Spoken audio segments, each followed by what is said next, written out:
Yo, yo, yo.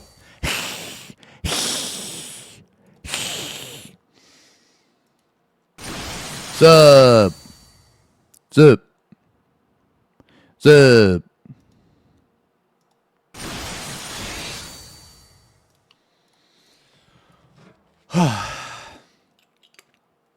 Man, I already gifted you a sub. Oh, wait. That didn't go through.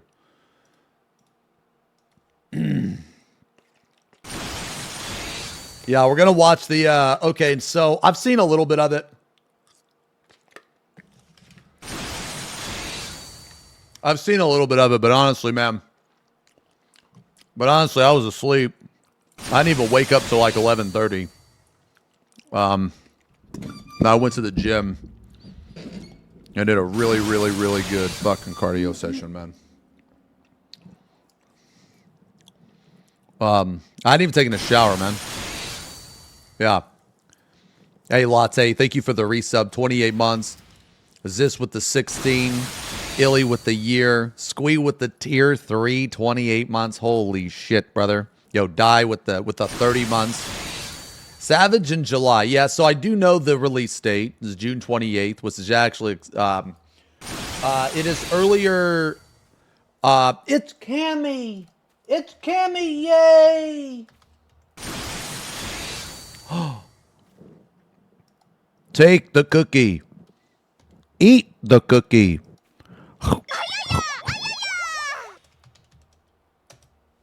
Thank you. Thank you. Cardio? Yeah, I was on the stairs, man. You ever done the stairs? Woo! Ooh, how's that peach coming along? It's coming. It's coming. It's coming. Yeah, we can look at this. Yeah, we can look at this too.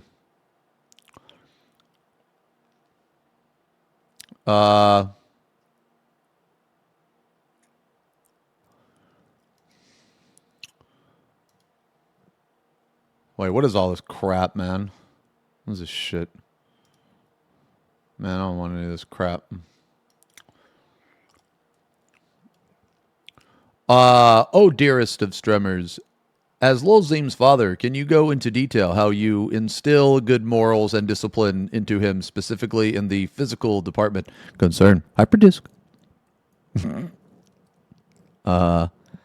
I've seen people say normals will be 4 weeks and then 1 week. What the fuck? No, it's 2 weeks and 2 weeks. What are these people talking about? They have never done that. They have always done the expansion comes out, normals 2 weeks later, and then Savage 2 weeks later. The fuck are these people on, man? I mean, they could do it different, but we can't expect that. We have to expect that they're going to go by normal. Plus, they said that they're going to go by normal.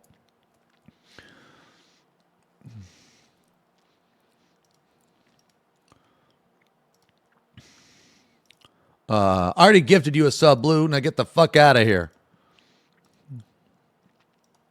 2 weeks after early access or 2 weeks after the initial release? The actual release, because the actual release is going to be on a Tuesday. The early access is going to be on a Friday. At least I'm pretty sure.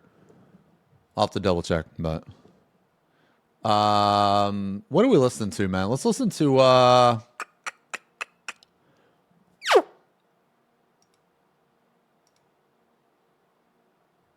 actually, we're going to watch this shit, so never mind, but yeah, let's watch this, man. Yeah, let's watch this. Okay, let me pause it here. Yeah, we'll watch this. We'll go over it. Recent brought. Wait, hold on.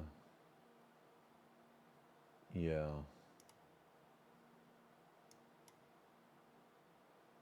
All right, starting soon. All right, everybody got a snack and everything, man? We're going to watch this shit. Do you guys want to see the Twitch chat or no?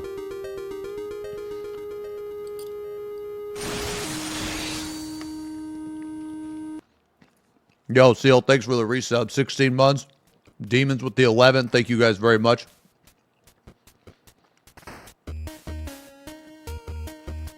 You are the only chat. We are the only chat you need, King. Okay. So you guys don't care about these guys? I mean, I kind of like to see like the good and bad comments.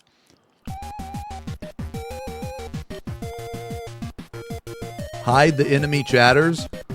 Okay. Damn. All right. They're all cringe. Okay.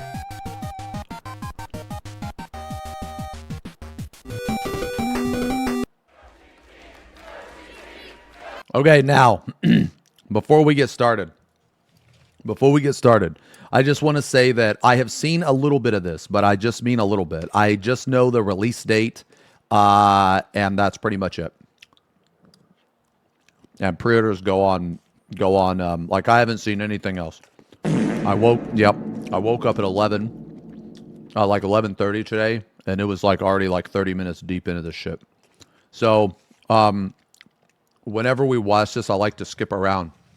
So if there's like a fucking part I'm not interested in, I just fucking skip over it because I don't care. If you want to watch it, that's great, but I don't.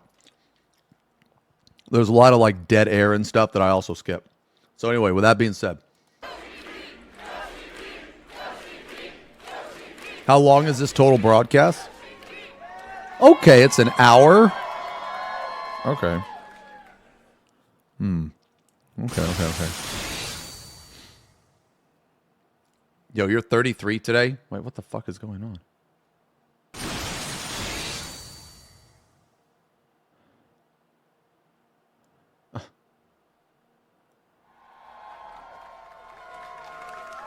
What the fuck is going on?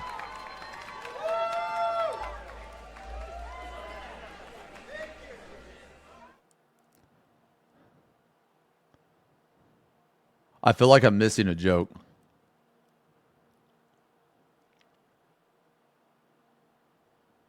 Why did the sound tech mute the stream? What the fuck is going on, man? Okay, I'm skipping all this garbage. We don't care about any of this. Draw earlier, and we also had our official launch on Xbox Series X and Series S. Okay. We hope you've been treating all of our new sprouts as kindly as you can, and maybe have been picked up some extra poetics as you've been queuing with them. That said, we have a lot of fun news coming, so without further ado, I'd like to introduce to the stage the producer and director. You guys being nice to Sprouts? You guys being nice to the Sprouts? You know they're new. You know they're new. They're new, you know. Fuck them. Director of Final Fantasy XIV, Naoki Yoshida! Yay, Yoshi P, I know him, yay! Thank you for coming today, and thank you for watching our live stream. My name is Naoki Yoshida, producer and director of Final Fantasy XIV. Aimi-san, 自己紹介を。 Oh, yes. Hi, I'm Aimi from Square Enix. I'll be helping Yoshida-san here with the translations today.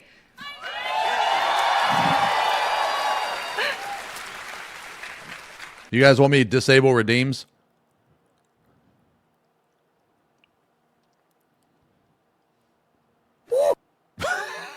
Okay.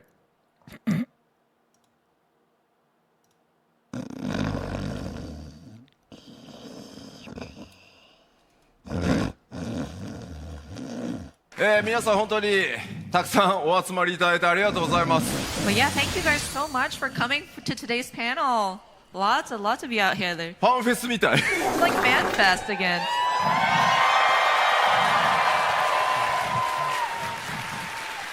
今日はこの PAX イーストの、メインステージから皆さん世界中の光の戦士たちと一緒にファイナルファンタジー14のここまでの申請してからの10年の歩みを振り返りつつ、新しい情報、それからこれからファイナルファンタジー14どうなっていくのかというあたりをお話しさせていただければと思います。 So for Okay. Sorry, I'm going to pause again. I just want to point out that there's a lot of fucking people that lost faith in Endwalker and were complaining and bitching and said the game was dying. And it's fucking hilarious to me because this shit happens every expansion and those same people always say all this shit. and then they come back to the game loving the game, pretending like they never said any of it. I just want to point that out. For today's PAX main stage, of course, we would like to thank all of our players, our warriors of light around the world, looking back at the 10 years of Final Fantasy XIV, and then also talk about some new stuff that's coming up and how we're going to proceed from there. 改めてこうやってこんな大きな会場でですね、こんなにたくさんの、プレイヤーの皆さんと一緒にこうステージでね盛り上がっていけるのは本当に皆さんのおかげです。ありがとうございます。So yeah, just having this opportunity and having a venue to speak about our title and get together with all of the players and just get excited is such an honor. So again, I just want to thank everybody, all our players.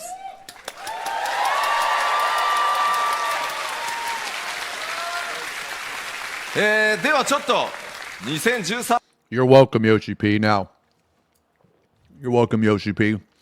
I love you. I love the game, you know, and you've changed my life, and the game has changed my life.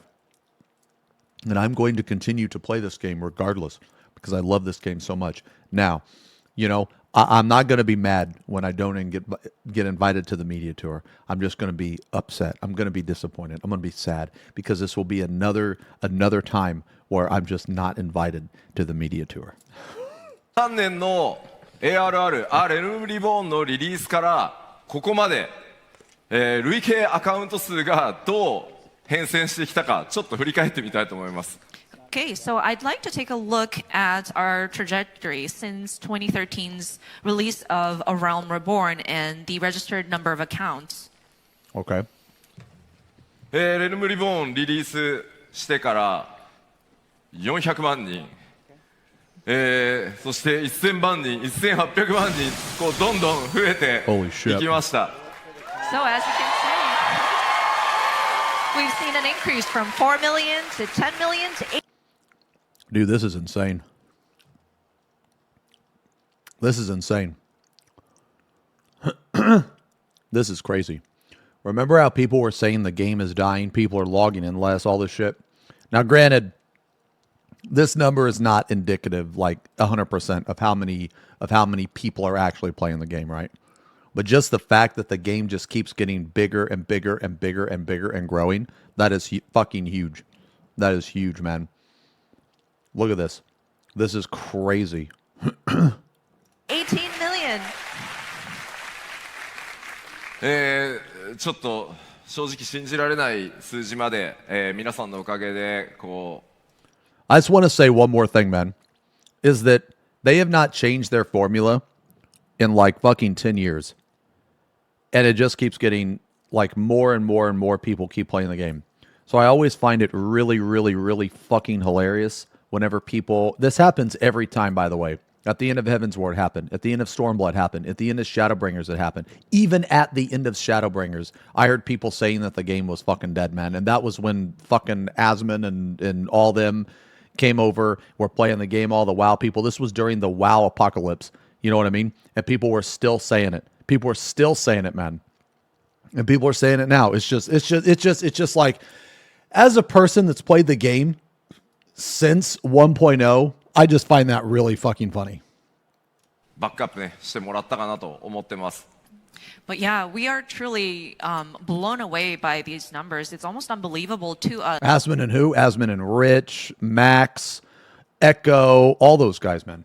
But it's just so wonderful to have so much a backup or support from you all. 今日この会場に 1.0 から遊んでるよっていう方どれぐらいいます？ I just want to see a show of hands. Who here has been playing since the original 1.0 Final Fantasy XIV? おー、いるいっぱいいる。 Yay, we have some Me. players. That's right. Thank you. Yay, すごいたくさん。 That's right. No, don't thank me, Yoshi P, because I quit 2 weeks after I fucking played because the game was garbage and you knew it was garbage. Okay, well actually you weren't around back. Well, you weren't like in charge back then, right? You actually came in later and saved the game. So for that, I thank you. Thank you very much. たくさんいる。ありがとうござい Oh, ます。 wonderful. That's good to see. Thank you. まあかなりね厳しい 1.0 のローンチでしたけど、本当にここまで信じてプレーをしてくださって。 Where did this take place? In your mom's house? Yeah, we did start out really rough with the original 1.0 version, but I'm so glad that you believed in us and you continue to stick with us. So thank you again. I think it was Boston, では Massachusetts, ここから PAX. はちょっと PAX East. 各エクスパンションごとにどんな内容だったか皆さんと一緒に振り返っていきたいと思います。 So from here, I'd like to talk about the different expansions that we released and what we went through with each one. まず最初 R エルムリボーンファイナルファンタジー14の立て直しからですね。 So first is A Realm Reborn, when we sort of rebuilt Final Fantasy XIV. Ashes, the ashes of version 1.0. Extreme congestion resulting in server issues. I'm pretty sure this is the very emotional video where he apologizes, man. I do really think he meant every word that he said. Challenging but sparse content. Meaningful, rewarding in-game gear. 覚えてる方たくさんいると思うんですけど This is 発 interesting 売した to の me. は This is interesting to me, but sparse content. Meaningful, rewarding in-game gear, albeit sparse. So this leads me to think that they're gonna give you more shit to do and give you more ways to get gear. いいんですが、非常にサーバートラブル多くてですねダイアログあんま見たくないですよね。 So when we first rebuilt 14, of course, I'm sure a lot of you may remember, but it's great that we were able to release the game. But with the server troubles and login issues, you know, you see that all too familiar pop-up dialogue. I know, I'm sure nobody wants to see that again. ただあれですよねエンドウォーカーの時あれの3倍ぐらいの数字をね見ましたよね。 That said, those of you who tried to log in at the start of Endwalker, I'm sure the numbers in that error dialogue was much higher, maybe 3 times the number. Yeah. 7.0 は多分サーバーたくさん Okay, guys, I am very sorry. I am very sorry. But I have an emergency, okay? I have a code brown. I am very sorry. I'm going to play this song. I'm going to play this. No. I know this is mid-react, and I apologize.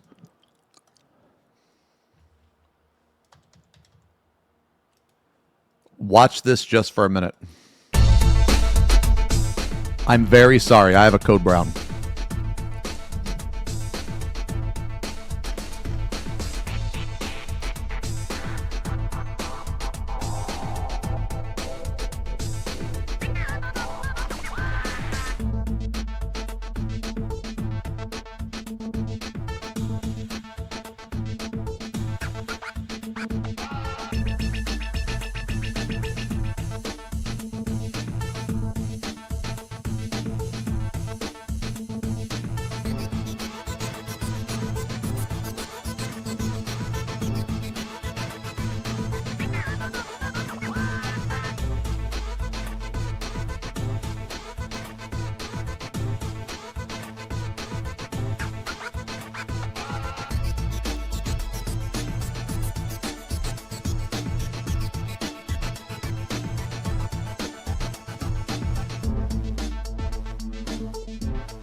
Okay, I'm sorry.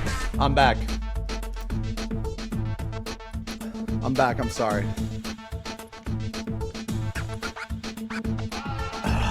All right. Go away. Okay, hold on. What is this email? Oh, man. Holy shit. Okay. All right. I'm sorry, guys. Let's get back to it. 増やしたんで大丈夫。ただ Wait, is everybody here? Here, I'm going to give everybody a second to get back or whatever.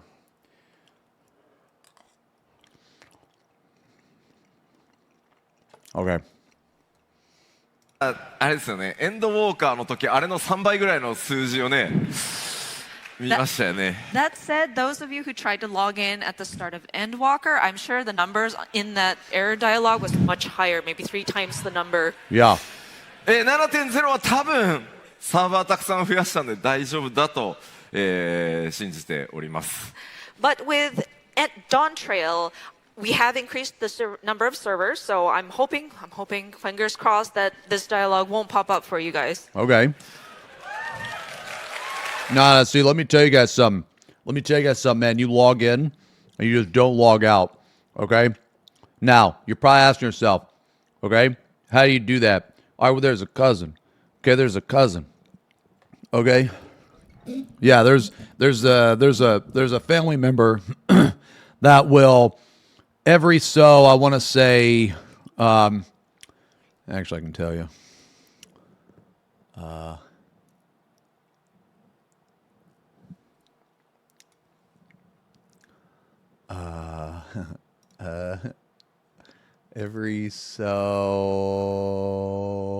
Every like 3 minutes or something. Every like 3 minutes or something, they come and they press a keyboard. They press on your keyboard. Very helpful. そしてまあ RL リボンというと結構忘れられないのがタイタンみたいなかなり尖ったコンテンツも多かったと思います。 And of course, with A Realm Reborn, I'm sure you will have some memorable encounters, including Titan, which was very challenging. ちなみにタイタンのランドス I'll never forget Titan Extreme. If you could clear Titan Extreme, you were big dick on the server. Titan Extreme was so hard back in the day that there were dedicated link shells. Okay? There were dedicated link shells to it. And not only that, but that's how I met some of my best friends. That's how I met Bach. That's how I met Chet. That's how I met the Yes Boys. You know what I mean? スライドで、30万アカウントぐらい消滅した記憶がございます。 By the way, I remember the challenge of Titan was quite tough. So Yeah, with his it was. landslide, we may have lost about 300,000 registered accounts. まああとはあれですね。覚えてます？ダークライトシリーズ。あれが最強装備でしたね。 Dark Light attire, or the armor series? Yeah, the trash cam. You look like a trash cam. That was Dark Light. You didn't even have a helmet. It was the chest piece and the helmet were just all one thing. They don't do that anymore. Oh, remembered. Yeah. はい、まあそんなのがあって続いては蒼天のイシュガルドに移りました。 Okay, and with that, we released our first expansion, Heaven's Word. Oh, man. Expansion of normal Savage tier trials and duties. Marked increase in difficulty of duties and job skill rotations. Flying mounts let players take their adventures. Heaven's Ward, our first time fan festival. Yo, let me tell you guys, man. Heaven's Ward was a different time. Heaven's Ward, A Realm Reborn was the easiest expansion. And then they brought Heaven's Ward, which was arguably the hardest expansion. Like in the game's history. We went from like a 1 out of 10 to a 10 out of 10. And then Stormblood was like, let's see, what was it? It was like like a 7, probably. Like a 7, I would say. Around there. Yeah.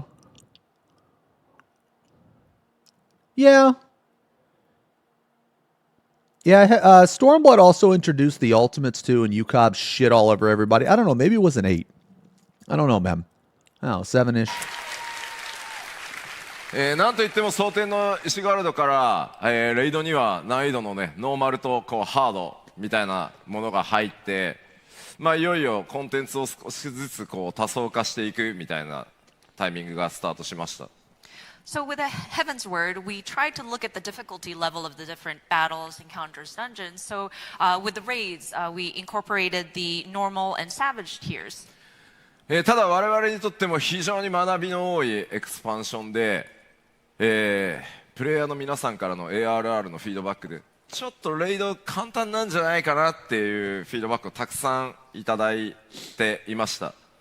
So Heaven's Word was a lot of learning for us. Yes.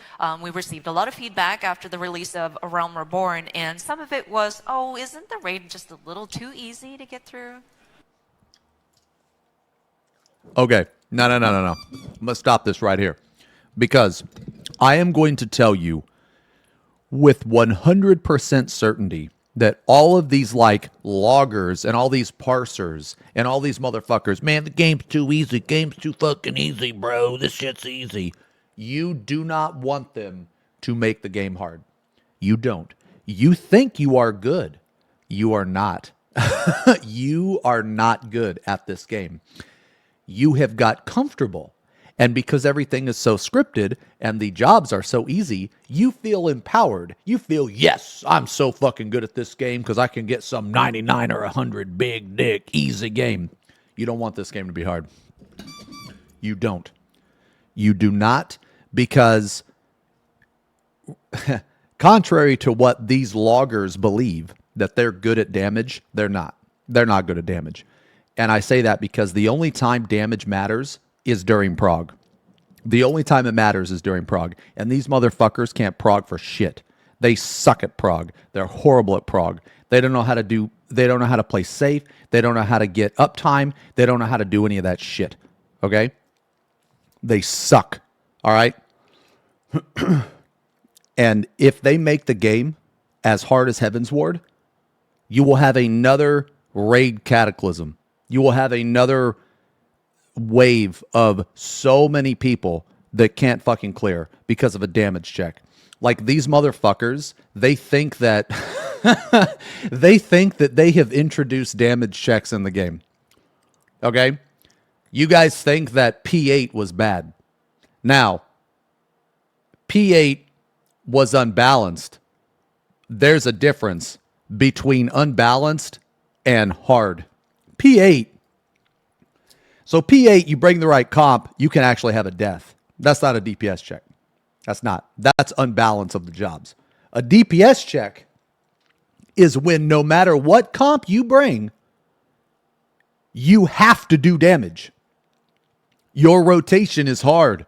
You have to min-max. That is a DPS check. And these motherfuckers, man, it happens every raid tier, man. Because like Savage tiers and Ultimates humble people. They put you in check. They make you realize that you're actually not even half as good as what you think you are. Because they shit all over you with new mechanics. They make you realize that you have gotten comfortable. Because this game is very, very, very good at making players feel comfortable. And then new content comes out and you're no longer comfortable and it completely takes a big, massive shit all over you. You do not want them to put damage checks in this game. Trust me. Trust me, okay? This is coming from the rank 1. Remember that. This is coming from the rank 1. You do not want them to put damage checks in this game. Trust me.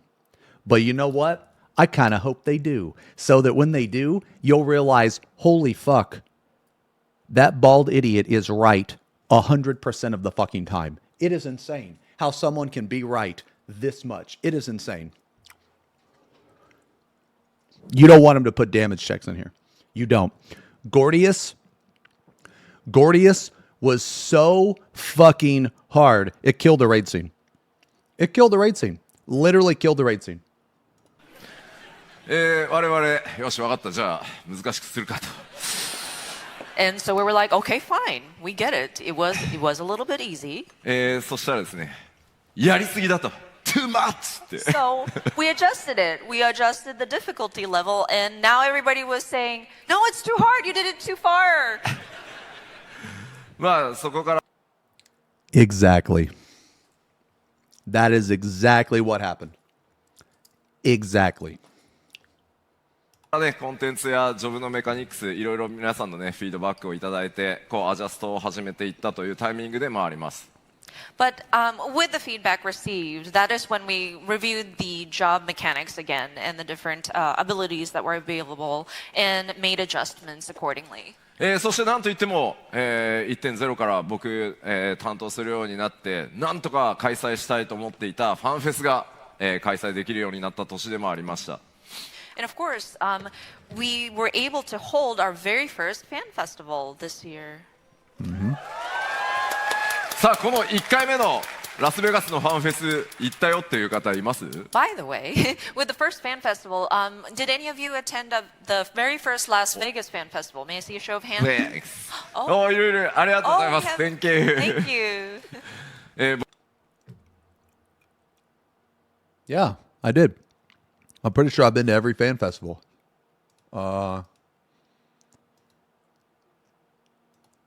What is this?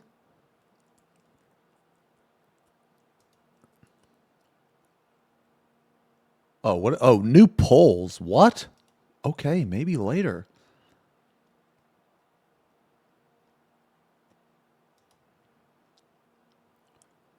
Huh.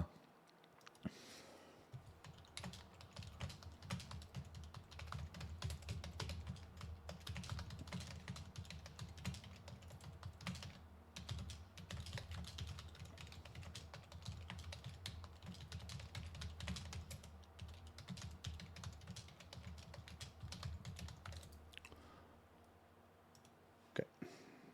僕が一生で最も緊張した基調講演でした。 This was the keynote presentation where I was the most nervous.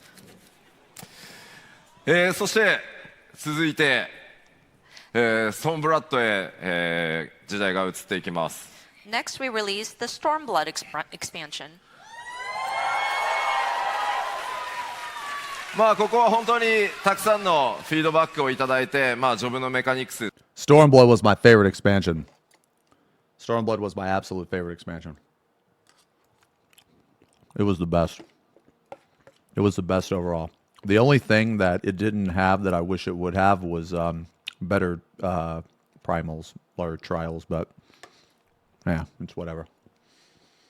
それからバトルコンテンツのメカニクスというところもかなり、発展試行錯誤が続いていったタイミングでもあります。 And of course, we continue to receive feedback, and we were able to look to that to adjust the different job mechanics as well as the battle mechanics. それと同時にコンテンツに関しても、今なおたくさんの方に遊んでいただいている例えばエウレカとか、多人数の大規模コンテンツを実装していったりいろんなチャレンジ、まあ、野間式麻雀もそうですねコンテンツが縦にばっかりじゃなくて横にこう広がっていくタイミングにもなりました。 And of course, we try to diversify our content as well, including large-scale multiplayer content like Eureka. I think some of you are still enjoying that content. Doman Mahjong is another thing. So not only did we sort of expand on the difficulty, now we're going for the breadth of content. ちなみに当時エウレカのアップデートをプロデュースされたライブでやるたびに、チャットにはですね皆さんのこうズズズズズズっていうのが出てノーモアエウレカって書かれたんですよね。You know, and when we were talking about Eureka back at the time in like a live letter, and we looked at the chat, and a lot of people were going ZZZ, ZZZ, or no more Eureka. まあでもいろんなチャレンジをしてくるからこそコンテンツの広がりっていうのが So here's the thing about this. あるとプロデュースされたライブでやるたびに Here's the thing about this, because I got something to say about Eureka. ズズズっていうのが出てノーモアエウレカって書かれたんですよね。You know, and when we were talking about Eureka back at the time in like a live letter, and we looked at the chat, and a lot of people were going ZZZ, ZZZ, or no more Eureka. Yeah, I want you guys to remember this.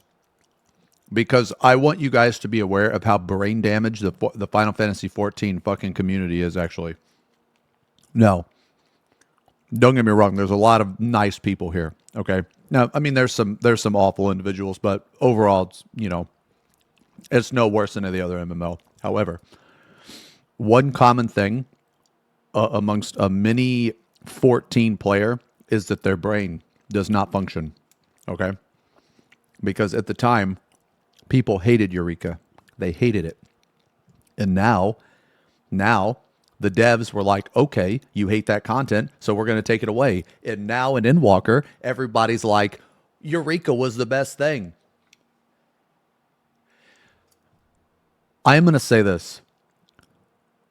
The fact that these devs have not come out and called their fucking community brain damaged or idiots or anything like that, they just take all of this stupid shit, is very commendable. And I respect that.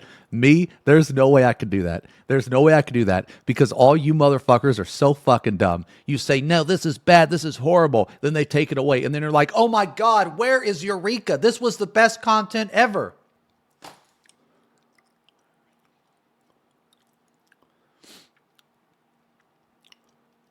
That's the 14 community. That's the brand risk. That's the 14 community right there. まあでもいろんなチャレンジをしてくるからこそコンテンツの広がりっていうのがあるんだというふうに今振り返るとねそういうふうに思える、確証だったんじゃないかなと思います。But that said, because we took these risks and took on these challenges, that's why we were able to bring such variety of content. そしてそれを経てシャドーブリンガーズへ続きます。And of course, we released Shadowbringers.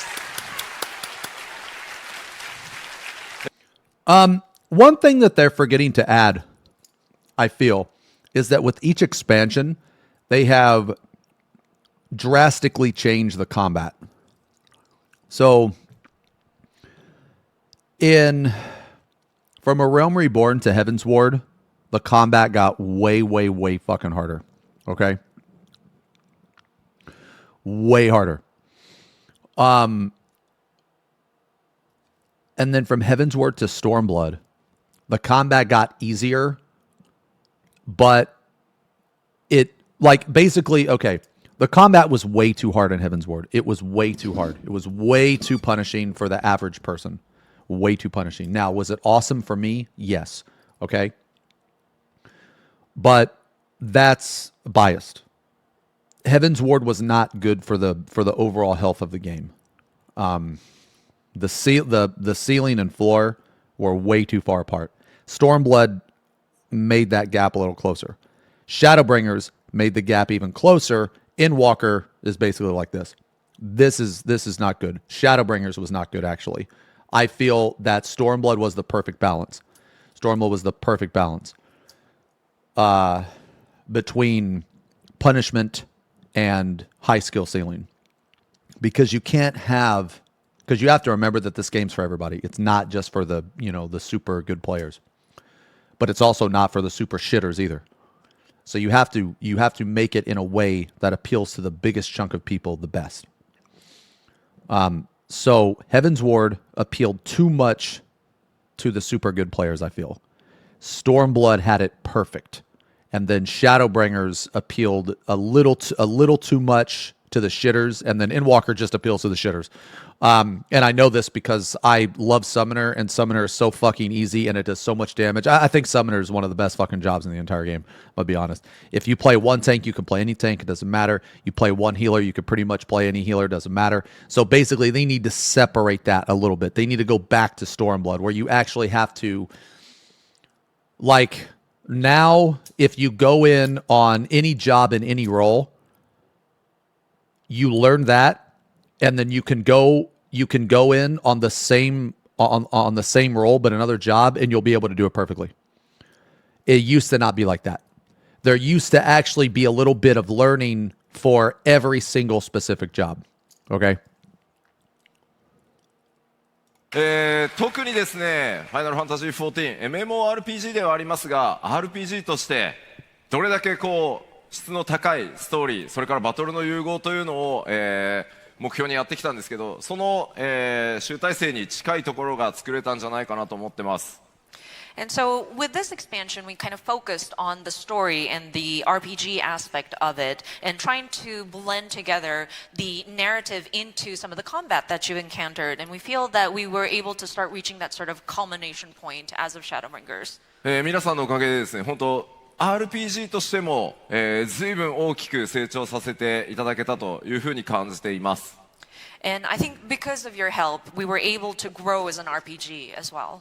でこの辺りからどんどん本当に多くのプレイヤーの皆さんがファイナルファンタジー14に訪れてきてくださることによってプレイヤーの皆さんのニーズっていうのもかなり様々になってきました。まあそこにいろんな形で対応していくという試行錯誤を始めたのもこの時期です。And of course, at this timing, there were more and more players joining Final Fantasy XIV, and we realized that there are different needs for different players, and so that's when we started looking at accommodating for even more variety of content. そしてそれを経てエンドウォーカーへとつながっていきます。And with all that, it connected into Endwalker.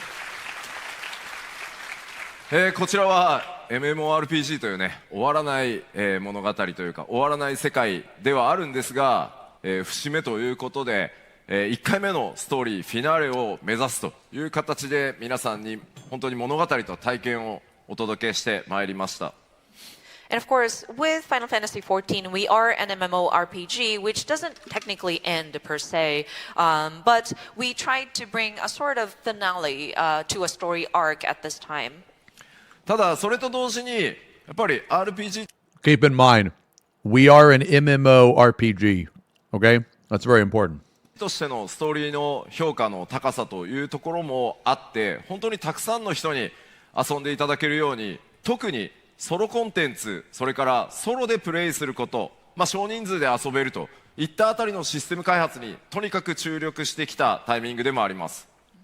And of course, we have a lot of people who enjoyed the story, and thankfully we had some really great acclaim about our story being very robust for an RPG, and a lot of people were able to join Final Fantasy XIV. And with this expansion, we kind of focused in on solo content, those that can be enjoyed with either one person or a small group of people. 皆さんも辛抱強く待っていただいたおかげで ARR の時点からエンドウォーカーのラスト、それを超えてなおストーリーに関わるインスタンスダンジョンは全てコンテンツサポーターで、ソロでクリアできるというところまでようやくたどり着くことができました。And so, of course, we implemented the duty support system so that players who want to enjoy the story and the encounters that are associated with it can go into these different dungeons by yourself. And we were able to backtrack and support content or duty support from ARR all the way to Endwalker. 世の中ありがとうございます。Oh, thank you. Thank you.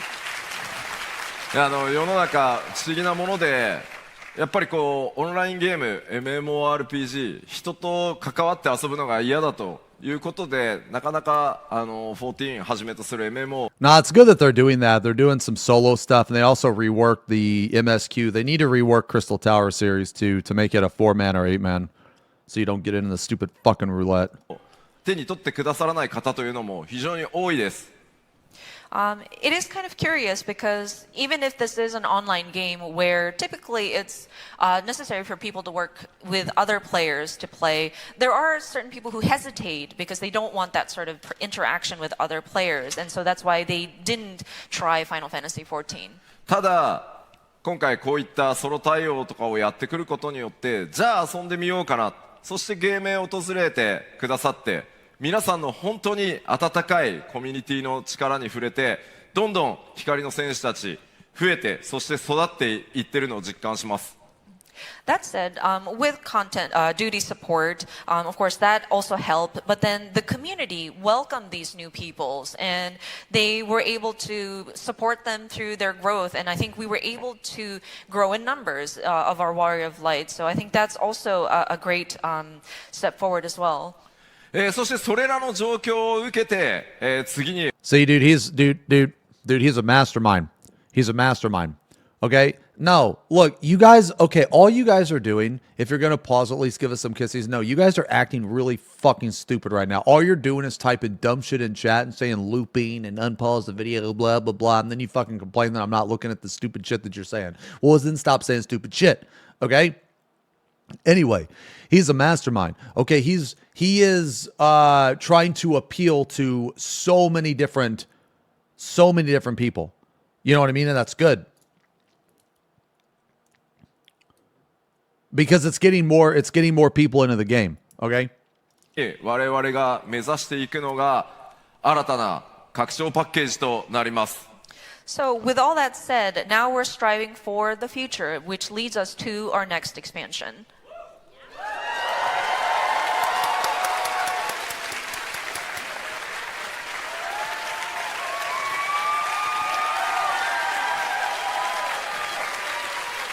さあ、こちらファイナルファンタジー14としては 7.0 と呼んでます。 So on the Final Fantasy XIV team internally, we call this 7.0. サマー2024って書いてあるね。 We say summer 2024 release. おい、リリースデートまだ出ないのか。 And I know people are saying, well, when are we going to find out about the release date?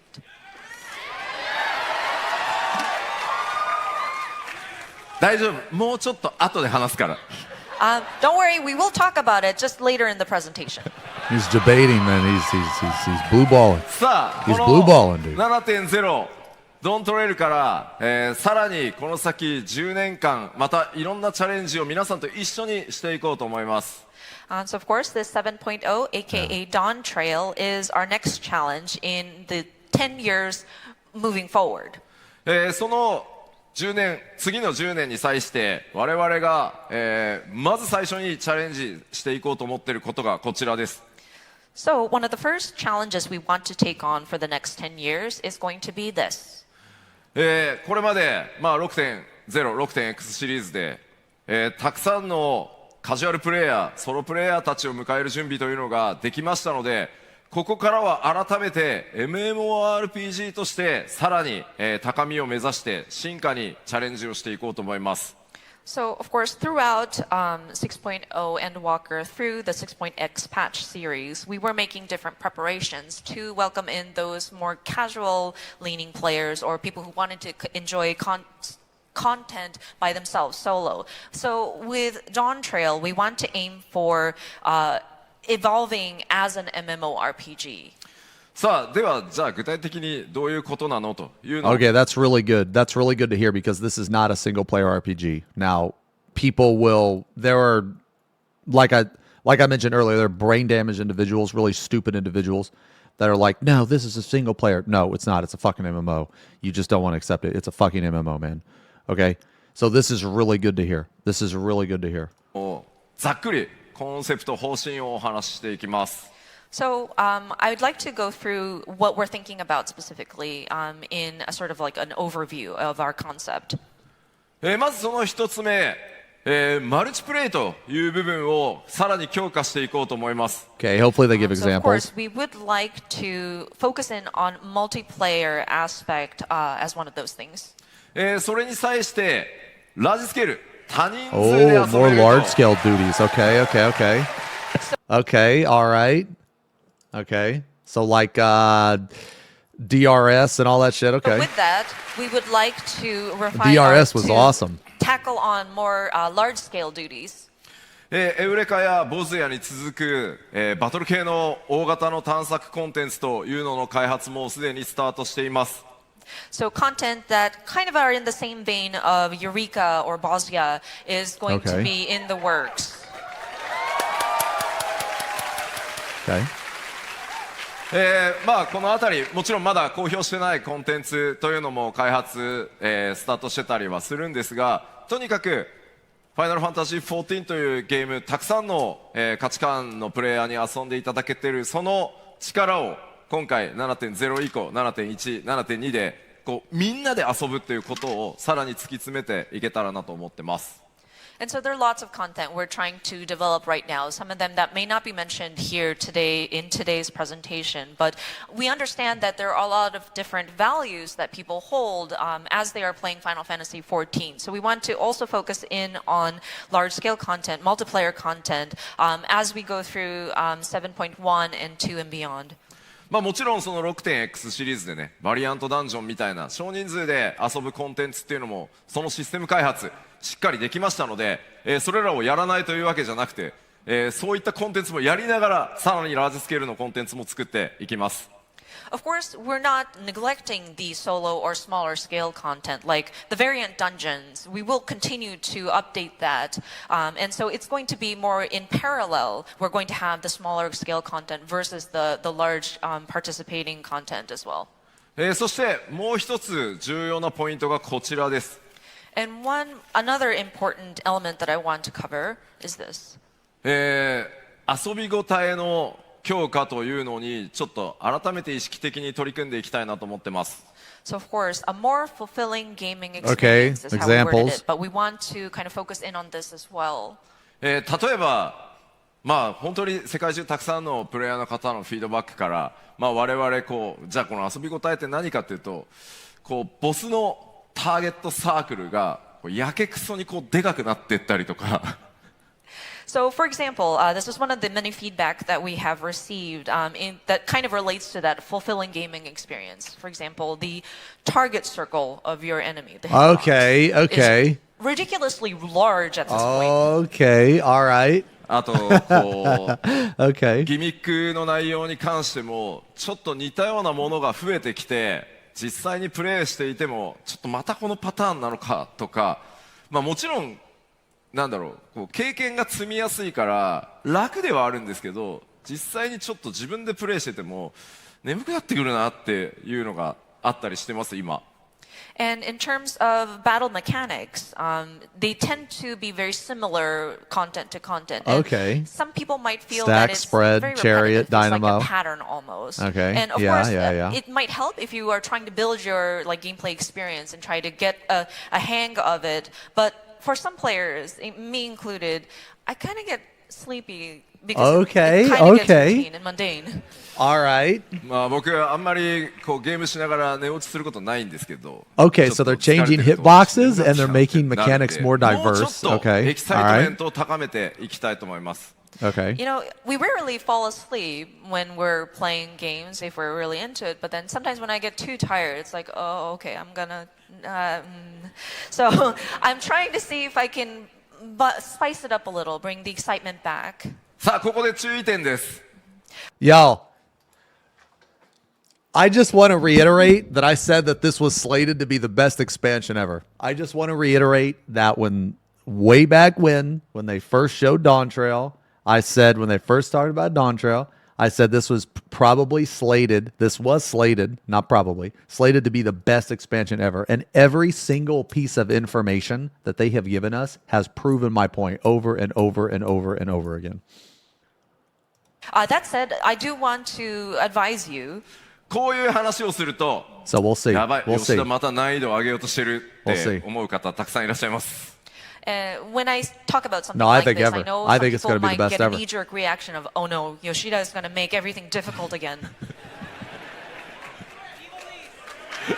Yo, Evilise. What the fuck is that? You mean Ivalis, you fucking 基 idiot? 本的にね、難易度を上げて皆さんを困らせたい I っ would ていうわけ love じゃない。 that. もっ That'd be と so もっと fun. 興奮してもらうためにもっともっと新しいギミック、オリジナリティのあるものっていうのを作っていきたいと、そういう意思表明だと思ってください。And so for the most part, we're not trying to trouble people. We're trying not to make your lives difficult. It's just we want to bring a little bit more uniqueness, something that is new and original into these battles. So rest assured. まあちょっと日本語なので難しいかもしれないですけど、もう少しプレイヤーの皆さん一人一人が工夫する余地、自分だからこれができたみたいな遊びごたえっていうところをちゃんと作っていきたいというふうに思ってます。So in the Japanese word, there's this word kufu, which loosely translates to kind of thinking with your own mind and kind of figuring it out. So I think we want to encourage players to build your own strategies, kind of talk to each other in your party to strategize and kind of encourage that kind of gameplay also. ですので、まあ我々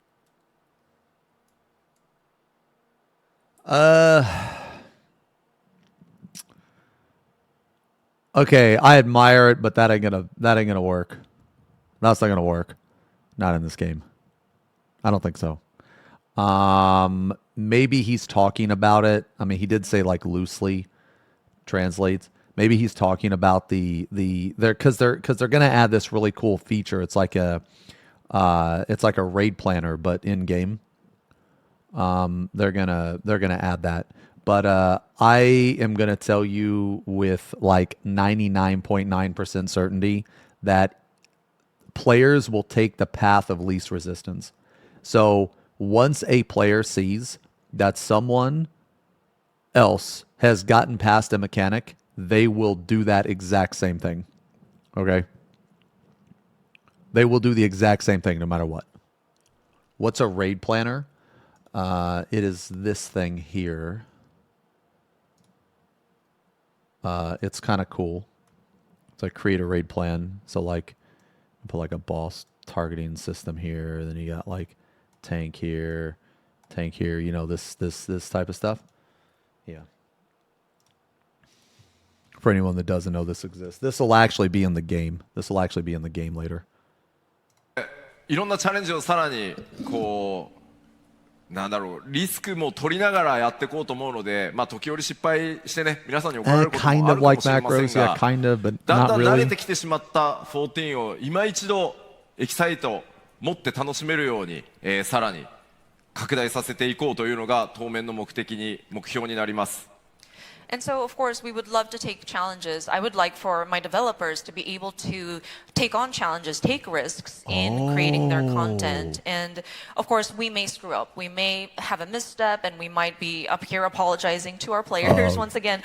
But, you know, we don't want things to be mundane. We want you guys to be excited as you play Final Fantasy XIV.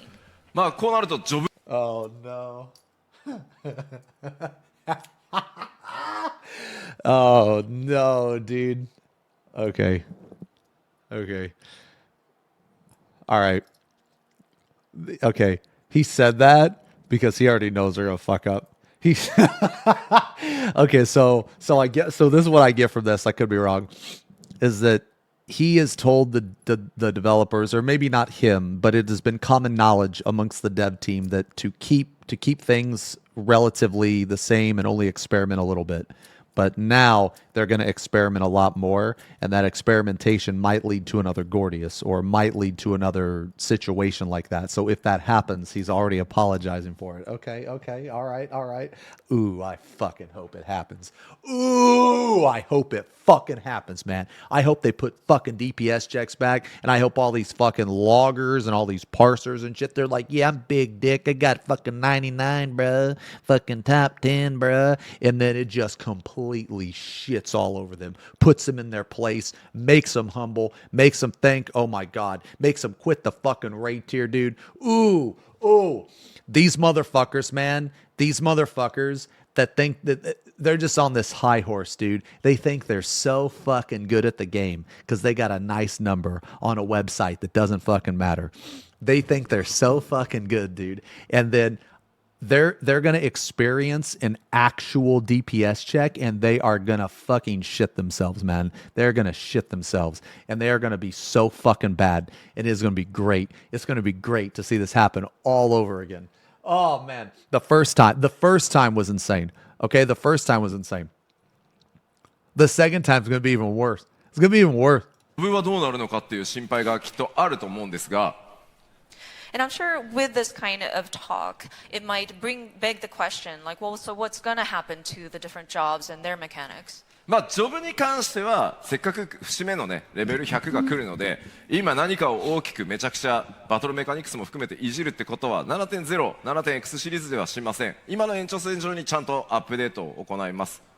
So, because we are reaching a sort of milestone level cap, which is level 100, it's not we don't intend to upset everything again. We want to just continue updating the different jobs and kind of add on to what we already have set up throughout Okay. the 7.0 and 7.x series. まずはコンテンツ側のね Like, they are going to have to do something about levels like 50 through 70, man. Maybe not 70, but definitely 50 through 60. No, 50 through 69, because 70 you can do ultimates, which I really hope they revamp those ultimates next expansion. Dude, we're going to be level 100 and doing 70 content, dude. That's going to be awful. That's going to be awful. They need to fix that shit, man. They're going to have to rework the earlier levels, man. They're going to have to. Like, there are some jobs that you do an ultimate, right? Well, I mean, pretty much every job at this point, right? You do an ultimate. I mean, almost every job at level 70, and it's like not even complete. You know what I mean? Now, granted, there's not a DPS check or anything, but like how you play at those levels is like different than how you would play at like other levels. It's basically what I'm trying to say is that the early levels are so fucking boring. You have no fucking skills. They're so fucking bad that they just need to add some shit. Like, because not everyone buys job boost. Not everyone, you know, like me, yeah, I'm going to buy a fucking job boost. I ain't suffering through that shit. Fuck that. That's for the fucking birds, bro. You know, fuck that, you know. But my point is that not everyone has that mentality. Like, some people, it's just not worth it. Like, they're like, nah, it's fine. I don't mind leveling that much. So they just level. You know what I'm saying? But while you level, I'm pretty sure no one is like having the time of their life with like 2 or 3 skills. Like maybe the occasional person, but the general consensus is early levels are super fucking boring with no fucking skills, and it doesn't act like you don't even actually get many skills until around level 50. You know, so if you start from level 1, it's fucking horrendous. Okay? よりエキサイトメントを高めるというのを 7.1、7.2、7.3 と徐々にねこうやっていこうと思いますのでよろしくお願いします。 So, of course, we're going to be focusing on the content itself and the encounters throughout 7.1, 2, and 3 to bring back that sort of excitement. まあ遊び応えとかチャレンジ増やすのいいけどなんかちょっとメリットもうちょっとくれよっていうお声あると思います。 And so we talked about how we're going to bring back excitement to the content itself, but you know, well, what's in it for me? 我々今取り組んでいるのがプレイヤーの皆さんに、獲得していただくリワード Oh, improved というものを rewards. 大幅 Oh, yeah. So in the earlier panel, they mentioned twice sparse rewards. Okay, に improved 増やしていこう rewards. という、枠を Holy shit, are 作り they 始 actually めて gonna ま add す。 So are they actually gonna add something to fucking Criterion? Jesus fucking Christ. Are they actually gonna add like BIS accessories to primals, and are they gonna actually add raid gear in the 24-man raid? Holy fucking shit, I hope so. with that, we are looking into sort of improving the rewards so that, yeah, we can sort of bolster that aspect of it. まあこれまで ARR からここに至るまでなかなかこの1パッチあたりのリワード、例えば装備ギアとかもっとたくさんのマウントとかなかなかここまで増やせないで来れたんですが、いよいよここから先コンテンツの幅も量もかなり増えましたので、皆さんにお届けする報酬というのもさらに量を増やしていこうと思ってます。 And so, with the different expansions throughout, since we released ARR up to this point, we were unable to increase the number of rewards per patch that we give in terms of gear or mounts. And so, looking to the future What? and just considering how wide and broad we have become with the different content that we offer, we would like to look into increasing the amount of rewards that we are providing our players. I think their definition of more rewards is different than mine.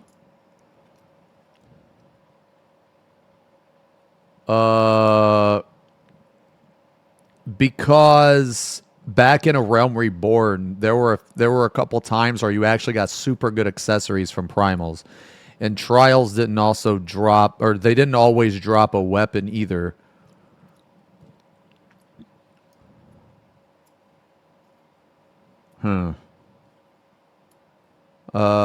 Yeah, that seems weird. Okay, so I wish he would have given an example. 7.1 から徐々に増やしていく今計画になって I mean, regardless, it's good, right? Like, it's good, but it might not be good in the best way, I で guess, is what I'm おお trying よ to そ say. 7.3 ぐらいの時には今の1パッチあたりの報酬が 1.5 倍ぐらいまで増やせるんじゃないかなと思います。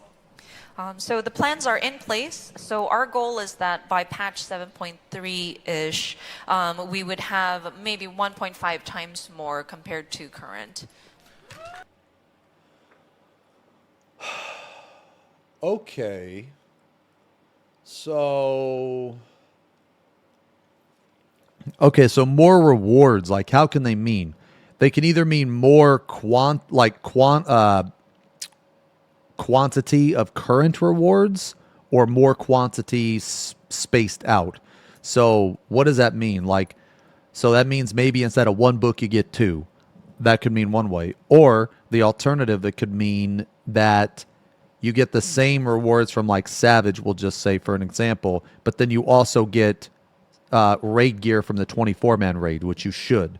The gear should be equivalent to raid. If you disagree with that, then you are fucking stupid as shit. Get the fuck out of here. I'm not explaining myself. Check one of my videos. Enlighten yourself. Educate yourself, because you're dumb if you don't agree with that. Another way that they could increase that is, up the tome cap or lower the cost of gear. Another way that they could do that is increase rewards from Criterion and Savage. Actually, they should just remove Savage entirely. Or they should just put a title and stuff, I guess, behind Savage. But I think Savage needs to be reworked, like, because Savage is fucking garbage. They just need to remove it. But the rewards from Criterion could be better. They need to, so whenever they come out with a trial, the weapon that it has is always worse than the the tome weapon, which it kind of has to be. So I'm not advocating for changing that. What I suggest, though, is that they need to they need to add in accessories. So, like, imagine doing like Zeromus and getting like a ring or an earring that would be equivalent to a raid earring. So if you have like a shitty raid piece, you can swap it out with the Zeromus. That's how it used to be. Okay. No, remove Savage Criterion. There's no point to it. Yeah. So anyway, those are some things that they could.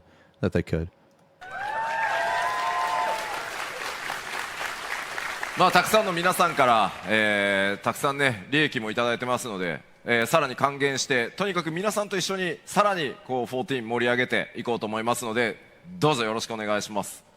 So with your subscriptions and just continuing to stay with us, we have collected from you, so we want to give back. So we want to continue looking into things like this. さあそれらのスタートとなるドーントレイル、この内容、まあ皆さんもうご存知だとは思うんですが、改めてざっとだけね中身確認しておきましょう。 So Dawn Trail, I know we've announced many information, but just wanted to do a very quick recap of what we've already talked about. 新しいジョブ、バイパーとピクトマンサー実装されますね。 Of course, 2 new jobs, Viper and Pictomancer. I think Viper looks sick. I think Pictomancer looks like dog shit. Okay? But I'm not a caster main, so take my opinion with that, as I'm not really a caster main. I don't really play caster. I currently have been playing Summoner and really like it, but I don't like Pictomancer doesn't have a raise. I don't like the current caster. I don't like that there's a subcategory to casters. I think that all casters should have a raise or no caster should have a raise. I don't think that half of the casters should have a raise because it's fucking stupid. But anyway, I'm excited for Viper. I'm going to try Viper because I do like melee. But yeah, I don't know. We'll see about. I mean, Like, Pictomancer could be the best or worst job. I don't care which. I'm not really interested in it personally. What I do think is that they need to remove all raises or give all raises. That's what I think. レベルキャップもついにレベル100に到達、節目になりますね。And level cap will be increased to level 100, which is sort of a milestone for us. Level 100. ただそろそろ我々 8.0 のことも考えなきゃいけないので、110にするのか120にするのか150にするのか、一旦全部50に戻そうか、いろんなことを話し合い始めてます。That said, we also have to start looking into what should we do Yeah. for 8.0. Yeah, And yeah. do we raise it just another 10 levels, 20 levels, 50 levels? Or do we just reset everything and go back to 50? でもそれぐらいやっぱ長期計画を持ってね、さらにこの先10年20年と続けていきたいので、いろんなことももうすでに計画をし Guys, when I said the caster thing, you put the raise on a 3-minute cooldown. There is no, it's just an automatic raise. It's like a roll ability. It's literally just it's just like resurrect. It's on a 3-minute cooldown, takes like no fucking mana or takes mana, whatever. It's on a 3-minute cooldown. Every caster gets it. There is no triple cast. There is no spam. Basically, my point being here is that you will have a raise which will allow for mistakes, but you cannot chain res. You cannot raise time and time and time and time again. So basically, you take away a little bit. You take away a little bit of the what makes prog easy, right? Because you can just chain res, so if you have a bunch of multiple fuck ups, you should just chain res, when instead, like, if you didn't have that particular job, you would just wipe. You take that ability away because to force players to just play better, but at the same time, it's not so punishing in the fact that you can't have mistakes. You can still have mistakes, it's just you can't have as many mistakes, and that's the point. 始めてます。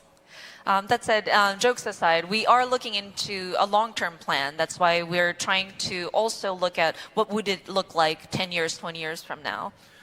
そしてありがとうございます。 Oh, thank you. そして改めてですね、Xbox ファンの皆さんに大変お待たせしましたが、Xbox でもつい先日ですね、正式ローンチをすることができました。And of course, Xbox players, thank you so much for your patience. We were able to release the Xbox release. version Yeah, of yeah, Final yeah. Fantasy XIV. Man, you guys are so stupid. See, this is why I talk and you shut the fuck up, dude. If for all you red mages crying, but that's what we do, but what are we gonna do? Then increase the fucking damage, you idiot.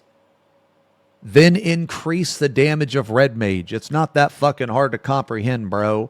I don't give a shit about a single class in this game, man. And you shouldn't either, you fucking moron. You have to think about the bigger picture. You have to think about the whole picture, you fucking idiots. Jesus Christ, what is wrong with you? Okay?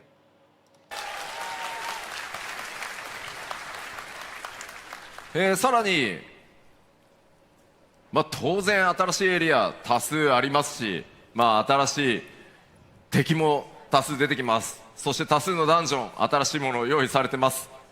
And of course, we can't forget the new areas, new threats, new dungeons we Yeah. have prepared for you. Cosmic 当然 exploration. 新しいレイドも始まりますし、先ほどお話 New raid. I mean, all this shit's new. Or, sorry, all this shit is the same. You know what I mean? Like, so basically, Dawn Trail is going to be a culmination of like every single expansion all rolled into one, right? It's going to have the 24-man. It's going to have the Unreal. It's going to have the Ultimate. It's going to have the Raid tier. It's going to have the Boja Eureka area. It's going to have literally everything. It's going to have nothing new, but it's going to have literally everything, and everything that they're going to put in, they're going to make the quality of it better. Like, that is insane. That is awesome. Like, this, I'm going to say it again. This is slated to be the best expansion that they've ever fucking made, man. 話したように、プレイヤーみんなで遊ぶというコンセプトで、さらにね、コスモエクスプローラー、ちょっと惑星をね、皆さんで開拓、探索しても Nerf らう Warrior, みたいなコン bro. テンツ。Dude, in Stormblood, Warrior was dog shit. In Shadowbringers, Warrior was dog shit. In Endwalker, Warrior was dog shit. You know who's going to be dog shit in Dawn Trail? You guessed it, Warrior. いよいよかなり仕様も固まって、 he's 制作 bad. がスタートできそうな状態になってます。 And so, of course, we have the new raid that's going to be coming. And then as for the large-scale content where everybody can participate would be the Cosmic Explorer, where you're on a planet trying to explore and develop. So I think we have our systems kind of drafted in place, and so we are getting ready for production on that.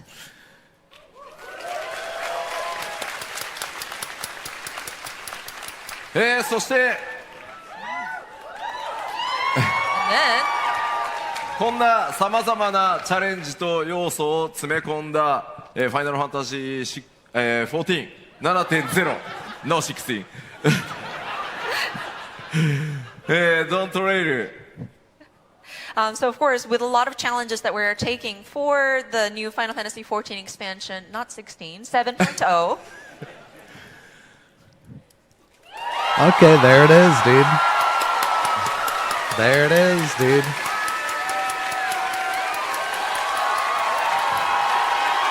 $628. Okay, so I expected the expansion to be somewhere around June or July. I did expect it to be like halfway through July. So this being earlier is really, really good. This being earlier is really good. So, what is that, 3 months? Yeah, 3 months. A little longer.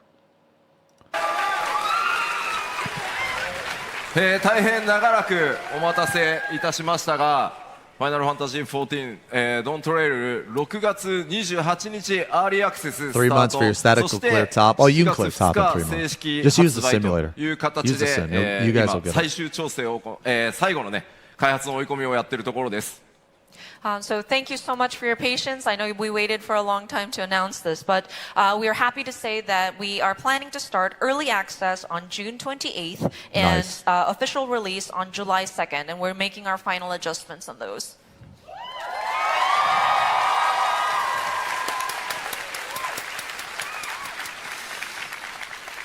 アーリーアクセス本当はもう1週間前にしたかったんですけど。 So with this early access start date, we actually wanted to start it a week earlier. Elden Ring DLC. Oh, that's the Elden Ring stuff, yeah. Okay. Dude, this is actually sick, man. This is actually sick. That, like, man. Okay, so it could be like one of two things, right? Well, it's probably both. One, they don't want to compete with Elden Ring. Okay, I don't care if Elden Ring or 14 is more, dude, I don't care about that. I don't care because I'm moving on to my second point, okay? My second point is the one that's most important.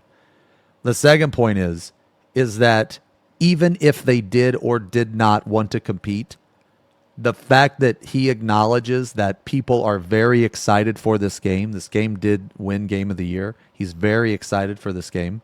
He doesn't want to deprive people of that. So even if it's like it doesn't matter if like which one, do you know what I mean? Like the same date doesn't matter. It's just the point that he understands, that he realizes that a lot of people are excited for Elden Ring and he doesn't want people to like be put in that position.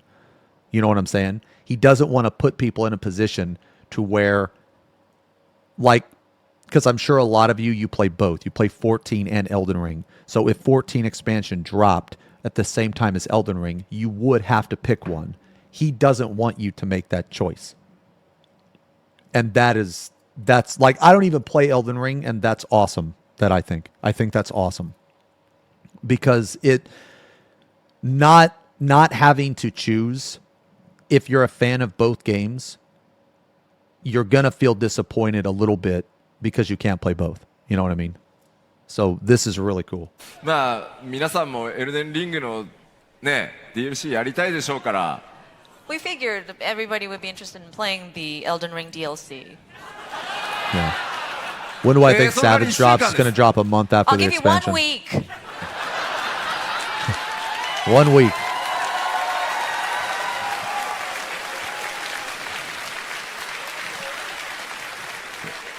ですので1週間どっぷりエルデンリングの DLC 楽しんだらも Well, うそのまま no, see, I knew someone was going to say it. They ain't doing that for us. It's just good business decision for them. Yes, but also as a business, you could have a situation where they just say fuck that. Like there are ulterior motives, okay? There are definitely ulterior motives to who does that, okay? But it can also mean what I stated as well. Like it literally can be both. You know what I'm saying? サマーバケーションへ突入してください So I'll give you 1 week to enjoy Elden Ring DLC, Yeah. and then just go into your summer vacation into Dawn Trail. Like, trust me, it was definitely a business decision to let people get Elden Ring out of their system. Okay? But that doesn't mean that it also, like he just stated, he wants to play it himself. He literally just stated. So it could also be that they don't want to put people in that position. 言っときますけど決して僕がやりたいからずらしたわけじゃないですからね Just want to make it clear, it's not because I want to play Elden Ring DLC and then play Dawn Trail. Yeah, but don't get me wrong. Don't get me Yeah, wrong. I do not think that any corporation or any business does something out of the kindness of their heart. Okay? 楽しみですけど Although I am looking forward to it. さあでは、リリース日それからアーリーアクセスの日付を発表したのでちょっとコレクターズエディションを紹介させていただきます So, because we have discussed the release date, I would like to touch upon the collector's edition. Okay. Okay. So, if we could have the, 持ってきて。 we want to show the content of what the physical collector's edition entails. Okay.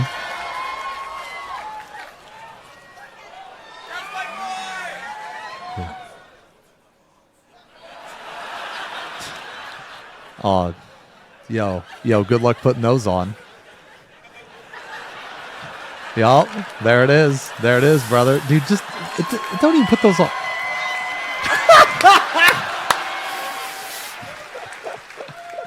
まず Okay. コレクターズエディション、まあここに全部物理でね、持ってきたんですけ I ど feel that. 今回、フィギュアがまたついてます、今回バイパーの、光の戦士、ハイクオリティフィギュアになっております Okay, so getting into the contents of the physical collector's edition. As you can see, we have our high quality Viper figure.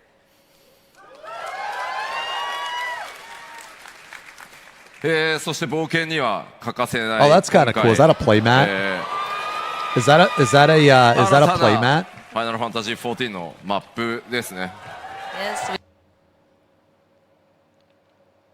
Does anybody know? Like, is that actually a you know, like a mouse playmat or some shit? Because that would actually be a really cool playmat. We can't forget our map of the realm. Yeah. そして Nah. そして It's not just a mouse pad, guys. It's like a mouse pad plus. So like basically, so here's mine. I don't know if you can see mine,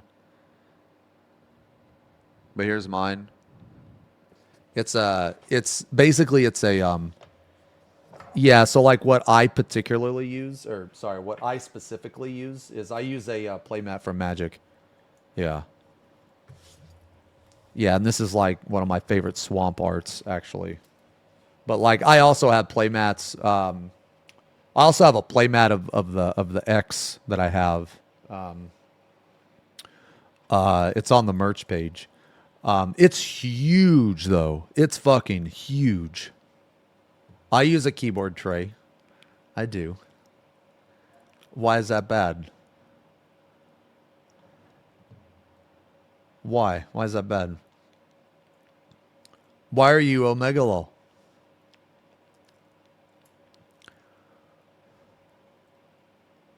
I like the keyboard tray.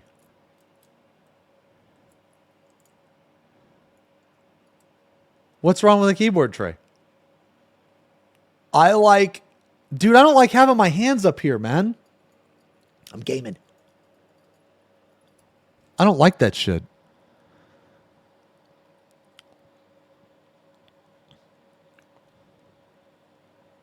Do you have it open or closed under the desk? I mean, what do you mean? What do you mean? Do I have it open? It's a fucking tray, bro. You can't open a tray. What are you talking about?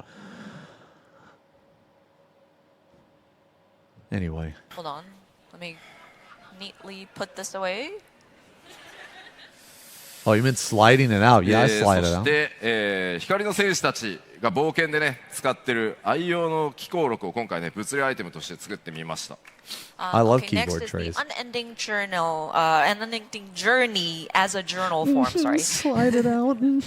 でまあこ Get ちら the ね fuck 当然 out of 中 here, 身 man. Why would you 皆さん type で埋めて that? ってください。 Fucking weird. So of course it is literally Get a outta here. journal. So Get you outta can here. note down your adventures in this book.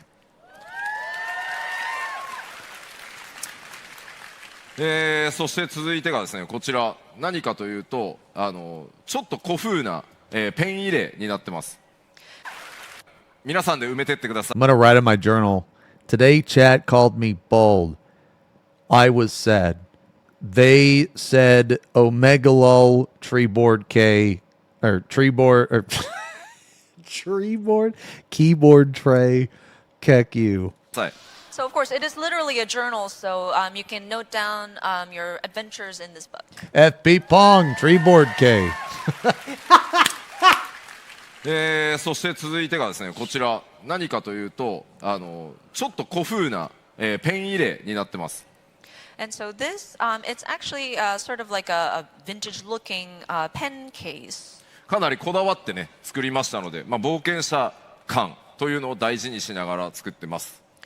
But yeah, we were really meticulous about the design of this pen case, kind of replicating that feeling of an adventurer taking his sort of writing utensils and storing it into this kind of Okay, okay, envelope.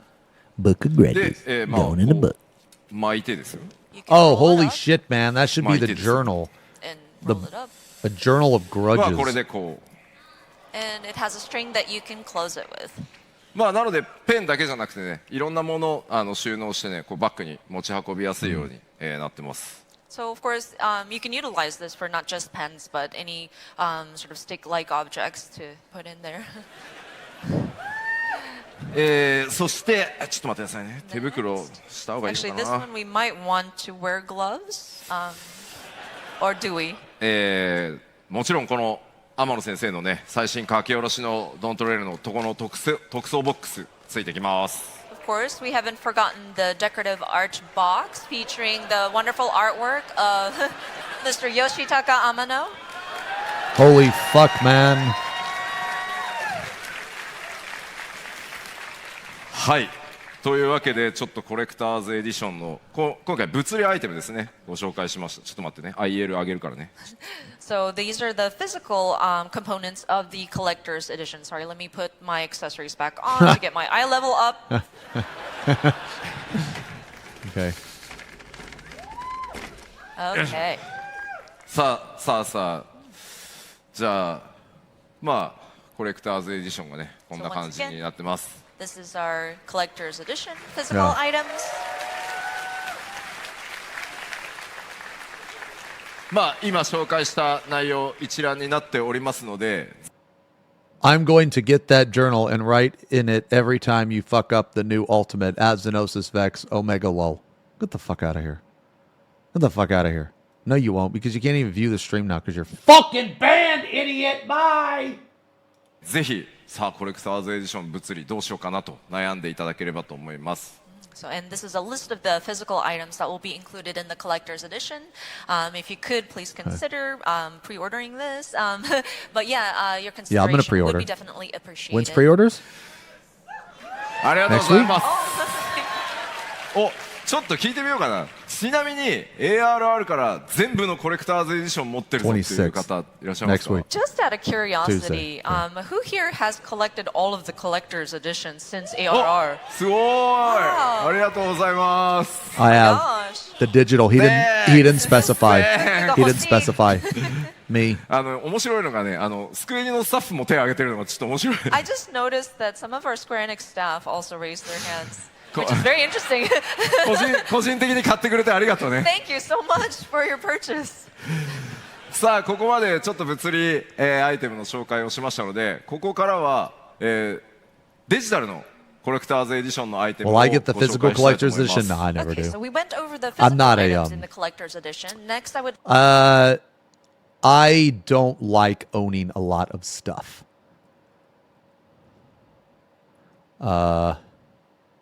Yeah, I'm just not a collector.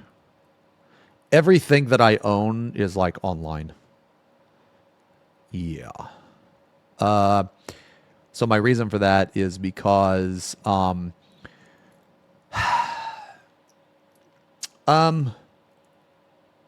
so it was just how I was raised. Really. So I was forced on my own at a very, like pretty much right when I was 18, I was forced on my own. Right when I became an adult, my mom said, "Get the fuck out of my house." And I was like, "Fuck you, mom. I don't need no mom anymore. I'm a fucking man. I'm an adult. I don't need no, But let me tell you, that first night that I was not living at home, I was like, man, I really wish I was living with my mom still. But no, anyway, that's a whole other story. But anyway, I said that to say that I think it was my upbringing because, I was forced out at a very, like right when I turned 18, pretty much. Like, give or take. I think I maybe lived there for like 3 months. But anyway, like when I turned 18, my mom said, "Get the fuck out. You're an adult. You're a man. Get the fuck out."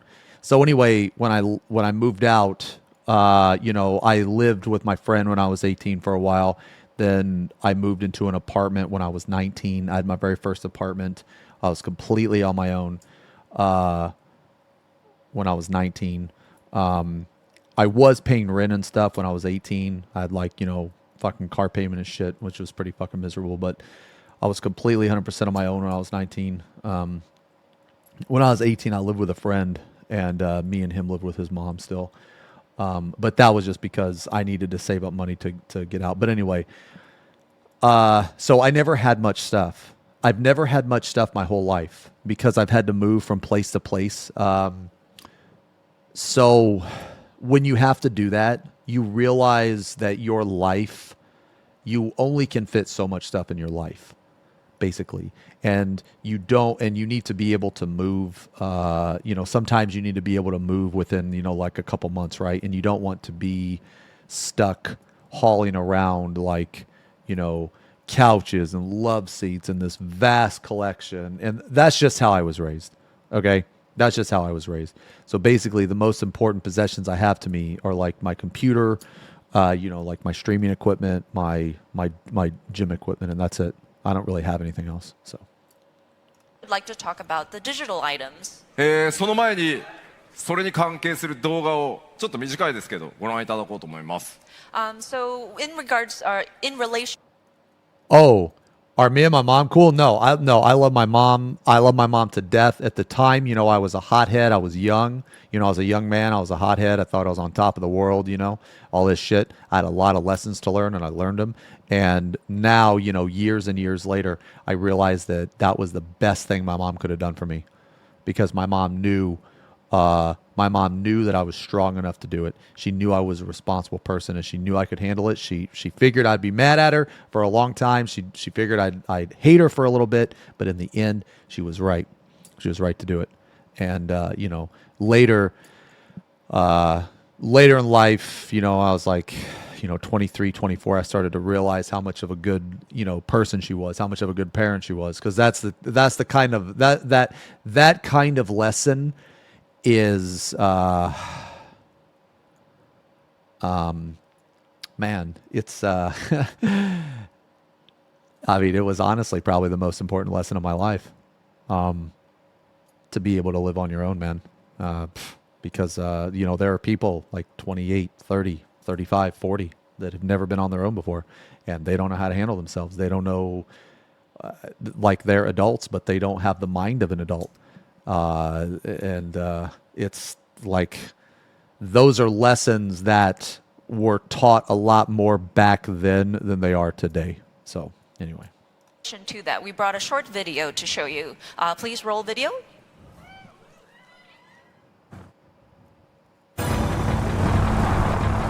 Oh!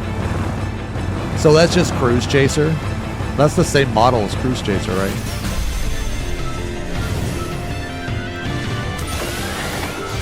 So that's a Gundam? Okay. FF9? I don't remember this. Was it the airship in FF9?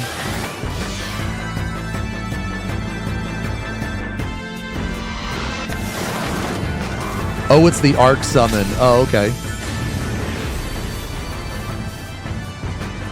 I want to look at that, actually. I want to look at that real quick, but I gotta pee.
Okay, sorry. I want to look up the Arc Summon, actually. I've played Final Fantasy IX. I beat Final Fantasy IX. I absolutely despise Final Fantasy IX. I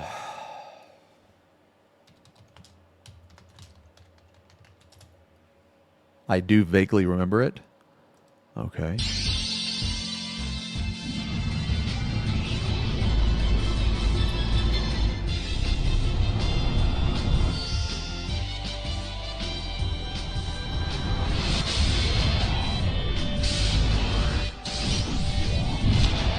Oh, wow, that is cool. Okay.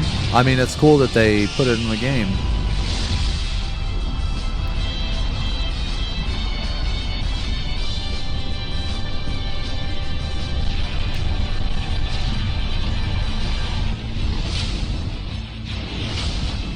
Jesus, imagine watching this every time. Dude, how long is this?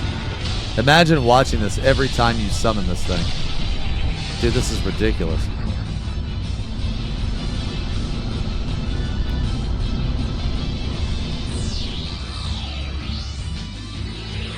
What's it gonna do? 4 9s? Or does it do more? Bro. Jesus Christ.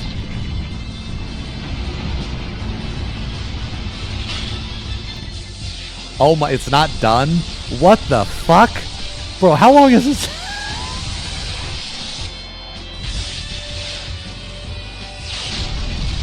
Holy shit. If this doesn't do more than 4 9s, this is a huge disappointment.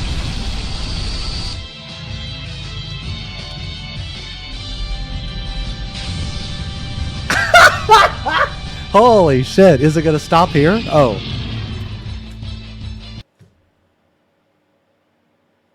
Bruh. Just 4 9s. Dude, that took a minute and 45 seconds. A minute and 45 seconds for 4 9s. Okay. Alright. I mean... Alright, so let's look at it again.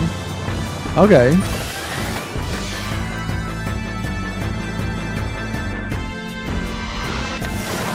I mean, it's cool they put it in the game. It looks good. Yeah, it looks good. Yeah, it looks good.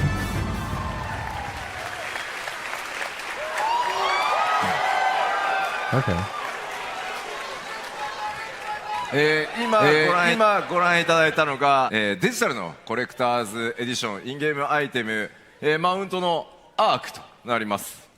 So yeah, the video that you've seen. Did you guys like Final Fantasy IX? I hated it.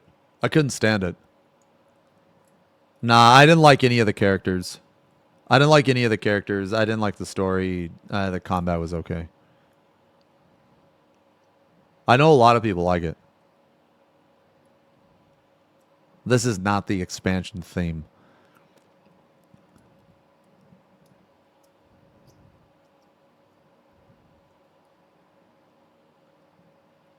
I love Final Fantasy X. Final Fantasy X is one of the best Final Fantasies, yeah. In my opinion. I hated Zidane. No, I hated him. I didn't like him at all.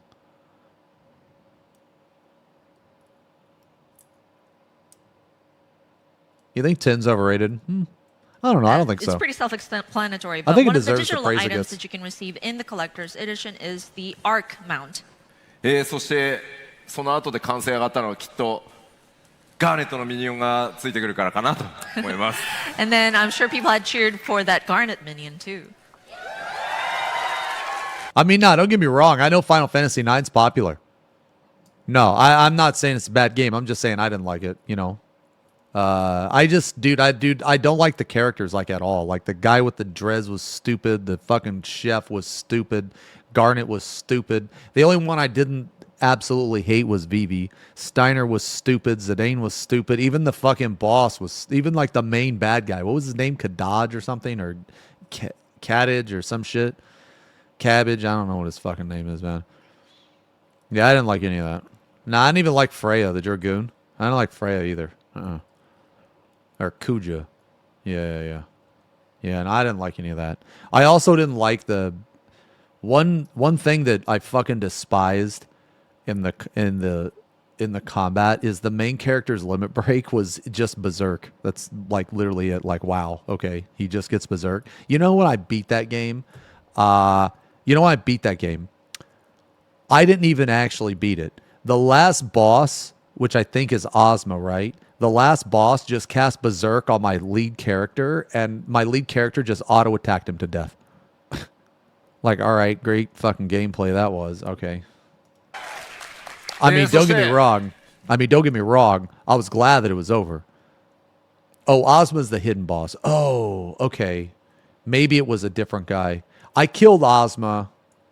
Oh, you know what? Ozma was really hard, I think, right? Hades was tough and Ozma was tough. So the last boss of the game, he just berserked my main character. But I do remember fighting Ozma. Yeah, okay.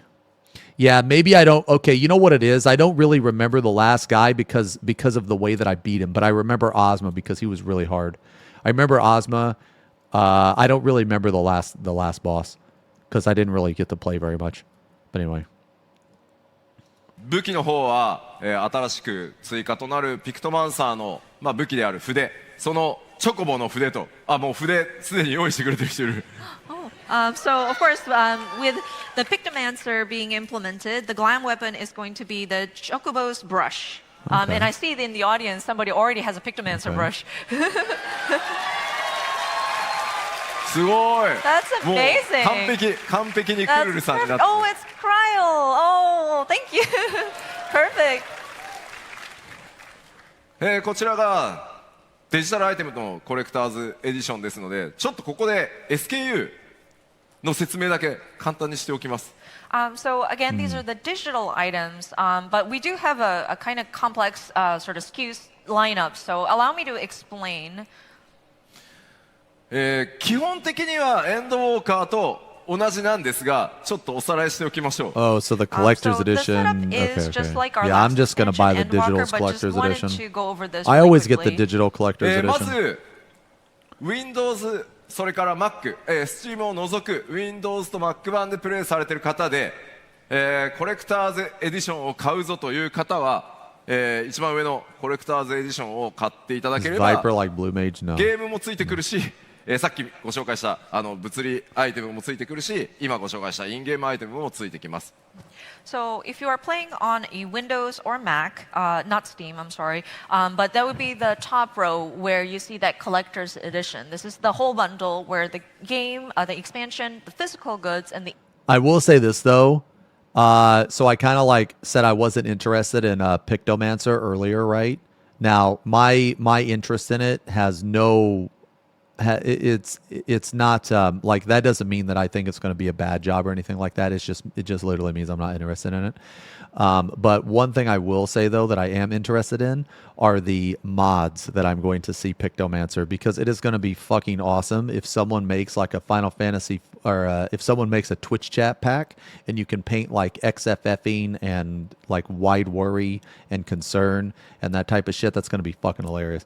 In-game items come in one package. そしてプレイステーション4、プレイステーション5、Xbox、そして Steam でプレイされてる方でさっきご紹介した物理の、コレクターズ購入されたい方はグッズだけのボックスというのがあるので、それとこの下にあるデジタルコレクターズエディションを購入していただければどっちも手に入るようになってます。So if you are playing on a PS4, PS5, Xbox Series X or S, or Steam, so we have the physical items packaged by themselves as a collector's box, and then the digital items would be bundled into the digital collector's edition. そしてもういいんだと、物理はいいんだと、マウントアークを早くよこせという方はこのデジタルコレクターズエディションを買っていただければ大丈夫です。And if you just want the digital items, you don't care about the physical items, just give me the Arc mount, then you can go for the digital collector's edition. Okay. そして最後、スタンダードエディション、何もついてこないノーマルのパッケージです。And then finally, we have our standard edition. This is just the expansion. 多分この会場にいる方と配信をご覧の皆様にはスタンダードエディションは多分関係ないです。And so, for those people who are enthused about our collector's edition, I think the standard edition will not really pertain to you.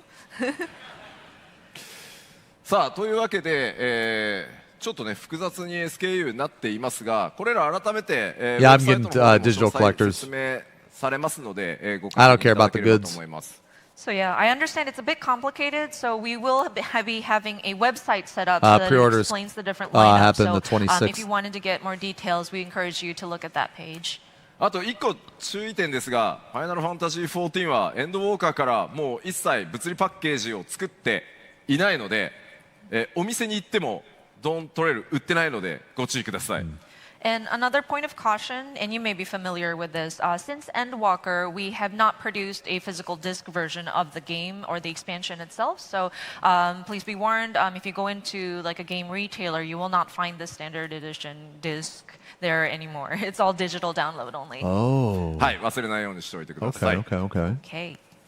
Okay. では 7.0 I haven't bought an actual disc in probably like 15 years. I'm not going to lie. Probably. I don't buy anything. Yeah, I don't. Yeah, my PC doesn't have a disc tray, and my PS5 doesn't have a disc tray either.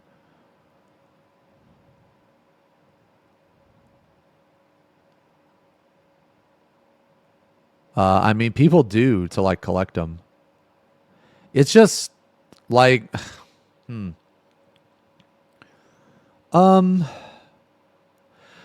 okay, so I'm not gonna say collecting things is stupid, because you know, like people collect things for different reasons. So like, I'll give you an example for me. I still have my Super Nintendo, and I still have a lot of my SNES games. And I never intend to play them again, but I keep them mostly for I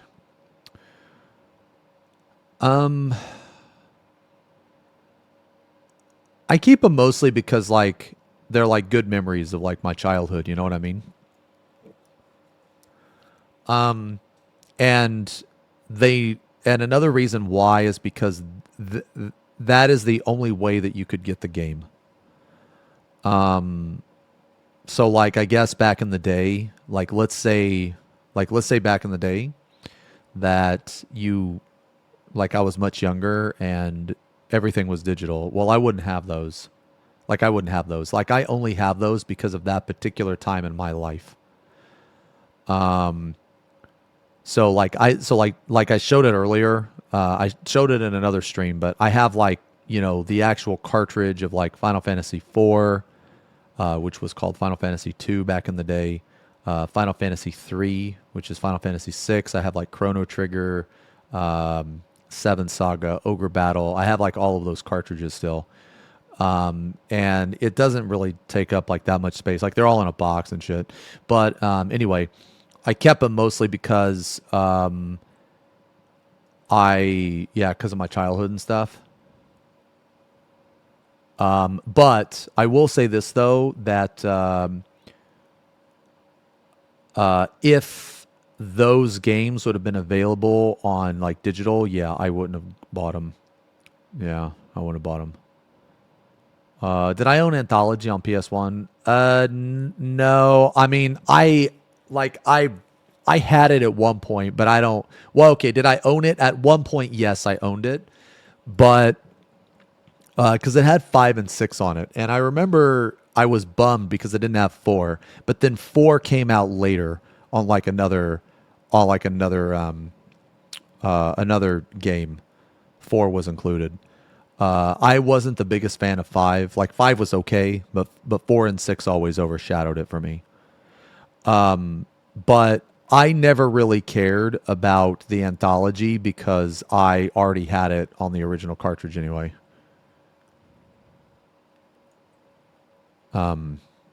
Yeah, so like PS1, I didn't really like. I don't have like I have very few PS1 games. I have like Star Ocean, that one's really good. Star Ocean 2. I have like Final Fantasy Tactics. Yeah, but that's like it. Yeah, but anyway. グラフィックスのアップデートを行うということで、特に皆さんの環境、アップグレードというかね、必須動作環境等々変わってますので、改めてちょっとご紹介させてください。So of course, with the different updates that we're making, including the graphical update, I'm afraid we will have to adjust the system requirements for your platform. Yeah, of course. これまでにお話ししてきた部分とちょっと一箇所だけ変更をさせて。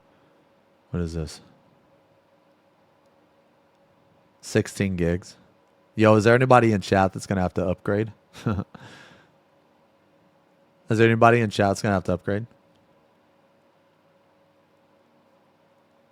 Oh, really? Oh, okay. Okay.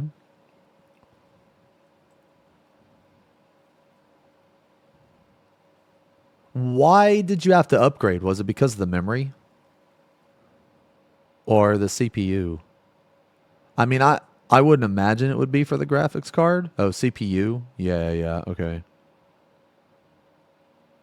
Oh, one person said GPU? Okay.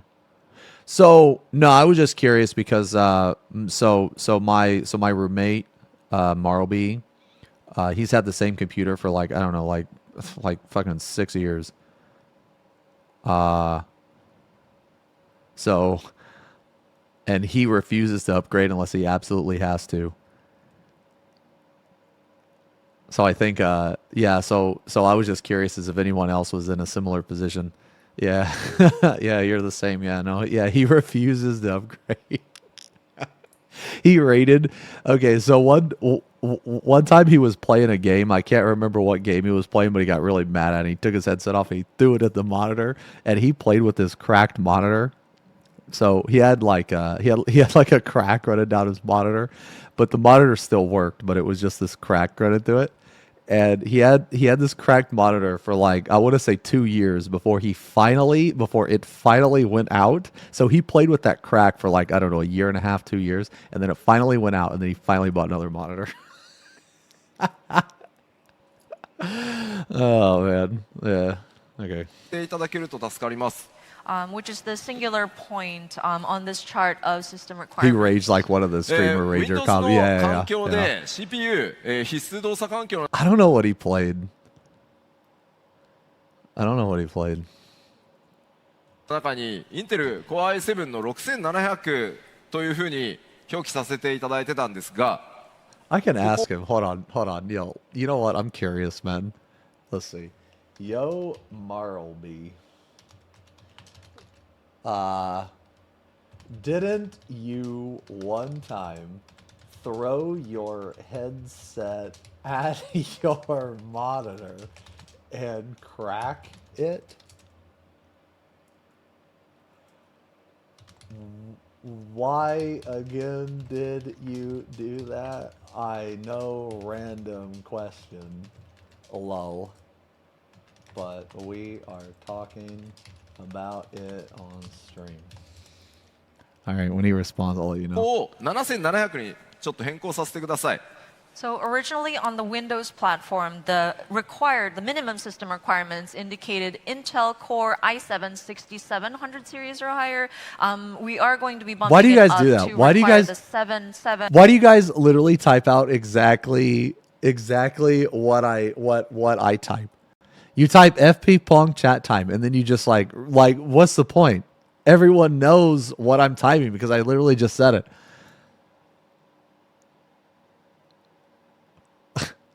It's like that doesn't make any sense. Why? 700 series. なぜかというと、 And then you ask if I'm mad. I don't even sound mad. That's so dumb. Like you ask if I'm like, why would I be mad? I'm just curious about that. I'm just curious.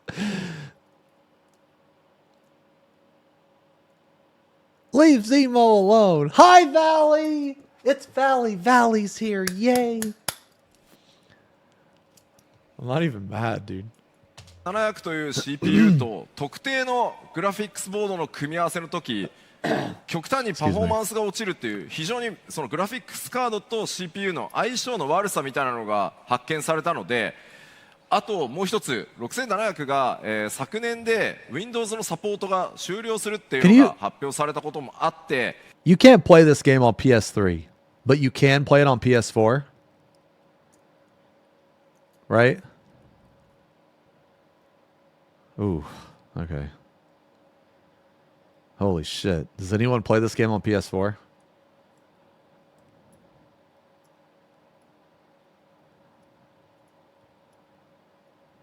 Does anybody? Ooh. Yeah, PS4 isn't getting graphics update. Jesus.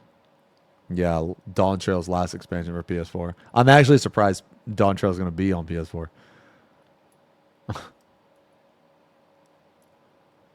Damn. Okay. I was just まあこの curious. 先10年さらに I と was just いうことを考えるんであれば7700とさせていただいた方が、分かりやすいのかなというふうになってます。まあおそらく皆さん大丈夫だと思うので、ここだけご I 注意 mean, く hey, ださい。 man. So there are a Hey, couple of man. reasons. Hey, man. Yo, I respect it. You can't get a PS5 or don't have the money for a PC, but you want to play the game. Hey, man, I can respect that. Why we had to bump this up. One is because with some combinations, the CPU and the graphics board seems to have seen issues in performance. So that's one reason. And then it seems there was an announcement that the 6700 will no longer be supported on the Windows platform. And it was announced last year that that support was ending. So we figured that it was better to bump it up so that we'll have a supported CPU. So I'm hoping that everybody is okay on their machines, but just in case, you might want to double check your CPU. そしてすごいちょっと重要なんですけど、HDD ハードディスクの容量はできるだけたくさん開けといてください。 And another thing, the HDD available disk space. I hope you are able to secure enough space for the game to be downloaded onto your machine. 今回グラフィックスアップデートによって非常に高解像のテクスチャーとかがこれまでにリリースしてきたアイテム全部にどんどん変わっていく I don't even know what I have. ちょっとパッチサイズ、ゲームサイズ What do 非 I 常 have? に大きく I don't even know what I have, man. Dude, I bought this computer costs like $6,000. I don't even know what the fuck's in it.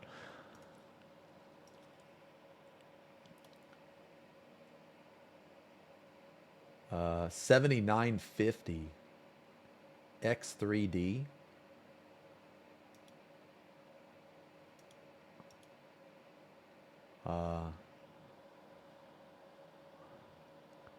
$79. Dude, dude, I need to upgrade. This number's higher.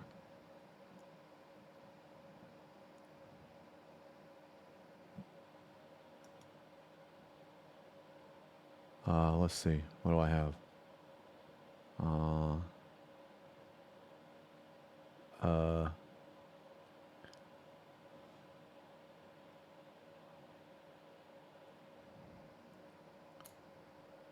High-end Ryzen.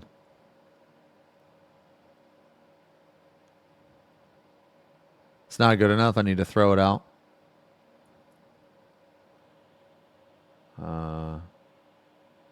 Where's the where's my, what is this, a Kraken? Oh yeah, I got liquid cooling.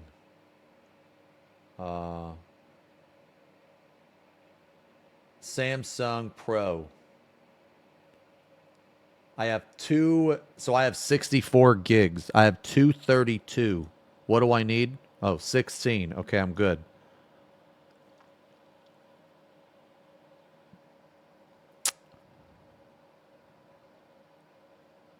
There's a system requirements page. Oh, where's the, yeah, is there, yeah, I don't know. Okay. 4090. I have a 4090. What is this?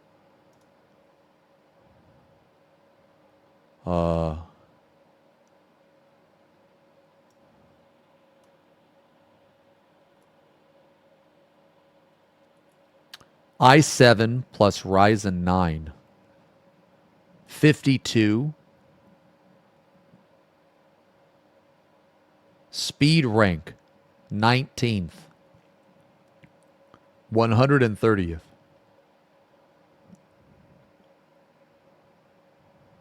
This website's horrible. Okay. I mean, I don't know. I don't know. Please don't use the website. Okay. I'm going to click off this right now because the last time I viewed something that I was ignorant to, people were mean to me. Wait, the website is biased and against AMD? Oh.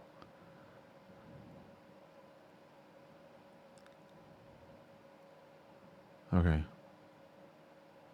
FP Pong has no idea what any of this means.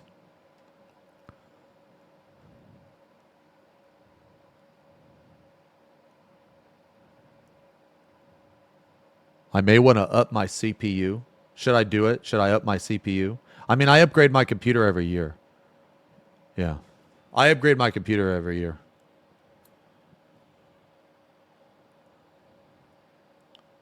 Yeah, I do. So the reason why I upgrade my computer every year, when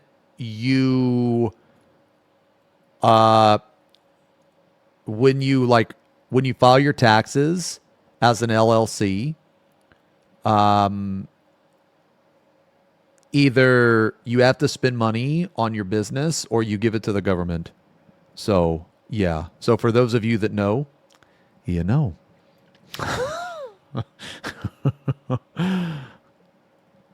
Yeah. This CPU is the fastest? Because when I built this PC, I wanted to build a ridiculously powerful machine. I just wanted the best of the best. Okay, Maroby got back to me. He said, yes, I did. Lol. Didn't you play with that cracked monitor for like 2 years?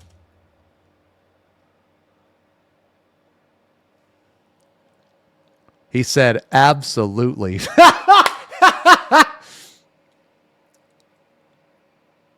Okay. Hell yeah. What game?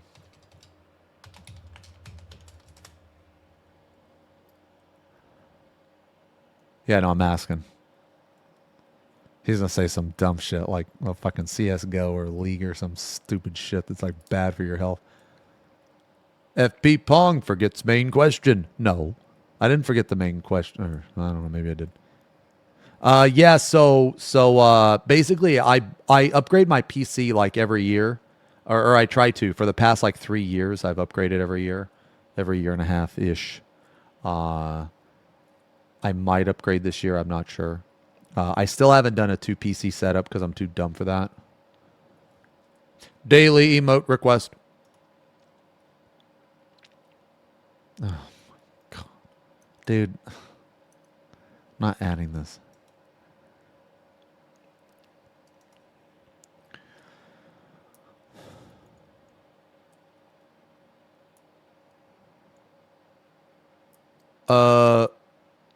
No, but okay, so I'm good. So I'm good then.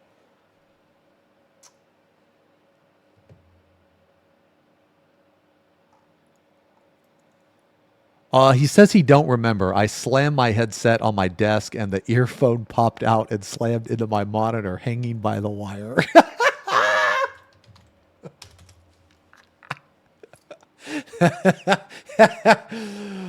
Became a permanent second monitor. Okay, that's what he said. So I guess he slammed his headset and the ear thing popped out and cracked his screen. That's why I didn't destroy his screen, because it just hit it in a specific way, I guess. Okay.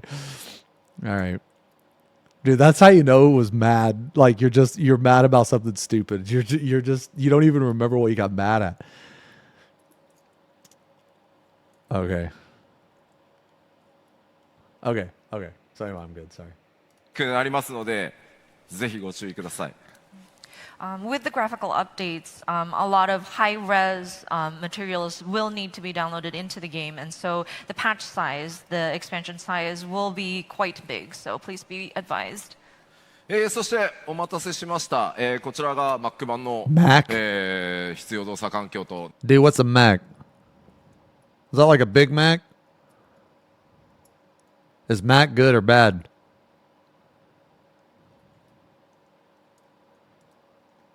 No, it's trash. Okay.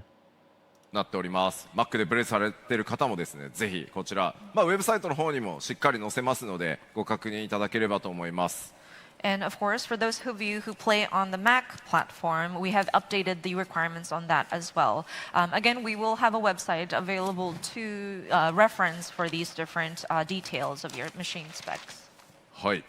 Bro, okay. No. I got more information. Marowi says, honestly, I don't think it was even a game. I think one of my headset earphones wasn't working and it pissed me off. That's why I slammed it.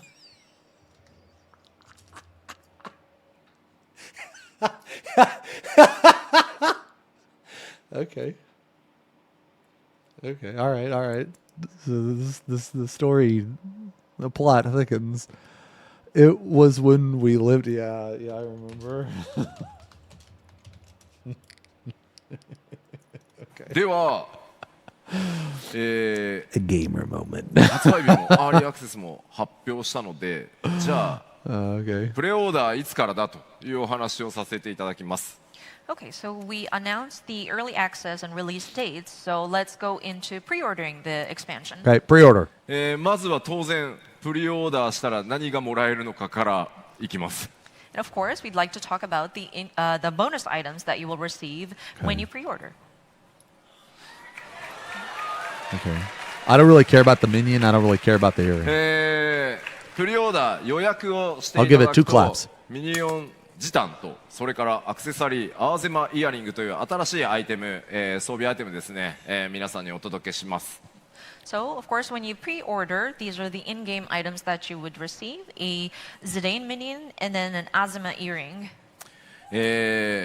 ここまでやたらと露骨なファイナルファンタジー9推しですが、なぜなのかは言わないでおきます。You may have noticed a lot of Final Fantasy IX references here, but Yeah, a lot of people like the reason 9. is a secret. I just could never get into it.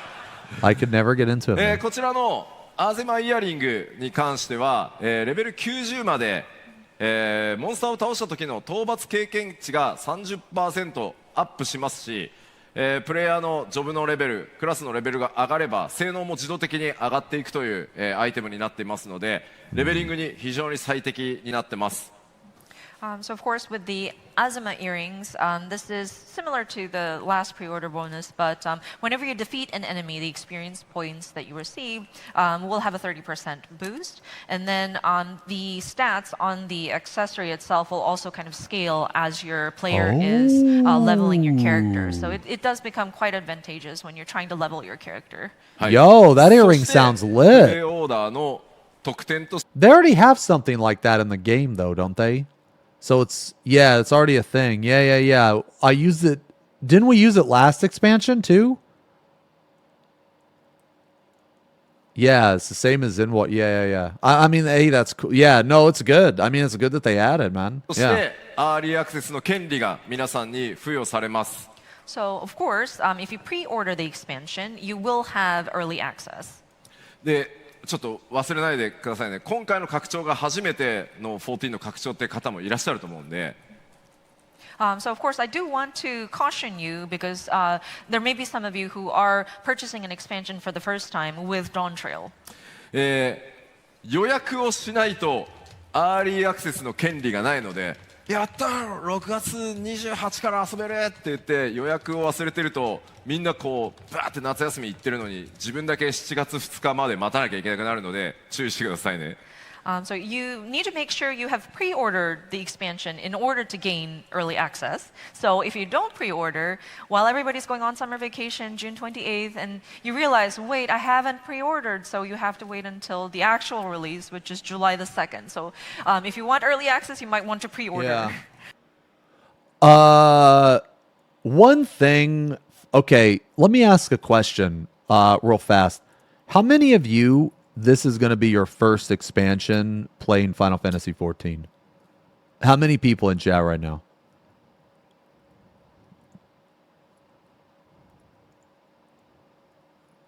Okay. Okay, so yeah. So a few of you. Okay, so I'm just going to tell you this now. If this is anything like it was every other fucking year, it's going to be really, really, really obnoxious. So what they're going to do is you're going to pre-order and then you're going to get this fucking code. And this code is for the pre-order. It's not for the game. Then you put the code in, then it unlocks the pre-order. But then you're going to have to put another code in for the actual game itself. For whatever reason they do this, it's really annoying. And for the people that have experienced this before, maybe you forgot, but I just want to mentally prepare everyone because yeah, it's really fucking obnoxious and it's really easy to get frustrated. So just now, I don't know if it's going to be the same, but it's been the same, I'm pretty sure, every expansion. So just prepare yourselves for this fucking nonsense, okay? Because it's really obnoxious. プレオーダーその予約開始日に関してですが、来週スタートします。 Okay, so And Tuesday. so pre-orders Yeah, that's will cool. begin next week. That's cool. Tuesday. I'm a pre-order. Steam も、この日からスタートするんですが、Steam 版以外は予約サイトがねそれぞれの時間で開くのでチェックしていただきたいんですが、Steam 版は全世界同時に、PTD に9時に開くので、ご注意ください。 So of course, the Steam version will be one set time globally. So it's on the disclaimer down there at 9 a.m. PDT. But the rest is local time, 9 a.m. Let's see, America would be West Coast time, but. そしてさっきご紹介した、ちょっと待ってね。この2つのアイテムは。プレオーダーしていただいたのが確認でき次第、レターモーグルがすぐに皆さんのところに運びに行きますので、7.0 を待たずにアイテムをお届けしますので、ぜひ早めの予約をお願いいたします。I mean, maybe. I haven't And kept of up course, with the it. in-game Maybe, but I bonuses doubt that it. you receive with pre-ordering will be delivered to you via delivery Moogle as soon as we are able to confirm the pre-order. So you are able to access these before the expansion launches. That's cool. Cool. Okay. They normally do that. まあただねちょっと不安なのがね予約サイトがダウンしなきゃいいなっていう。 The only concern that we have is I hope the pre-order site doesn't crash again. Yeah. あとこう、いやレターモーグリたちがもう無理クポ疲れたクポってちょっとね遅れる可能性もあるんで And our poor delivery moogles, they may be like, oh, I'm so tired, Kupo. まあいずれにせよちょっと予約をしていただいた方から順次 Yo, you know what, man? Dude, you know where the Moogles from Final Fantasy VII Remake came from? They came from Final Fantasy 16 Final Fantasy 14 Moogles that have been delivering pre-order shit for years, and they're just drained and all used up and look like fucking horrendous versions of like actual Moogles. Yeah. Yeah. Yeah, they're so fucking bad. Yeah. No. The 16 Moogles are 10 out of 10. They're good. They're just like 14s. Yeah, but that's where the Moogles from 7, the 7 remake, they come from the drained, lifeless Moogles in 14 that have been delivering pre-order shit for years. That's where they come from. アイテムすぐにねお届けしてまいりますのでぜひ予約の方よろしくお願いします That said, we will be delivering these in-game items as we confirm your pre-order, so we would encourage you to do so. はいさあでは1時間にわたっていろいろお話ししてまいりましたが、ドーントレイルのお話はこの辺までかなと。So yeah, we had about 1 hour to speak about our new expansion. So I think that kind of wraps up discussion about our Dawn Trail expansion. When's ただですね、昨日 God. PAX イーストの方でですね、ファイナルファンタジー16の、パネルがございました。Oh, Final That Fantasy said, 16? I know there was a panel Okay. on Final Fantasy 16 just yesterday.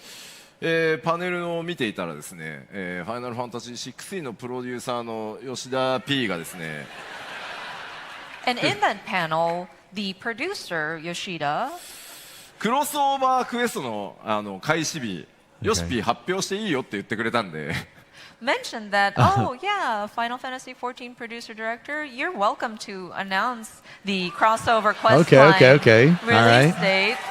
というわけで I assume you can get, 7月からスタートさせて oh, 4-2. Oh, wow, So okay. that, Okay, that's April cool. 2nd is going That's to cool. be the date that the Okay. crossover quest line will become available. まあ約1ヶ月ですね、 Oh, 4月入ったらすぐにスタートしますので、ぜひぜひご期待ください So it will begin as soon as we enter the month of April. So I hope you take a look. まだまだ16、PC 版を楽しみにお待ち、くださっている方もいるというふうに思いますので今回のクロスオーバークエストは、16のストーリーの物語の序盤とのクロスオーバーになっているので極端な強いネタバレはできるだけしないようにでも報酬が豪華になるように一生懸命14チームと16チーム力を合わせて作りました And of course, we understand that there are players of Final Fantasy 16 who are looking forward to the PC release. So we don't want to spoil the story for those who are on 14 who are waiting for 16. So the crossover content kind of covers like the first part of the game without any spoilers. But we have made sure that the rewards are very robust. So I hope you look forward to that. Okay. So I imagine you can get Clive's outfit. Hopefully Clive's outfit's cool in the game because it is よ because うや it's cool く in 本当長く引16. っ張りましたが、実装日お知らせできたので各言語ウェブサイトで特設ページ開いていくと思います And of course, it did take a while, but the team worked really hard, and we were able to announce the implementation date. So I believe we do have landing pages, web pages that give us the details on these. まあクエストのスタートがどこなのかどんな報酬がもらえるのか細かい情報すべてウェブサイトの方に記載されておりますのでぜひこの公演が終わってページが開いたら内容チェックよろしくお願いします I think you will be able to find details about, say, where the quest giver is and things like that. So once the page does open up, if it hasn't already, we encourage you to take a look. Okay. Does anyone have the page? さあでは1時間にわたって Does anyone happen to have the page? Sorry, my throat's like really dry. Yeah, I'm so sure this is the page.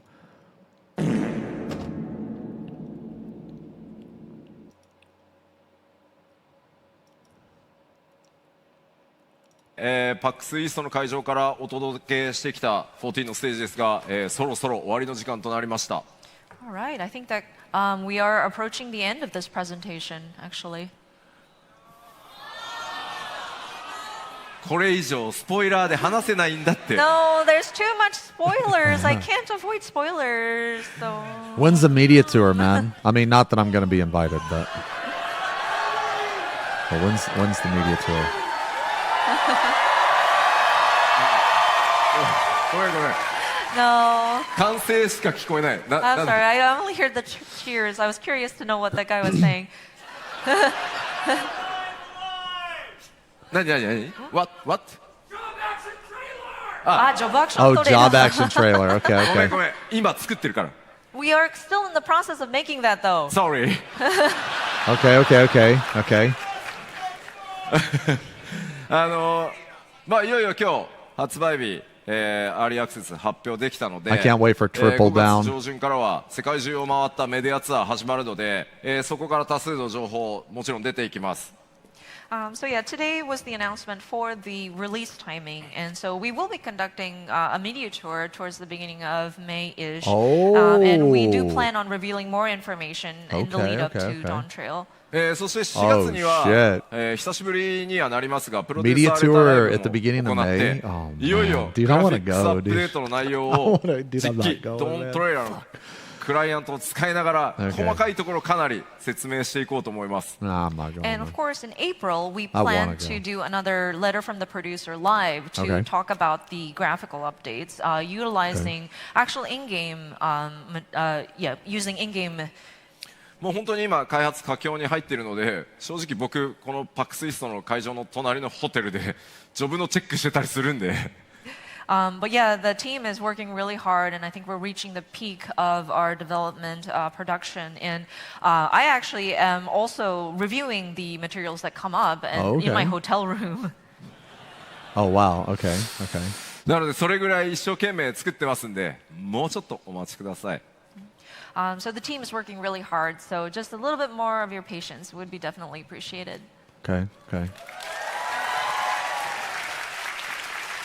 さあでは最後に改めまして本当に、ARR から数えると、丸10年、そして 1.0 から数えるとね、もう13年にわたって本当に世界中たくさんの人にサポートしていただいて14ここまで来れました。So once again, I would like to just look back at the 10 years of ARR, and if you count it from the original 1.0, 13 years, just how much support we've received from players around the world, and just how appreciative I am of you all. 我々がね本当にここまで歩んでこれたのは本当にプレイヤーの皆さん、光の戦士の皆さんのおかげです。And the reason why we were able to get this far in our journey is just truly because of the players, our warriors of light. ぜひですね、これから今日お話ししたように、さらにこの先10年、20年、僕がちょっと死んじゃって機械になるかもしれないですけど、そうなったとしても14続けていけるように、皆さんと一緒に引き続き歩いていきたいと思います。But yeah, we will continue to strive forward, aiming for the next 10, 20 years, Holy shit. To the day I die, basically, to bring you Final Fantasy XIV. ありがとうございました。Thank you! Thank you!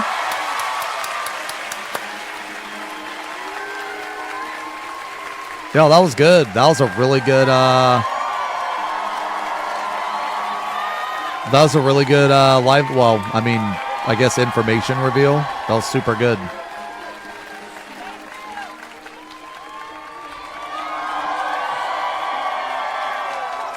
Yeah, that was good. Okay. All right. Yo, Poggies.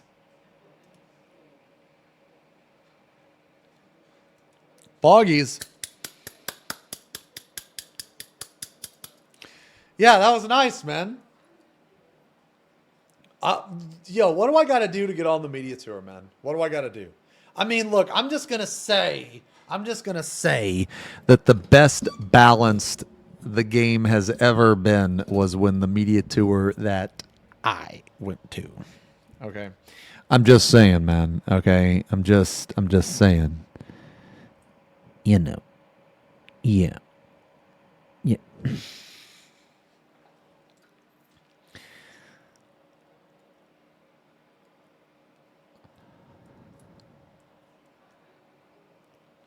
I need to find out. I need to find out whose dick I need to suck to get on the media tour. Or should I not say that? Should I not actually say that? Ooh. No hair, no media tour.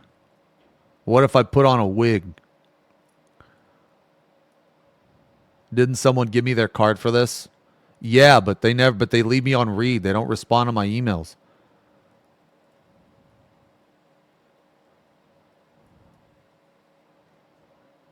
Wigged. Yeah. You trashed Hildebrand Quest. I mean, yeah, but I'm being honest. Attention, my lord. Okay, anyway, look, guys. Okay, look, that was really good. That was really, really good information reveal, man. The fact that they're hopefully going to make the game. So, honestly, when they say make the game harder or anything like that, I actually don't think that they're, or I hope that they're not talking about Savage, because I think Savage is actually a really good difficulty. I am more focused on the actual jobs. I think the job should require a higher skill ceiling.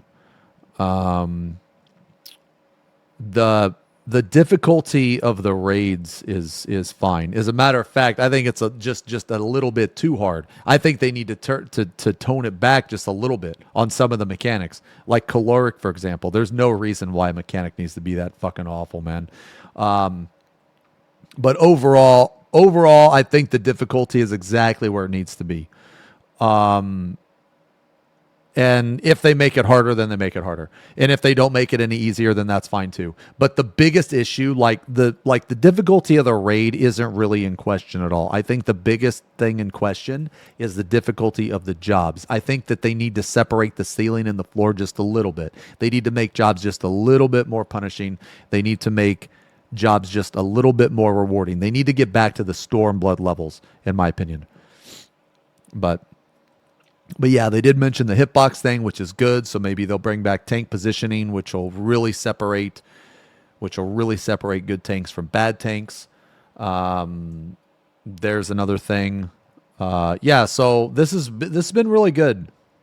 Yeah, also also just like overall in general, right? Like dungeons just being just a little bit more challenging. Hopefully the 24 mans go back to Ivalis difficulty, or like Heaven's Ward difficulty for the 24 mans. I felt like DRS's difficulty was perfect. I was a big fan of DRS. Really enjoyed it. I think that was really good. So yeah, man, I think it's really, really going to be good. I think it's going to be good. Yeah. Hey man, I said this right when when they were talking about Dawn Trail. I said it that I thought it was slated to be the best expansion ever. And I really meant that, and I mean it now. And every single time they reveal information, now I could be wrong. The content that they come out with could actually be dog shit. And now that would be really unfortunate. But I always say slated to be the best, meaning, when you look at the timeline, when you look at like what type of content is actually in the expansion, what they've said about the content, everything so far has led me to believe that. So far. Now, is that going to happen? We have to wait and see, obviously. But so far. Yeah. But anyway, that was good. Yeah, it was good. So what the fuck are we going to do?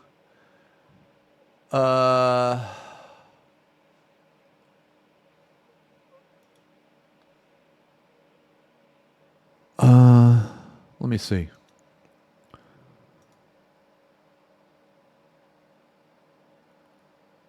Okay.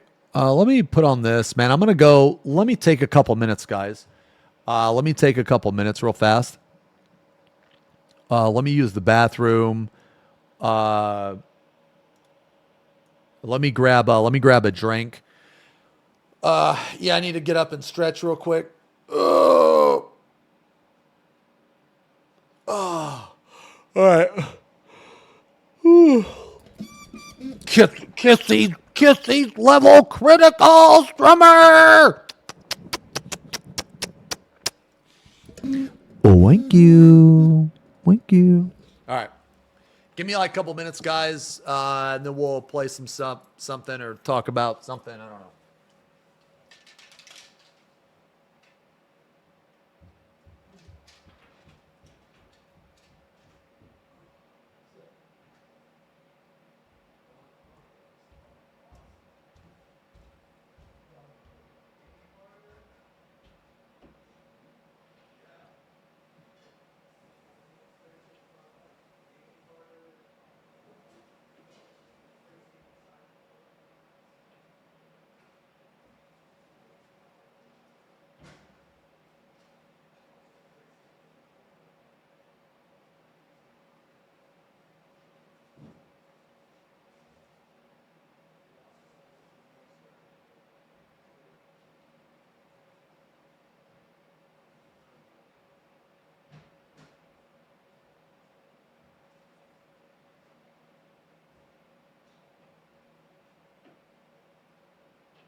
Woo.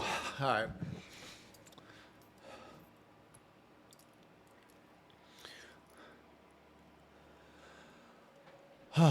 Okay. So anyway, what's up, guys? Uh.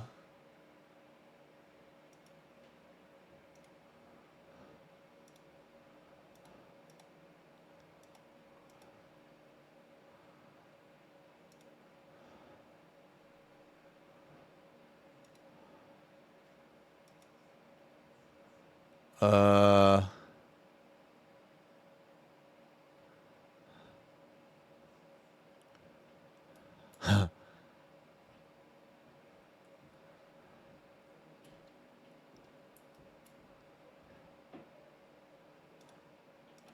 Oh man, dude. 3 months, man. 3 months.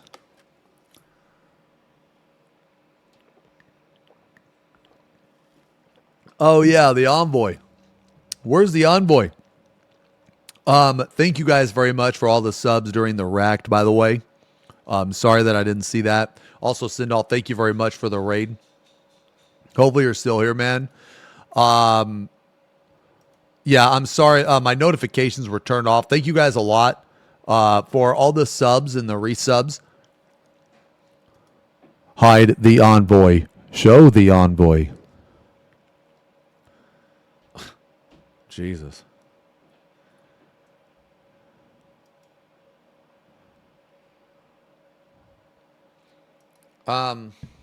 Yeah, man, that shit. Man, dude, I'm hyped, dude. I posted in my group's Discord. I was like, oh shit. Here we go. Attention, my lord. It is I, your royal envoy I bring word of your kingdom. I'd like to report that the coalition of the Blah Empire, the Glorb Federation, and our Peepo-Cute army has destroyed the capital of Sidonia, and Burge Council has no capital now. The Burge people have finally paid for their transgressions against the people of Calvonia. Holy shit. Really?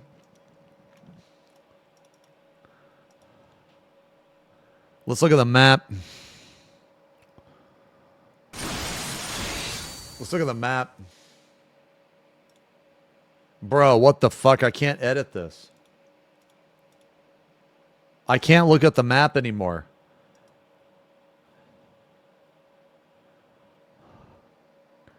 Dude, I can't look at the map. It's asking for money.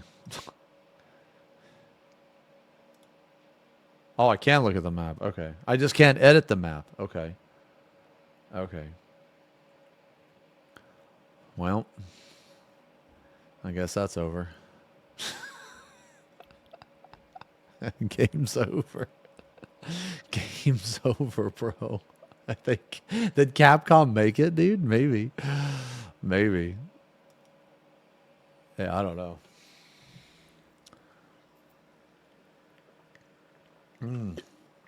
Okay, well, that's good news. Royal Envoy. That is great news. That is great news. But I feel sorrow for the Burge. There is a crater to the northeast of our kingdom. Fill that crater with water and erect bird baths in the water-filled crater to give the Burge at least some place of refuge. Yes. Erect. Get the fuck out of here. Why would you say that? That's not even what I meant. That's not even what I mean.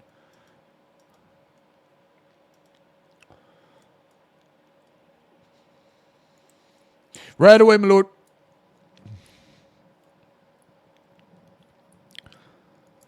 Redeem time. Okay. Okay. It's fine. It's fine. Redeem time. All right, so what are we doing? What are we doing now? Filthy rats! I think today we watched the story of Eden, I think. Yeah, I think we watched the story of Eden. I might play 7 hard mode, maybe later. Yeah, there's also a new next COVID as well. Yeah, let's watch the Eden. I think. Let's watch Eden. The Fall of Flight 123. Yeah, this is pretty good too, man. This seems pretty good. Ooh. Yeah. Let's watch the Eden stuff. Kind of want to watch that, man. Just so I'm at least a little familiar.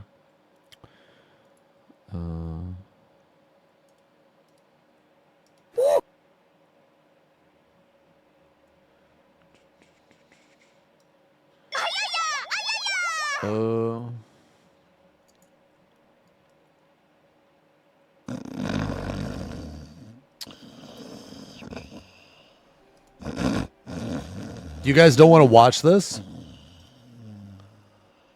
You guys don't want to watch the Eden stuff?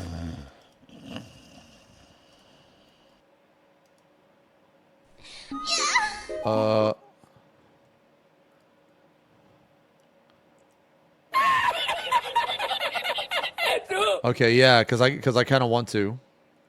I mean, I know this isn't gonna be like the whole fucking story and everything, but I'd like to at least know a little bit about what the fuck is going on.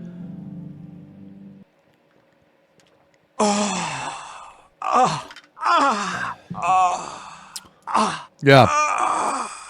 Okay, let's watch it. Yeah, let's watch it, guys. Okay. The Final Fantasy XIV Eden Story, a complete quest summary. So should I watch this one? Or this one? Dude, this one's an hour, bro. This one's a fucking hour. Yeah, go grab a snack.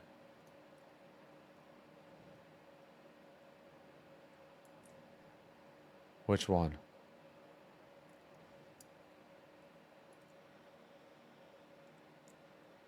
Oh, hour 1 is cutscenes. Oh, I just want a summarized version, dude. Yeah. Let's just watch this one, man.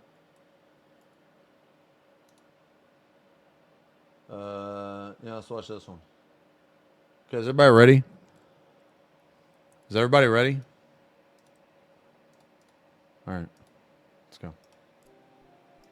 Welcome to our latest adventure. Okay. Today we explore Eden, the 8-man race. You want me to leave subtitles on or no? I am darkness. I remember this. I destroy the light and bring the dark. I am super edgy. And The other day when I was in a cool. simulator, I put my name as Darkness. Maybe some time away from home wasn't the best idea for you. Cat, what are you wearing? We're warriors of darkness. You need to be more edgy. I'll keep the etherical balance for us. Can't have too much darkness at one time. Speaking of Aether, I like didn't Rena Cat's wanna meet hat. us about something related to that? Oh yeah, I think we're supposed to meet her over in the Crystarium. Is this Dies of Cringe? Let's head out. No, this is Warrior fine. of Darkness. This is fine. Once upon a time, in the Crystarium, we meet with Reen and she tells us of a disturbance in the Aether, a strange concentration of light somewhere to the south. She believes it to originate in the empty, lands once swallowed by the flood. These Let me ask a question real fast. Sorry, let me ask a question. When does this take place? Like during Shadowbringers? Like when does this take place? Like during the story of Shadowbringer. Okay, so basically Emmett is dead at this point.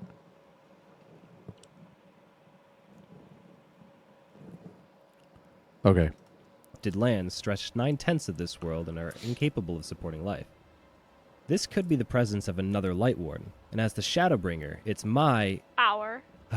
our responsibility to smite it.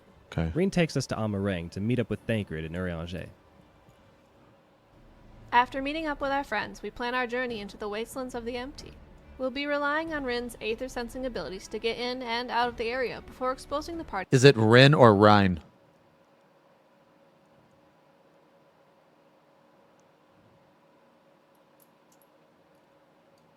Reen. Dude, I won't even write. Okay. Jesus, fuck. We'll be relying on Rin's aether sensing abilities to get in and out of the area before exposing the party for too long. Enough time in the empty and our friends would surely become sin eaters. Our friends meeting the Scions, right? Because the main character can't get affected by that, right? Okay. With that in mind, we've opted for a more mechanical mode of transportation, a sky slipper. Apparently, the vehicle was found in the Crystal Tower and has since been restored to working order. Dad Thancred drives us out into the empty as Rin helps navigate towards the aether source. Are we there yet? Dude, is that Cloud's hair, man?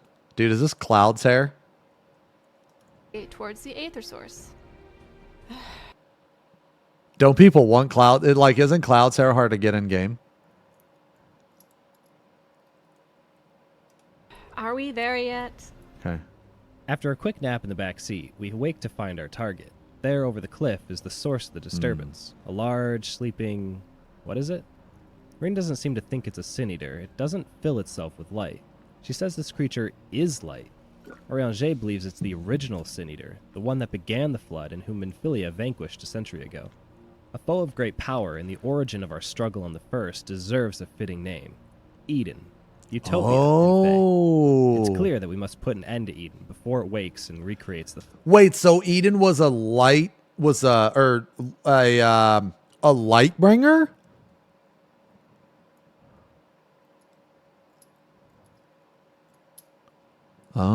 Oh, so that's why you Let's fight set up camp and Eden. devise a Okay. plan. After the tents have been put up and Thancred returns from his scouting mission, we get to business. Rin makes a point to suggest we move fast on this one, before Eden fully awakes. Oh, so She it's believes snoozing. the light enacted from the Okay, flood okay. embodies umbral properties, that is to say, that it halts the flow of aether, causing life to cease over time. Perhaps with the defeat of Eden, we could bring the aether to flow once more. Ariane surmises that Minfilia must have found a way to silence Eden, but not defeat it.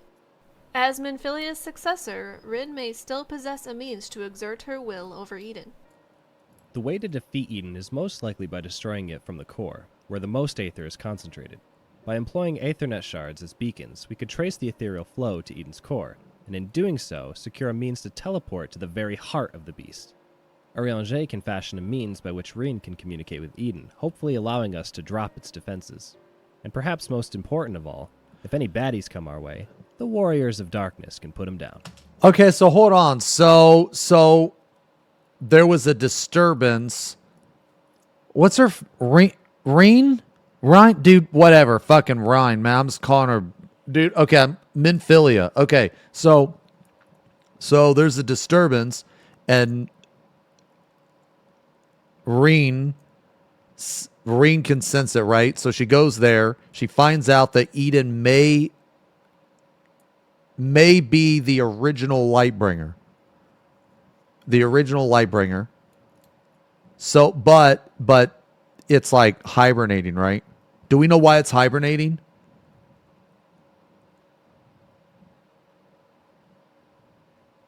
Not yet. Oh. Okay. We teleport Okay, into so the core of Eden, only to set off an alarm. We're greeted by what appears to be a version of Eden itself. After a battle and a cutscene that lasts for ages, we emerge victorious. Taking the teleport back to camp, we let our friends know that it's safe to enter. Okay.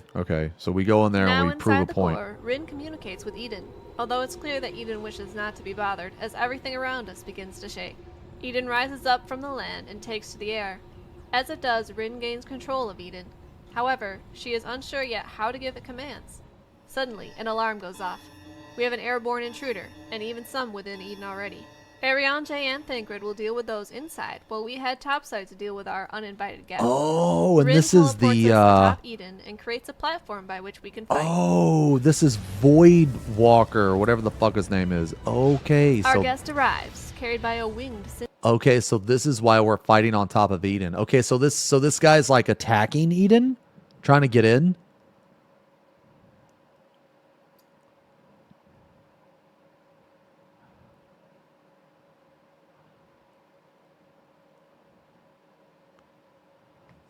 Sin Eater. Or perhaps our foe is holding this knight hostage. It's hard to Oh, tell. okay. But we won't hold back. Man, I like this fight, how is dude. it our enemy can call upon the void? I like this fight, man. I thought this fight was cool. With the Sin Eater destroyed, the knight it was holding drops to the platform, and our friends join us.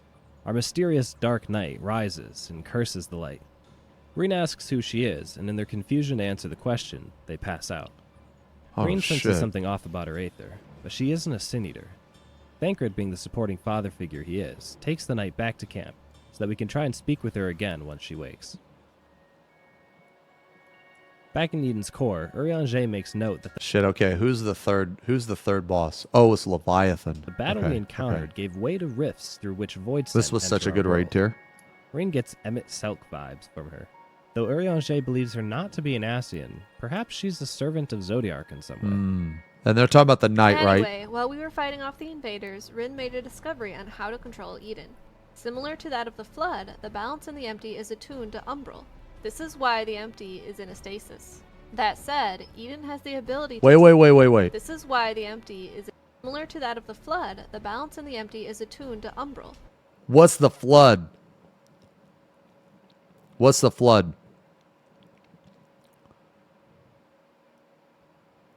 The flood of light. Okay.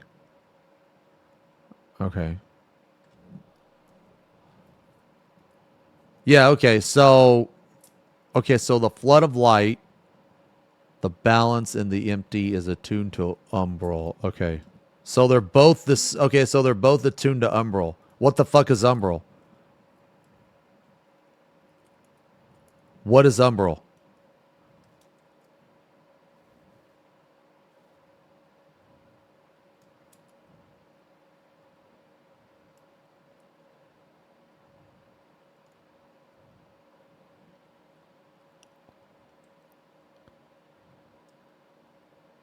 Okay. Wait, Umbral is light. Wait, what? I didn't play Realm Reborn, no. Yeah, I know Umbral. Wait, Umbral's an element? Oh, is it like... Okay, so it's like... Okay. Umbral is yin, astral is... Okay. This is Okay. why the empty is Okay. in stasis. That said, Eden has the ability to tip the scales back to astral, giving life and balance to the environment again. Okay, hold on, let me see. Umbral.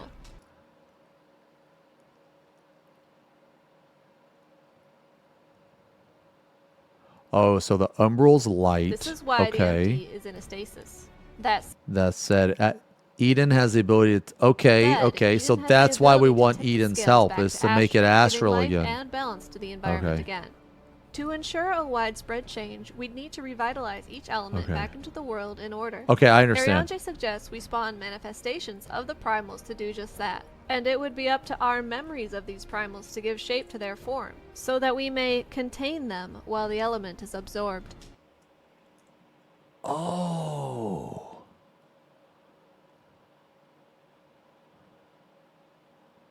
Okay, hold on. So...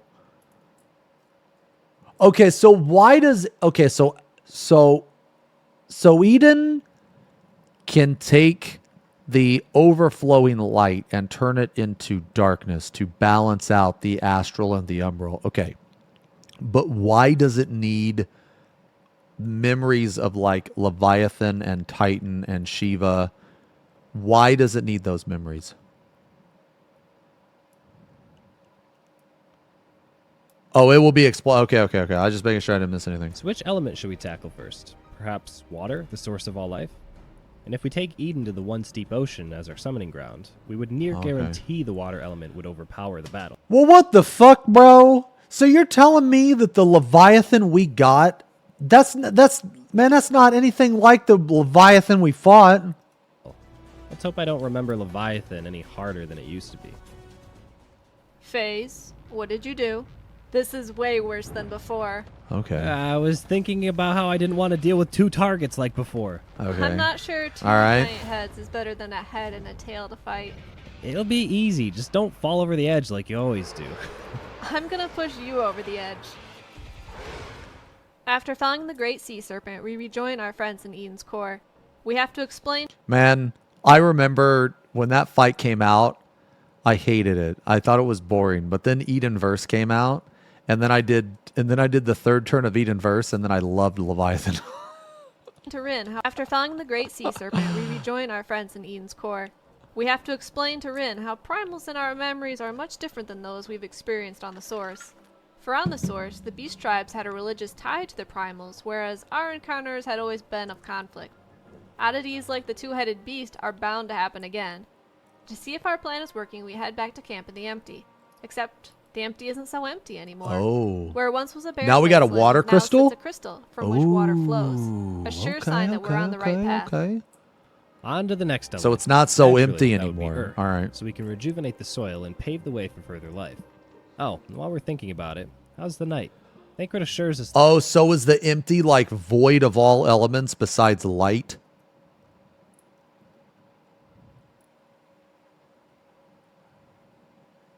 Oh, okay. that she's okay, fine, okay, just still sleeping. okay. He removed her helmet to see what we're dealing with, and says she appears to be a normal girl, not much older than Reen. Thancred plans to stay with her in case Oh, she wakes wait a up minute. while we Yo, head is out. the girl Gaia? Is that Gaia? Is that the knight we saved? Is that going to be Gaia?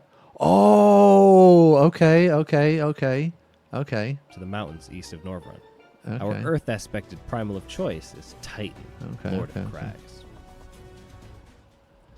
Hey, that looks pretty close, right? Oh, I man. did good. I don't know. This right here is the best Savage turn ever made. This is the best Savage turn ever made, in my opinion. I fucking love this turn. Oh, he looks like a younger, more agile Titan. What are those? See things right by here? its head? This is Titan minimum. Later, he turns into Titan maximum. Look, this whole summoning thing isn't as easy as it looks. You try next time. After some running around, we lay low the Underdweller. As we return to camp, we find the land healing. Dude, the fact that he can run you over in a car is just absolutely fucking phenomenal. though it is clear now that the changes are only present in the area around the crystal. Perhaps the localized phenomenon is the result of the intersection of etherical Yo, currents. Stripe, thank you for the In resub. layman terms, it should spread soon enough. We've been in the empty for a while now, and it appears to be taking a toll on Reen, so we decide to head back to the Crystarium for a bit to recover. On our Okay. journey back, Reen takes us aside in Amarang. She tells us how when she first sensed the disturbance in the empty, she was scared of what we'd find. But she knows now that Okay, finding this is Eden kind was of the cool right so move. far. She also thinks back to the girl that we've been helping recover. Her last words were, "Why am I here? What is happening?" She just wants to talk to her, to learn from her. Mm-hmm. Every so-called villain has their side of the story, and we'd be remiss to not hear hers out. We just have to wait for her to wake. Meanwhile, Arianje and Thancred remain in the empty. Arianje has uncovered information about our sleeping friend. Wait, why can they stay in the empty? I thought the Scions couldn't stay in the empty. Or is it because there's 2 crystals there now, it's like more manageable?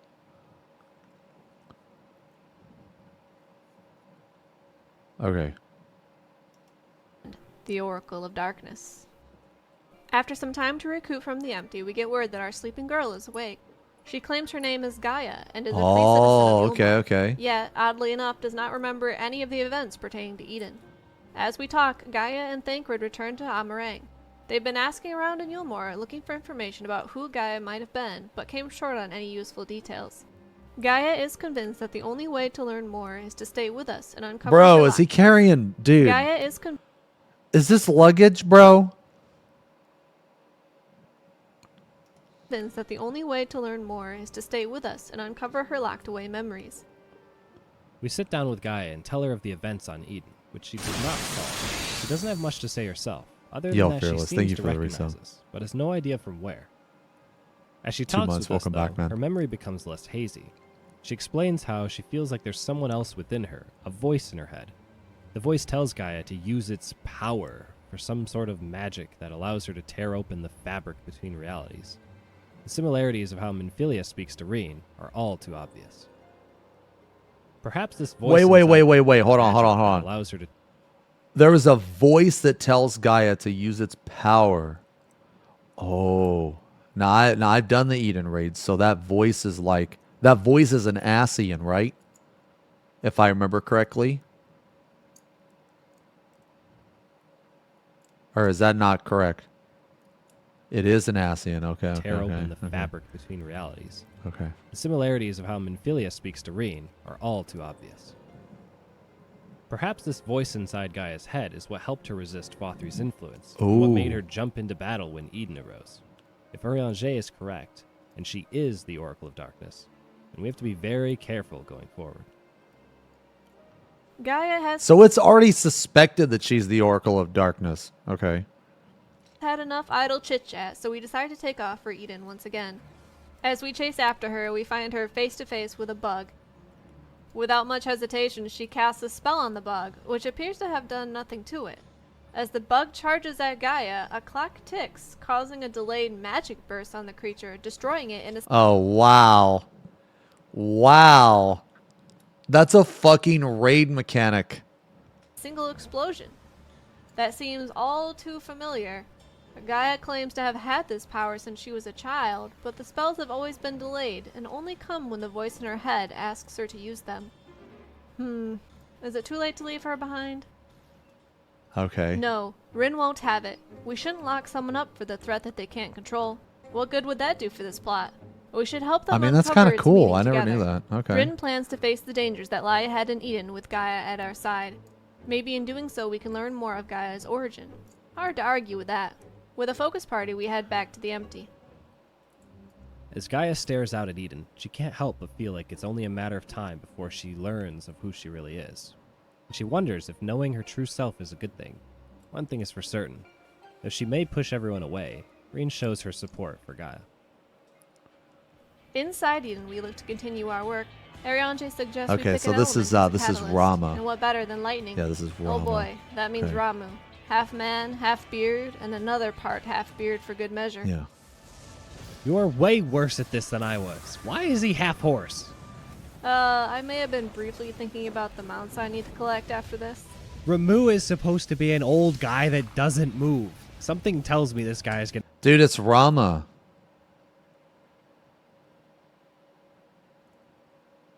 This is clearly like, this is not like a cow bottom half, so it can't be Ramu. It's Rama. Gonna be dashing everywhere. Yeah, this may be harder than it looks. Easier to kill these things than remake them. After defeating this centaur of a primal, we return Yeah, to it the was crystal Ixion. outside Eden. It now glows purple, indicating our change has been made, yet the change is subtle. Thancred senses a humidity in the air, much like before. Dude, it you know rains, what? but nothing else is. You know what primal I really liked that they like never brought back was Kujata. I always thought Kujata was so cool, man. He was this like tri-element bull. Dude, he's badass, man. Visible. Gaia is not amused by how little our progress has to show for it. Perhaps by enacting the winds of change, we may stir the heavens.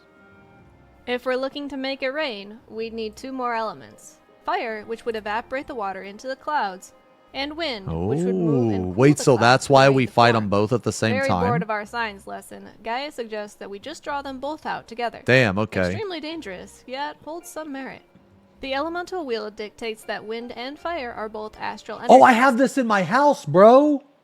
I didn't know this was relevant. Dude, I thought this was just a summoning circle. Let's look at the map. I have this in my house. I thought it was a summoning circle. All right, let's look. Okay, hold on. So hold on. What are they saying in the video here? They're saying something in the video, bro. Hold on. What is this? Why do I have all these? Oh my god, I have all these random tabs open. What the heck? Okay. So what are they saying in the video? Alright. The elemental wheel dictates that wind and fire are both astral energies. Oh, wait, astral. Wait, hold on. Let's see. Wait, here's the tree. That's the wise tree in the middle. Okay, I get it. Okay, so wait. Which one is the moon? Umbral? Or, wait, what? Why is there a sun here and a moon? All right, hold on. Let's see. And from that, they share a connection which puts each other in check. Oh. Okay. So, let's take a look.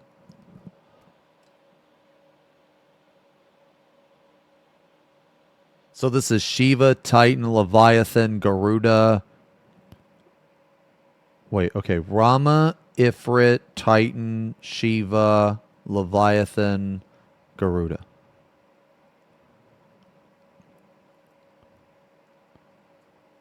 Okay. Okay. Yeah, I never knew. I thought that was the summoning thing. Okay. I mean, that's cool.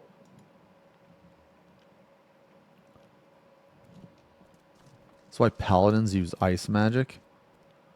Wait, what? Paladins don't use ice magic. What are you talking about?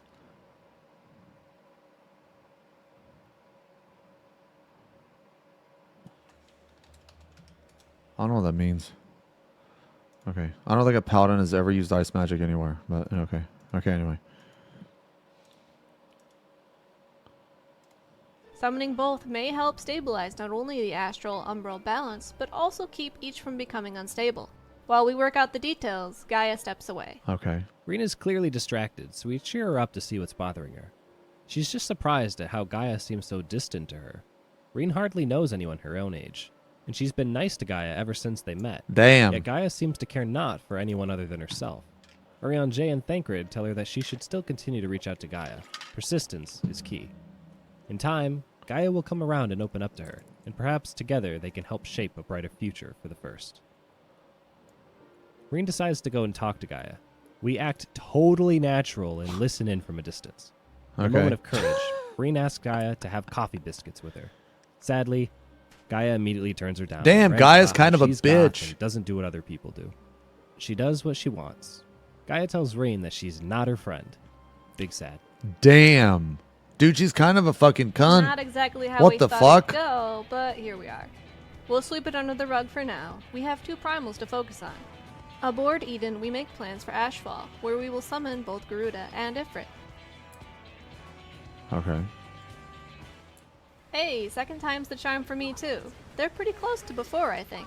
I'm still nervous. We've never had to fight both of them at once before. Man, they look cool. We fought Ultima, who ate all of them for breakfast. How hard can this be?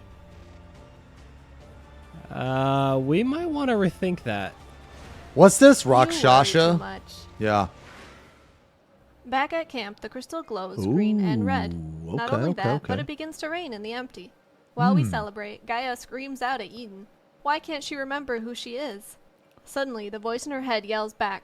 It still hungers. It wants Gaia to unleash her full power. Reclaim your memories. Fulfill your destiny. Rings in her head. Rin asks her if she's okay, but Gaia screams at her to get away from her. Damn. Touchy. Okay. With nothing left Okay, but the okay. element of ice to return to the empty, we head back to Eden. In theory, this would return the empty back to its state before the flood, or at least within a decade or 2. As the Oracle of Light, Reen's power can only work so fast. These words seem to bother Gaia as she throws a fit in front of us. So this is the Oracle of Darkness, bringer of misery and chaos? She belittles herself and casts doubt on our willingness to help her. Dude, she's a To clear her fucking head, she goes bitch. topside to get some air. We follow her atop Eden to see what she's up to, but we're too late. Gaia begins to remember, and in that moment, the darkness within her shoots out into the air. An icon of darkness appears that draws forth sin eaters. like a Oh, moth to God. We grab Gaia and teleport back inside Eden before the birds can get us. Change The plan. birds. The ice can wait. We have a new boss to kill. So many of them, Okay. but nothing we can't handle. We play a game of red light, blue light, and stop just in time before being Man, this turn was such a disappointment. This turn was such a disappointment, man. For those of you that don't know, this turn went under some like last minute development changes that ended up being really, really bad. Yeah, so it went from being really difficult to like way too easy. killed. This is no children's game. After we deal with the darkness, we return to our friends inside Eden. During our time away, Gaia has been lost in her thoughts, unconscious. She's trapped inside her own head with no one to talk to, not even the voice of darkness. Ironic how all she ever wanted was peace and quiet, and now that she has it, she just wants someone to talk to. Alone, and without her memories, she willingly slips into the darkness of her mind. She will suffer no more. But Reen won't have it. She calls out to Gaia and reminds her of the coffee biscuits they were supposed to go get. Oh, Hearing Reen's shit. voice, Okay. Gaia returns to consciousness, and for the first Did they ever time, get coffee she biscuits? smiles. Gaia tells us how when the fairy, They voice in do? her head, Okay, was okay. speaking with her in a dream, a stream of memories rushed through her mind. It's like seeing visions of I another mean, life she lived, but through someone else's I like eyes. coffee biscuits. Yeah, that sounds totally normal. Gaia assures us we can talk more later, but first we should get back to business. We have yet to release the element of ice into the empty, and should head to the great glacier to the north. There we can summon Shiva. However, Rin has another idea to add. She'd like to be the vessel to Shiva, like Ysael was. Being still and passive in nature, ice is the element most aligned with light, so Reen would need to get close to the action to draw it out. Thancred is not about to stand by and watch as we beat up Reen. But by harnessing the power of ice, Reen could hope to teach Eden to take care of the empty long after we finish our work. In this way, Reen would free herself from having to stay and control Eden. A leap of faith for sure, but it's faith that got us this far. Faith in our friends and in our abilities.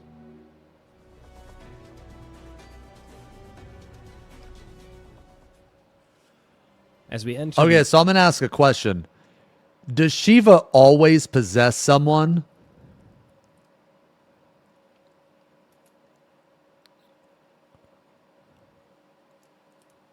Why does Shiva always possess someone?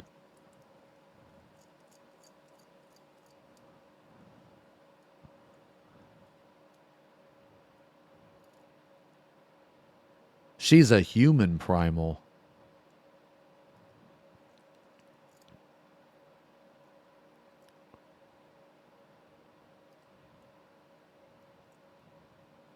Some primals need to possess a mortal. Okay. I was just The curious. arena of ice. Reen So it could causes- technically be anybody, right? Like it didn't have to be Reen.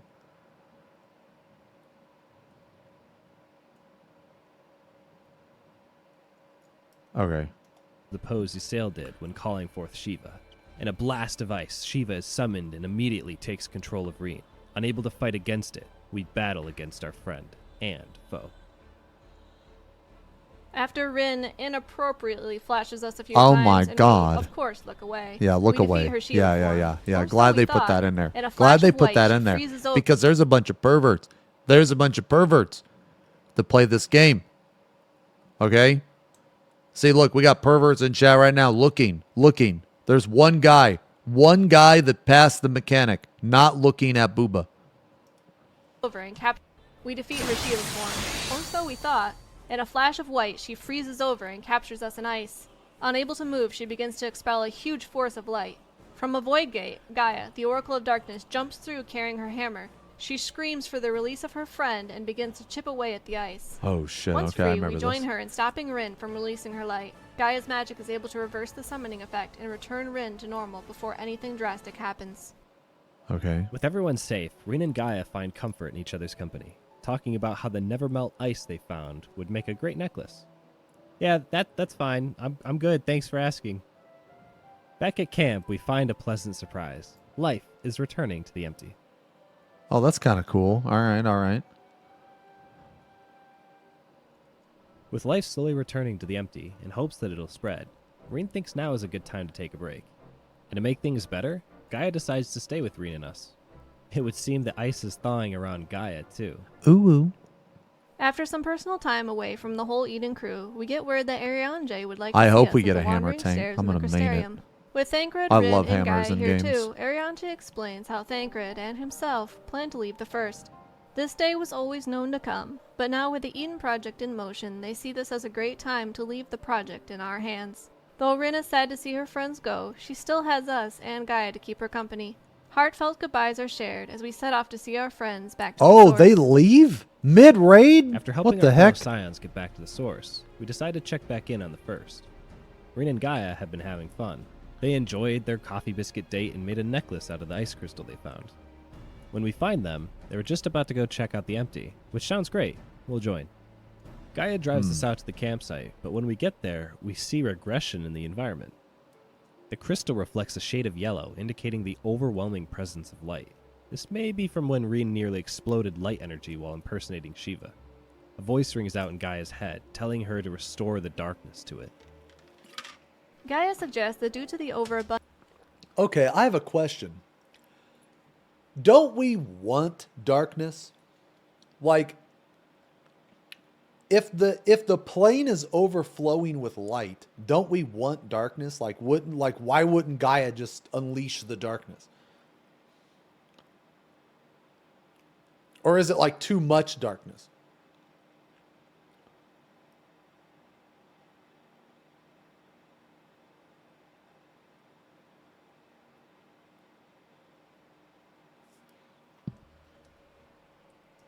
of light in the empty, we should balance it out by similarly defeating summons of darkness. Okay. The thing is there isn't exactly a primal of darkness. We need to think of something else. Maybe the cloud of darkness from when we Oh.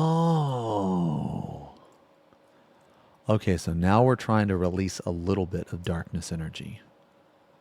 Okay. That makes sense. Cloud of darkness. encountered her Okay. during our Okay. exploits Yeah. at the Crystal Tower. Yeah. As for the venue, we'll just have Rin hold off the light in the area, and Gaia draw out the darkness. And when we're all done, we can get treats at the festival at the Crystarium. Okay. I gotta tell you, Didn't she used to be more green? I may This have made version some is, adjustments. The last time we much fought better. her, she was mad ugly. I see. After killing the cloud of darkness, we return to camp to see if any changes occurred. Nothing out of the ordinary appears to be different at first. But then, the crystal shines the colors of a rainbow. Something has happened, but we're not sure what. well, what element is that? Gaia is suspicious. Something is off. She calls out to Eden. saying that someone has been hiding within Eden this whole time. Oh. And with that, a dark shadow forms in the air, revealing to us Metron, servant of Zodiac, an Ascian. Yeah, it's the Ascian that like talks to. Apparently, Metron is the voice that Yeah, was speaking okay. to Gaia all her life. Okay. And thanks to us dispelling some of the light in the area, he's almost free of his prison. Metron is Eden, an Ascian turned Sin Eater, and the cause of the flood.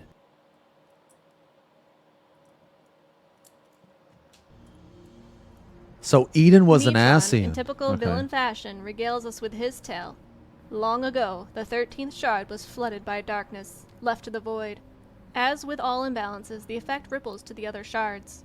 The first felt the greatest effect, being made susceptible to the influence of light. Now losing the first to the void would be of no use to the Ascians, so Metron and the others were sent to prevent the flood of light. Emmett Selk, however, conceived of a plan to trigger the rejoining of the shard by using the very light that was trying to destroy the first.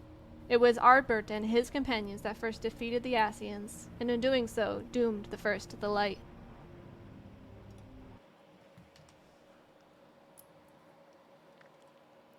So wait, okay. Ardbert is the yeah, he's the warrior guy, right? Okay. So, but I thought he died in that battle.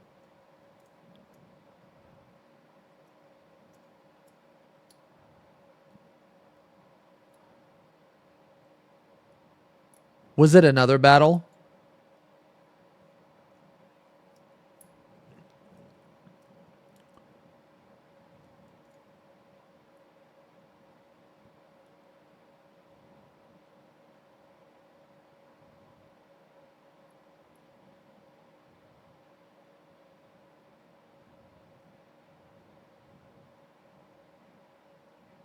Wait, he doesn't die until he leaves the first? Wait, okay, why did he leave the first?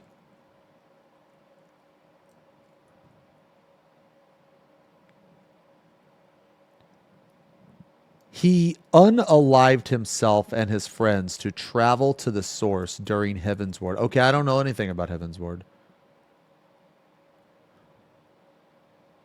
Okay.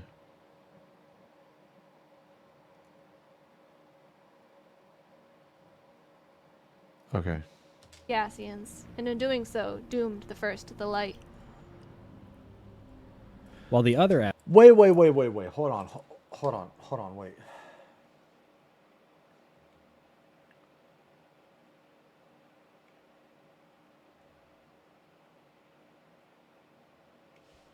However, conceived of a plan to trigger the rejoining of the shard by using the very light that was trying to destroy the first.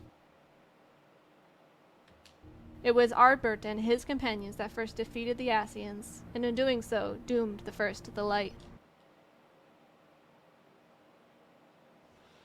Okay, my question is, so Ardbert fought Emmett Selk, yes or no? Okay, that's my first question. No. Okay. Hold on. Okay, I'm gathering information. Hold on. Okay. So, these Ascians were not Emmett Selk. They were they were other Ascians, right? Kind of similar to how Laha Bread, like, did his thing in the source. Okay. All right. Hold on. It's going slow. I'm not smart. Okay. So, Ardbert. So they did the same thing. Okay. Now, hold on. What does she say? It was Ardbert. And his companions that Okay. So when they defeated the Ascians, why did they doom the first to the light? Was it because the Ascians were the balance of darkness?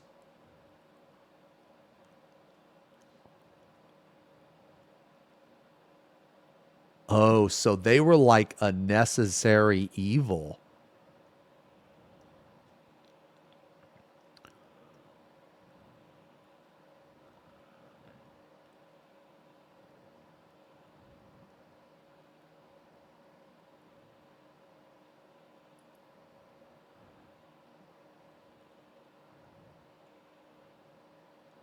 Yeah. No. Okay. Okay. Okay.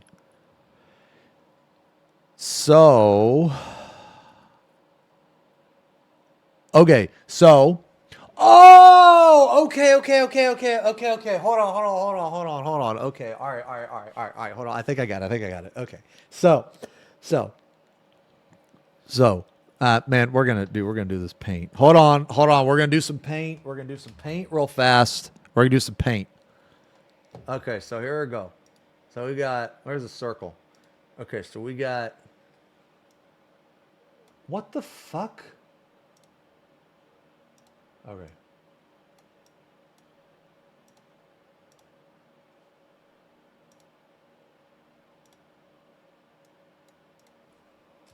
Ard, Bert, and Du Bois.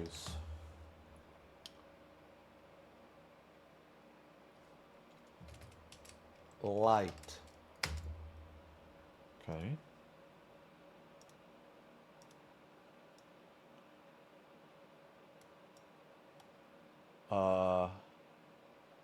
Okay.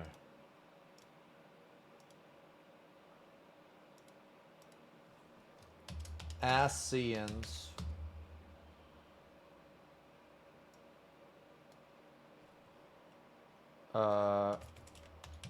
Dark. All right, there's a C in there, right? Okay. Okay. Okay, now you got Ardbert and the boys, Ascians. Okay, so they fight. Okay? They fight. Then, so basically you have like, here, I'll do this. Okay, so right now it's 50-50. Okay, so it's 50-50. But then, once Ardbert and the boys kill the Ascians, it is now 100% light. Here, I'm just going to put it here, but it's 100%. So, hold on. Okay, so now it's 100% light. So now they're like, oh fuck, what are we going to do? So then they're like, we need to get rid of some light, but we are light, so we need to go. So then they go to the first, which then makes it, or they're trying to make it 50-50 again. I mean, not the first, but the source. No, sorry. I meant the source. They try to go to the source.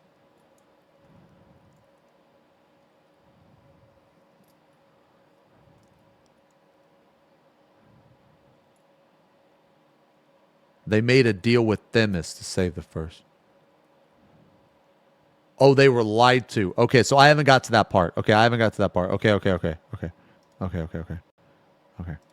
That first defeated the Ascians, and in doing so, doomed the first to the light. Okay. While the other Ascian soul would be reborn with a new body, Ardbert had stricken Metron with a blade of purest light. Even an Ascian cannot recover from that. Oh, As his soul was twisted into ruin, Metron unleashed the light burgeoning within him, spreading it to every corner of the world. What?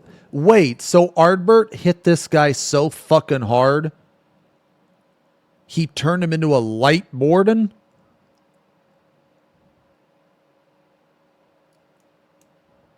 He hit him so hard. Okay. This would come to be known as the Flood.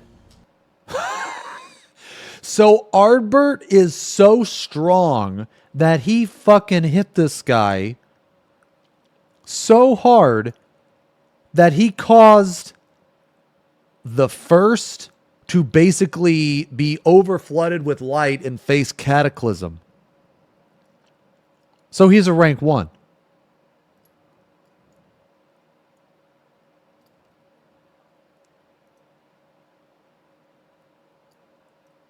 Okay. Minfilia would come to stop the Flood by ceasing it from spreading, and in doing so, she restored to Metron a sliver of his consciousness. Oh, and Menphilia, before she died or whatever, she was stopping an unconscious Metron from fully spreading the flood.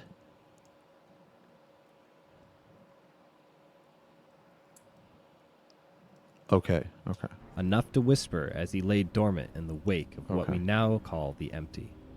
His defeated body is that of Eden.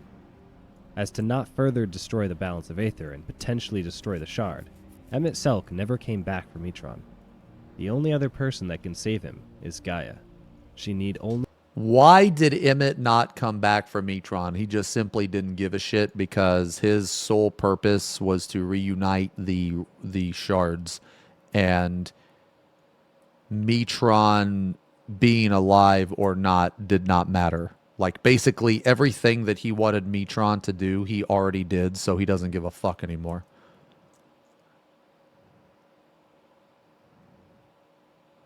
Okay. only remember her duty. Remember Metron. As for the here and now, Metron can influence control over Gaia, as seen when she first attacked Eden. He can also project his... I can see why people like Emmett. Yeah, he's like an anti-hero. He's an anti-hero. I can see why people like him. He has some similarities to Virgil. Like, not in, like, you know, the way they look or the way they fight necessarily, but he has some similarities. Basically a villain with a code. Like a higher plan. You know? image outside the ship, which is why we're able to talk. Monologue over. If we wish to find out more, Metron invites us inside Eden's core. Well, we're not going to get anywhere in restoring the empty with an Ascian eating all of the dark energy we produce. Rin recalls the words of Thancred and Arianje and is Assy and eating, those two words next to each other, it's like kind of funny to me. reminded not to rush in and take time to think of a plan. But Gaia doesn't remember who Thancred and Arianje are. This memory thing is starting to become a problem again. So she It still takes doesn't Becky to remember. tell Gaia of Thancred and Arianje in hopes that she'll begin to remember, or at the very least, put her at ease for a while. After some chit-chat, we set our eyes again on the Ascian problem and head to Eden's core to confront Metron. So Eden is like... Okay, so this Metron right now, is he like corporeal? Or is he a ghost? Because basically Eden, we're like, it's kind of creepy, but we're like inside of Eden's dead body, like inside of Eden's husk.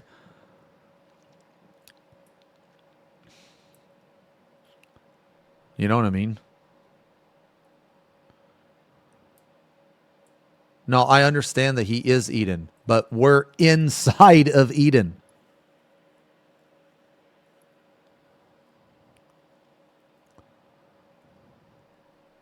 Yeah, okay. He offers to show us a glimpse of the past, that we might learn some answers there. He means to conjure the Shadowkeeper, nemesis of Ardbert and his fellow warriors of light. Okay. To do so, he needs Gaia, but she is her own self now, or again, however that works. And she will not be used by an Ascian. Jealous that Gaia chose Reninus over himself, Metron snatches Gaia and teleports her into the shadows. Oh, shit. He plans to reveal Wait to a minute, her wait her a minute. true He's identity salty? while we help in defeating the summons of dark. He's salty about that? Or again, however that works. And she will not be used by an Ascian. Jealous that Gaia chose Reninus over himself. Oh, so like... Okay. So basically he's been talking to her, so he thought that there was some bond.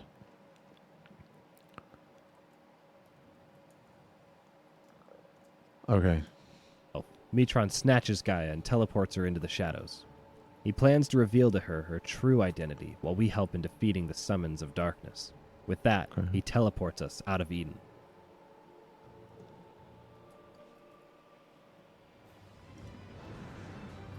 The doggo has a sword, Cat. It has a sword. You have a sword too. Maybe you can teach this doggo a trick or Dude, two. I hated that fight. After following in Ardbert's footsteps and defeating the Shadowkeeper, we return to Eden's core. There we find Gaia. Actually, Apparently walked. Actually, the fight wasn't too bad. I just didn't like the orb mechanic. Besides that, the fight was fine. I just didn't like the orb mechanic. But I didn't like how one party member could give the whole other party member a damage down for their one mistake. I don't like mechanics like that. Like, you should punish the person that fucks up, not the whole party. Maybe you can teach this doggo a trick or two. After following in Ardbert's footsteps and defeating the Shadowkeeper, we return to Eden's core. There we find Gaia. She apparently watched the fight and has seen this before, some 100 years ago. Metron enters the core and claims that it was Gaia and himself that created the Shadowkeeper. Oh. Metron wishes for Gaia to reclaim her lost identity and erase the worthless memories she's made with us. But these memories are not worthless. Her new life is her own, and she will not part with it. Metron is shocked that Gaia still resists, wondering how things would have been different if he too had died with her, had he too been reborn. Wait, died Alas, when with the plot her? is Wait a proven, minute. Metron is Her new life is her own, and she will not part with it. Metron is shocked that Gaia still resists, wondering how things would have been different if he too had died with her. Wait, so she died? We don't know how she died, though, yet, do we? He had been two reborn. The last one they fought as one against... Oh, so she fought Ardbert?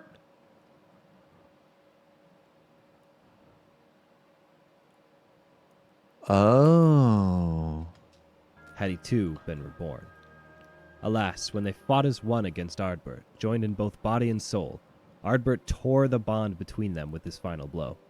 And with a grimace, Metron knows his next move. Should they Dude, Ardbert's badass. What the fuck? Holy shit. Okay. be rejoined once more, his memories would unlock Gaia's memories. With a wave of his hand, Metron reveals an Ascian insignia across Gaia's face. She loses memory of Reen before merging with Metron and forming Ascian Prime. And they remember, together. Gaia was a reborn Ascian all along, and hers was the seat of Logrith. Oh. Okay, okay.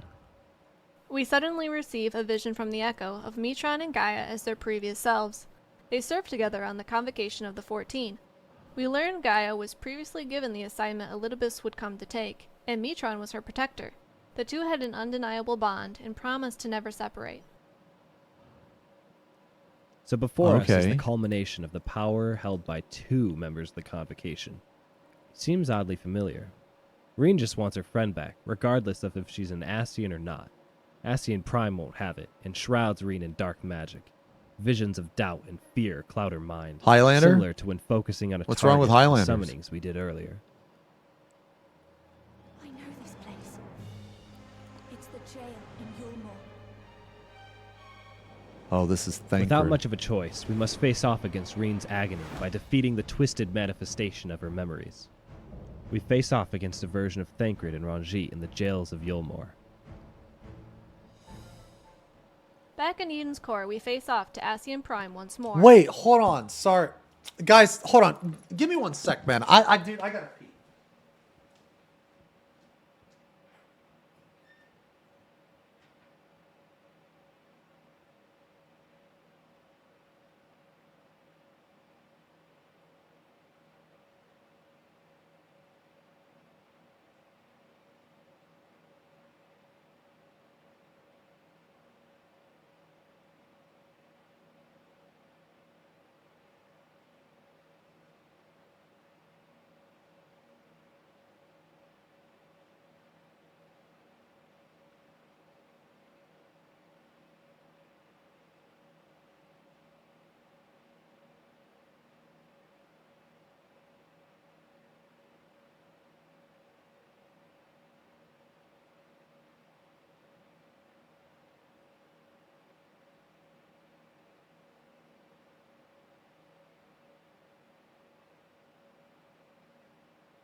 Okay.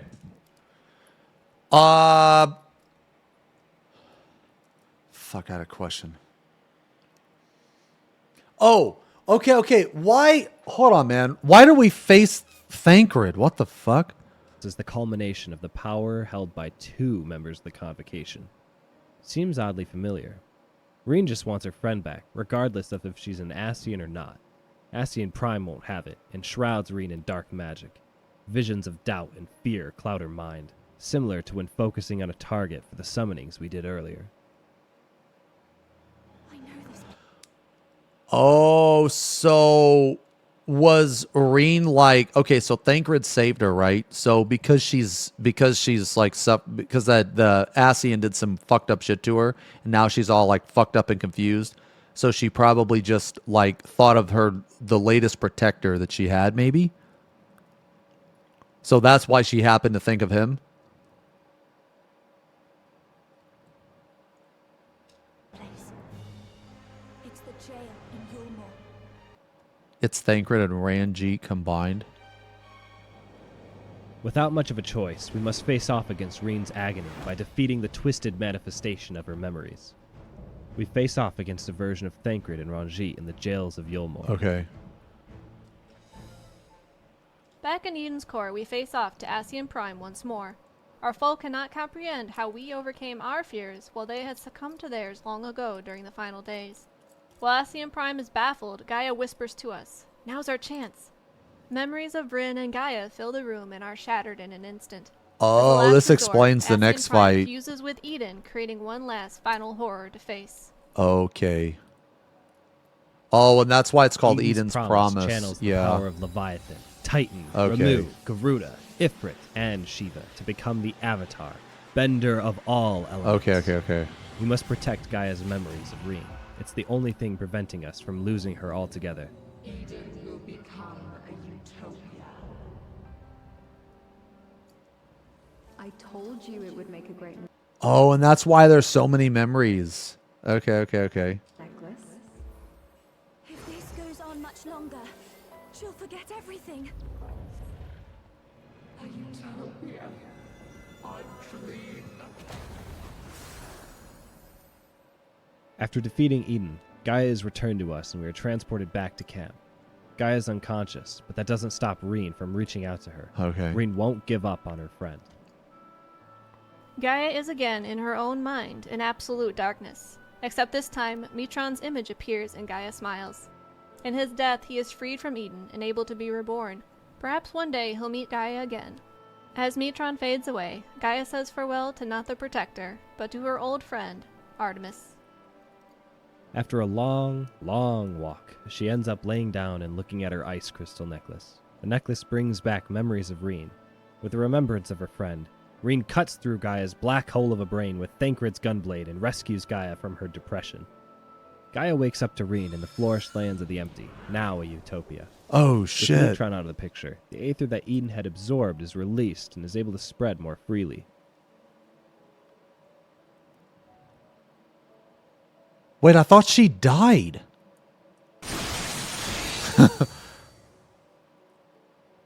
Where's Graha when you While need Eden him? spreads life throughout the Empty, our friends from the settlement at the Crystarium will keep an eye on it. And get this, they claim that the investigators in Yulmore have finally found the true identity of Gaia. But this was another life, so to speak. Gaia doesn't wish to know of her past. She knows of Metron, that she is an Ascian reborn, and of her friends, and that's enough. To her, the name Gaia symbolizes hope. She is, and will always be Gaia to her friends, and that's enough. And with that, Gaia reminds Rin of the festivals in the Crystarium, and off they go. Hey Reen, Gaia, can I come? Don't third wheel me. We were gonna get ice cream. Ooh, I'd like some sea salt ice cream for me, please. Looks like they're heading out without us. Let's go get some ice cream on our own at the Wandering Stairs. It's always the Ascians. They're everywhere, like weeds. We're gonna assume all future unknown enemies are secretly Ascians. It's always Organization 13. I think there are 14 members of the Convocation. Okay, hold on. Okay, well then, okay, that's just the normal mode. So then what the fuck happened in Savage? Why did we fight her in Savage?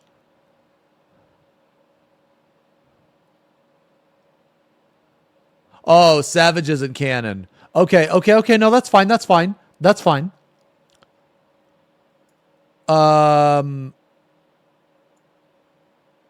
Yeah, okay, that makes sense. Okay. So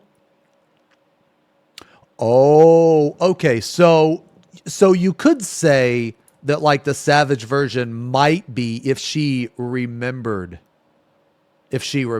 like who she was and everything. Oh.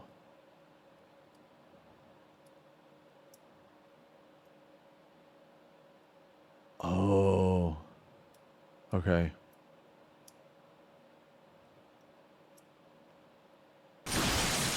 Oh man. Okay, so then what could the ultimate be like? The ultimate is futures rewritten.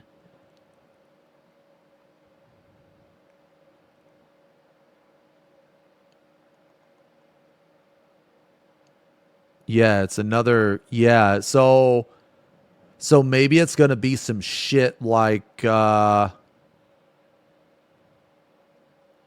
maybe it's gonna be some stuff where like Gaia remembers, but Reen just says fuck you and goes with Gaia. And then they like merge into some. Oh, I guess Future's rewritten. Wait, I thought Future. Wait. Oh, I guess that's not the ultimate, right? What's the actual ultimate? Just Eden ultimate? Or wait, what's the actual title of the ultimate? It's called Fru, right? Or some shit. Yeah, it's Future Rewritten Ultimate. Yeah, that's what I thought it was. Yeah, so it's Future's Rewritten Ultimate. Yeah, that's why it's called Fru. Okay. So yeah, so what if basically Rhine goes with Gaia? So Rhine goes with Gaia and just says fuck the Warriors of Light. And like maybe there's another Ascian or something that's like, I don't know, mind controlling them or some shit. And maybe they merge. Maybe they do maybe they do like the the like in Dragon Ball Z where they do the fusion dance, or maybe they both wear like one of those earrings and they merge into like a light Darkbringer warden thing. You know what I mean?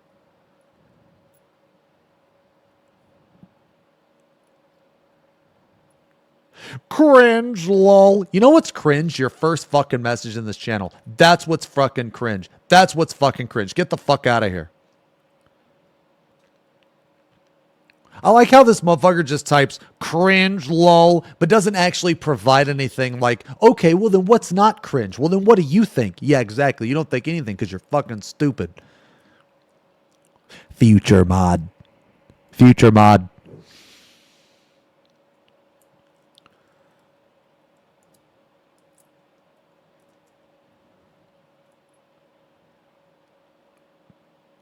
Yeah, so maybe it's both light and dark. Futures rewritten. It has to be something like that. Like, okay, we're obviously going to fight Gaia, right? Well, okay, who else are we going to fight? We have to fight Gaia. We have to fight Eden Promise. We probably have to fight Rhine or whatever, which may look like Shiva.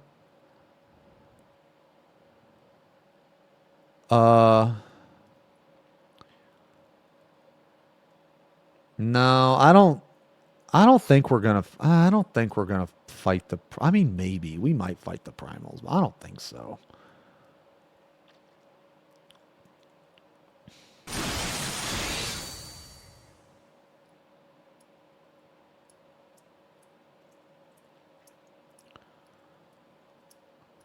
I don't know.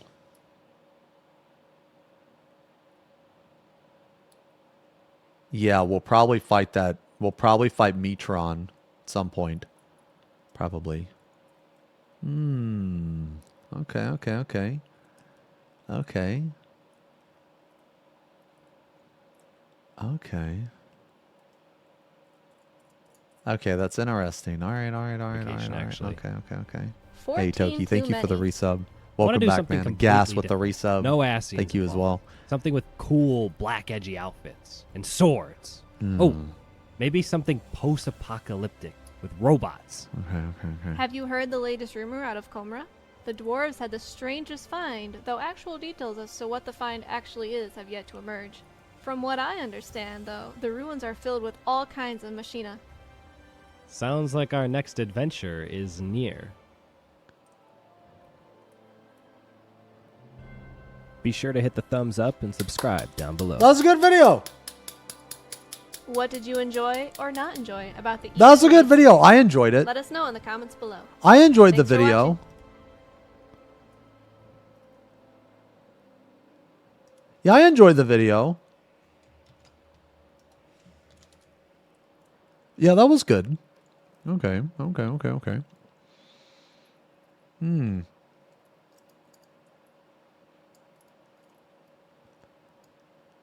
Huh. Man, now I'm thinking about the now I'm thinking about the ultimate, man. Huh. Okay, yo, that was good. That was good. All right. Okay, let's do one more racked. Yeah, let's do one more racked. There is one rack that I wanted to look at. Hold on, let me see though.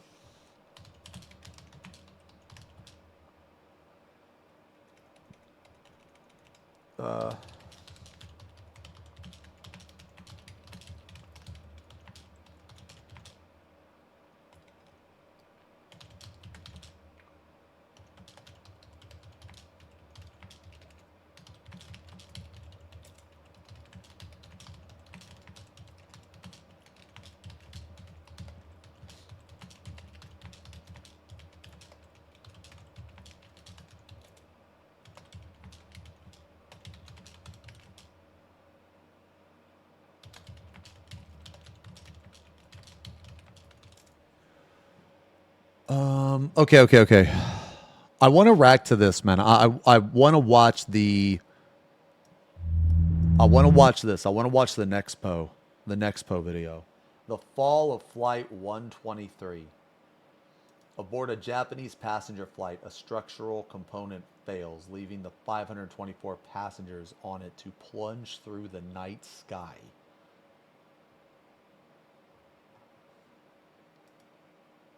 Dude, this sounds intense. Yeah. What is an Ara redemption? What the fuck is that? Some weird shit.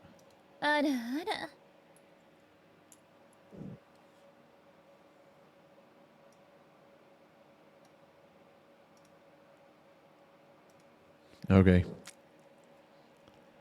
I mean, I'll add it. Yeah, okay. All right. Whenever my friend Kaz joins Discord, that's what you hear.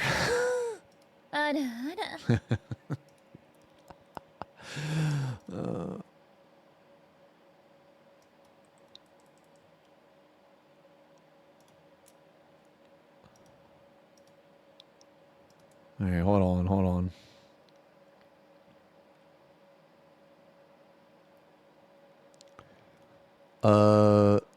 I gotta find it.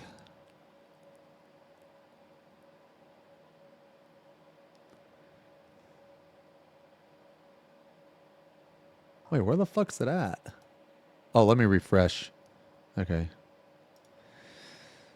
Hold on. What is this? This is 20 minutes. Okay. Okay.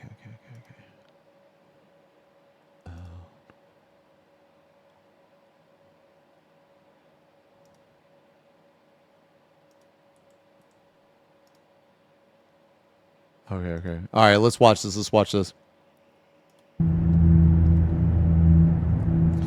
This video contains real-world audio recordings and subject matter that some viewers may find disturbing, including the audio-visual recreation of an aircraft disaster. Viewer discretion is strongly advised. Okay.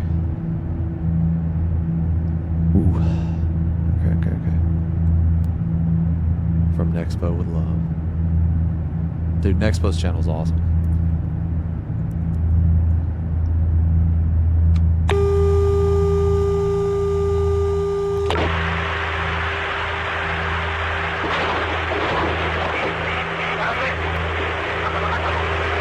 Something is exploding.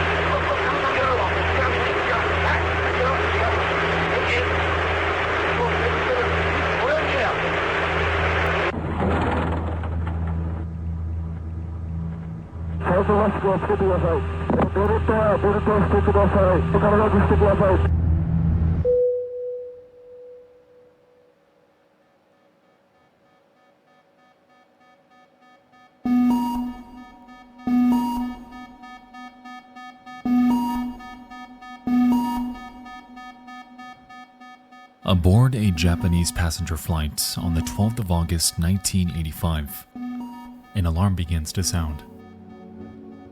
Unbeknownst to the pilots, the plane had just undergone a rapid decompression, leaving them scrambling to get the aircraft under control. Over and over, they attempt to maneuver the plane back home. However, nothing they try seems to work. The airplane is completely unresponsive, yet the over 500 passengers on it have no idea just how dire their situation truly is. Dude, that's scary.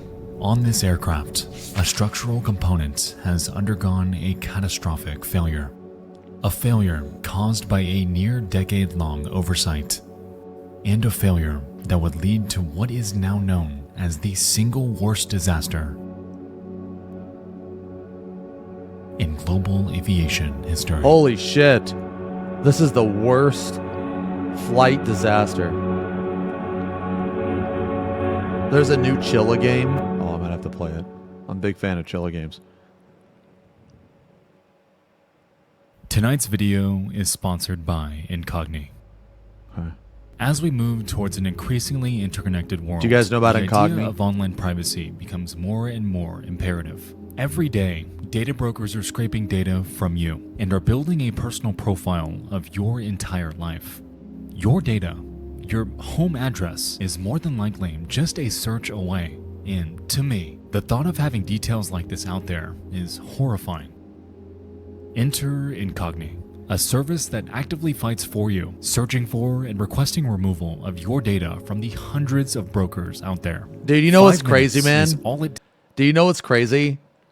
Like, I'll be talking about something, like to my friend, like just in real life, right? Like I'll be talking to my roommate about something, and I swear to God, I'll get an ad for it.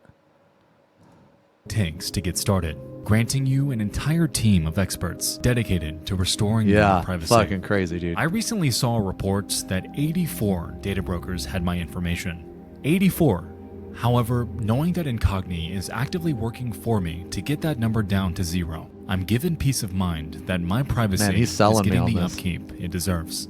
Go to incogni.com He's selling me on this, /Nexpo dude. and use code NEXPO for an exclusive offer of 60% off. Once again, that's incogni.com /Nexpo and use code NEXPO or click the link below to take your personal data off the market. Thank you so much to Incogni for making Incogni. tonight's video possible. All right.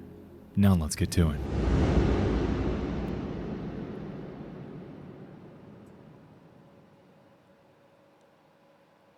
It's Monday.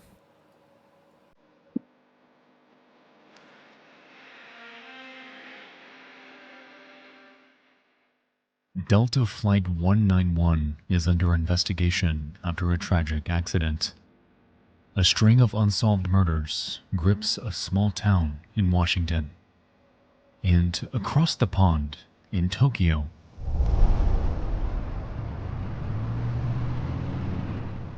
it's rush hour.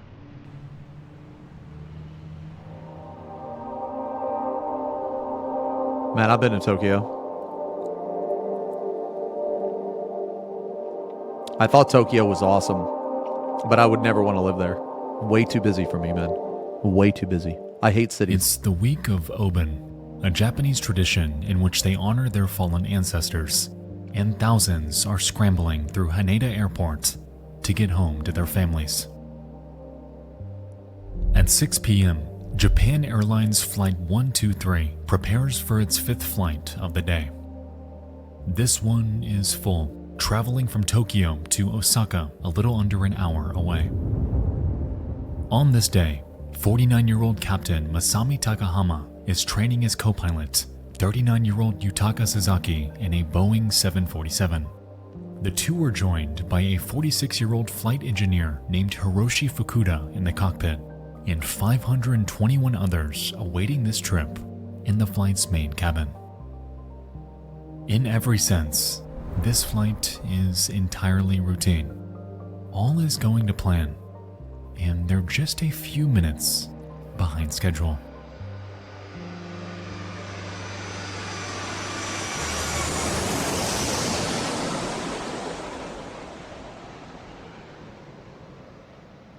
Japan Airlines Flight 123 takes off at 6:12 p.m.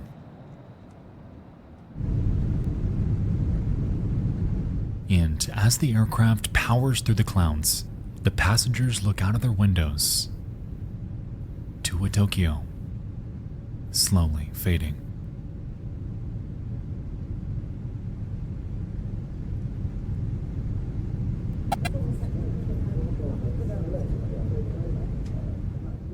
Minutes in, and they're nearing the cruising altitude of 24,000 feet. Man, that's crazy. This flight was under an hour. Just as everyone's getting settled in,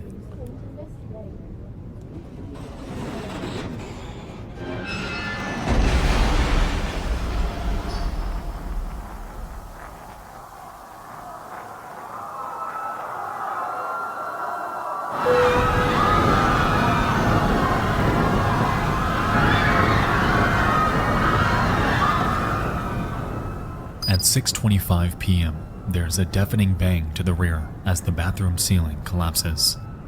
A blinding white light flashes. The water vapor in the air condenses to a fog, and the oxygen masks fall in front of disoriented passengers. All of this happens in a matter of seconds, sending everyone on board into an unbridled God, I can't even panic. imagine how scary that would be. You are absolutely, completely helpless.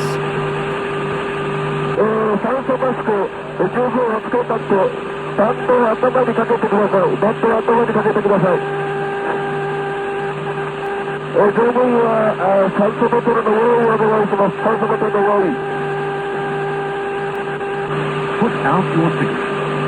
This is an emergency system.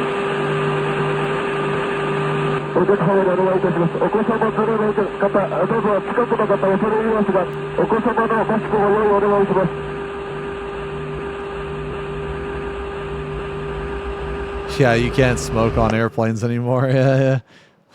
That's how you know it's old. Yeah, I was thinking the same thing.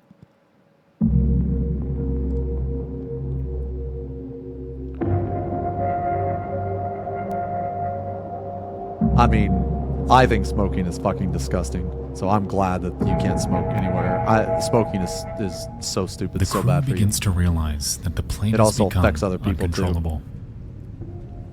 After being granted permission to return to Haneda Airport, Captain Takahama panics, questioning why First Officer Sasaki is banking so much in one direction. He commands for him to ease up. However, all inputs performed by them are unresponsive. As it turns out, all 4 hydraulic lines leading to the plane's wings are severed, and unbeknownst to them, their vertical stabilizer is completely destroyed. This plane is flying with no means of stability, and with that, their task of regaining control to land back home safely is borderline unthinkable. What the fuck? Inside the main cabin, How the did it- passenger takes one single photo, in which we can observe the oxygen masks fully engaged. Unfortunately, the supply is extremely limited, only meant to last long enough for the pilots to descend to a breathable altitude. What they were unaware of, though, was that the plane found itself stuck in what's known as a fugoid cycle, leaving the crew unable to control their descent, and in a way, unable to descend. That's At all. crazy. I never Over knew and about any of over, that. the craft nosedives thousands of feet and rapidly picks up speed before the nose naturally begins to point up, recovering the lost altitude and stalling. Wow. It again dives, ascends, dives, and ascends, all while banking at angles of up to 40 degrees in either direction. I had no idea that even was a thing. By now, the crew is doing everything they can to make their way back to Haneda Airport for an emergency landing. Yet the aircraft is doing everything it can to prevent that.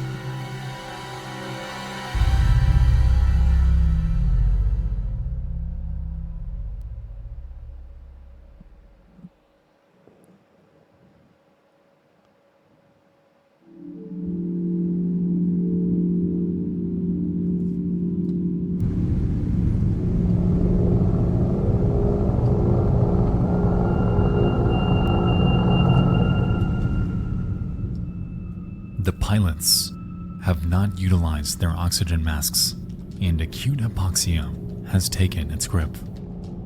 The fugoid cycle is problem number one, yet posing another threat is the ever-encroaching side-to-side roll of the aircraft. To mitigate this, the crew manages to engage the landing gear, effectively suppressing the fugoid cycle. However, over the course of the next 5 minutes, the plane descends over 10,000 feet while rolling at an angle of over 40 degrees. Effectively, they achieve a complete 360-degree downward spiral over the town of Otsuki, and are understandably losing hope as every critical second bleeds by.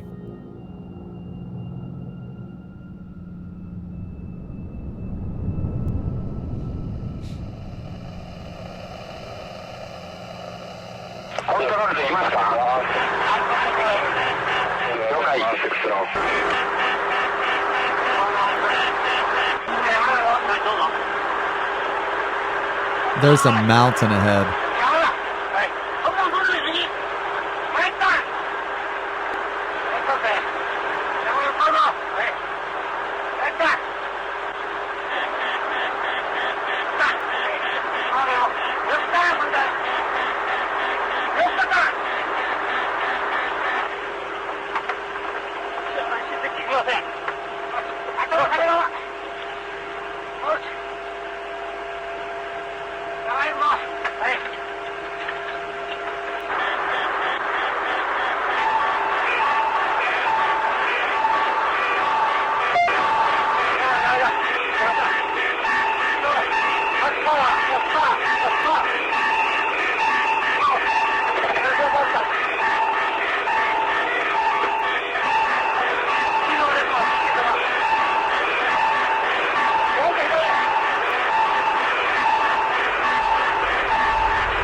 The plane has dropped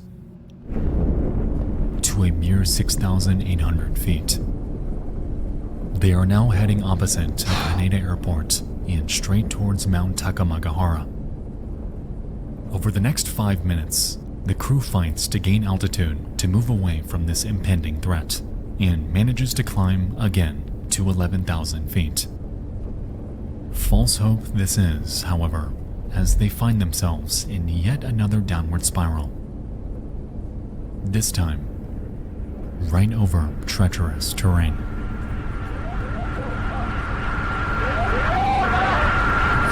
Holy shit, man.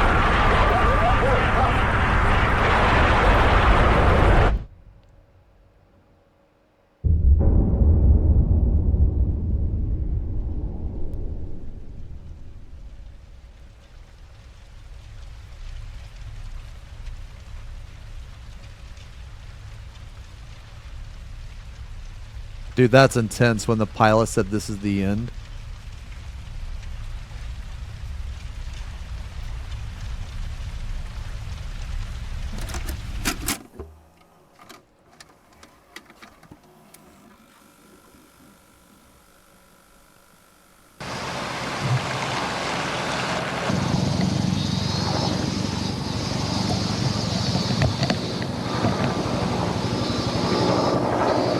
Oh shit, there's footage of the actual plane?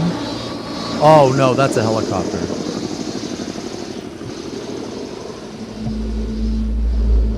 Or wait, is that the plane? In the quaint village of Ueno, nestled in the mountainside, residents awaken to a lingering odor. In the air, rescue and news helicopters zoom by as they discern something the locals don't. On the ground, rows of trucks and buses are on the move, while crowds gather and gaze in utter confusion. Yet, amidst all of this, hardly anyone knew the gravity of what was happening. 21 miles southwest of their location, the remains of Japan Airlines Flight 123 are burning and are scattered across the mountainside. The plane is completely shredded.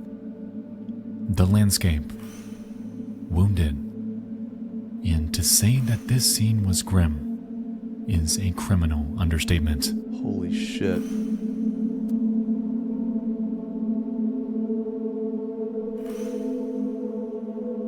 Jesus Christ. Out of the 524 passengers on board that night, only 4 survived. Wow. This was the worst loss of life involving a single aircraft in the history of aviation. This incident is devastating, and the most frustrating aspect of all of this is that it did not have to turn out this way at all. You see, just 20 minutes after impact, a U.S. Air Force serviceman named Michael Antonucci spotted and phoned in the crash location. However, instead of making the call to lend support immediately, the Japanese military called off the rescue operation under the presumption that not a single passenger survived. What? For over 12 hours, the plane burned throughout the night. A handful still alive and awaiting help from numerous insane. aircraft that passed right above them. Aircraft that saw them, yet they were completely unaware that help was never coming. One of the 4 survivors, named Yumi Ochiai, later recalled their experience from that evening, explaining how throughout the night they could hear children crying, adults screaming. It was loud at first, yet as the hours went by, these pleas slowly faded into silence. Some fell out of consciousness, some lost the energy to continue, but for the vast majority, this stillness signaled the agonizing death of lives that could have been helped. It took 12 hours in total for rescuers to arrive, yet by then, the scene was a gruesome graveyard. The fact that 4 people even lived is crazy. Stated that had this rescue come 10 hours earlier, perhaps they would have found more survivors. But it was silent.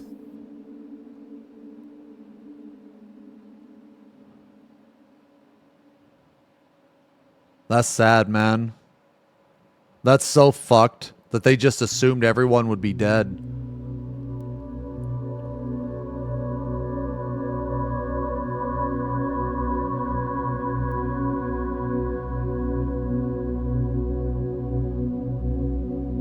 In the years following the incident, no one would fly Japan Air, resulting in the company taking a massive hit in revenue. Holy shit, I mean, yeah. With this, both the airline and the Boeing company would pay out hundreds of millions of dollars to the victims' families over time. A reparation immaterial in the grand scheme of this tragedy. Even then, however, guilt festered in the minds of Japan Air employees, as 2 of them, a 59-year-old maintenance official named Hiru Tominaga and a 57-year-old inspector named Susumu Tajima, would later take their own lives, with the former leaving a note with just a single phrase. I'm sorry. I am atoning with my death. Yeah. Fuck. In the end, investigators attributed the tragedy to improper repairs to the plane's aft pressure bulkhead, the rear component of the pressure seal present in all aircraft. It was learned that 7 years prior, The same aircraft encountered a tail strike incident during a landing, cracking the bulkhead and rendering the plane unflyable. Why wouldn't you investigate that? During repair, the engineers planned to utilize a large splice plate to connect the two sides of the crack, while reinforcing it with 3 rows of solid rivets. When done correctly, this would re-establish the full structural integrity of the wall, rendering it just as safe as it was before for flight. In reality, however, the repair did not go this way at all. Instead of using one splice plate, Boeing's repair technicians used 2 in parallel to the crack, effectively rendering one entire section of rivets completely useless. This oversight was never discovered, and the plane flew in this condition over 12,000 times. Holy shit. That's insane that it made it that many times.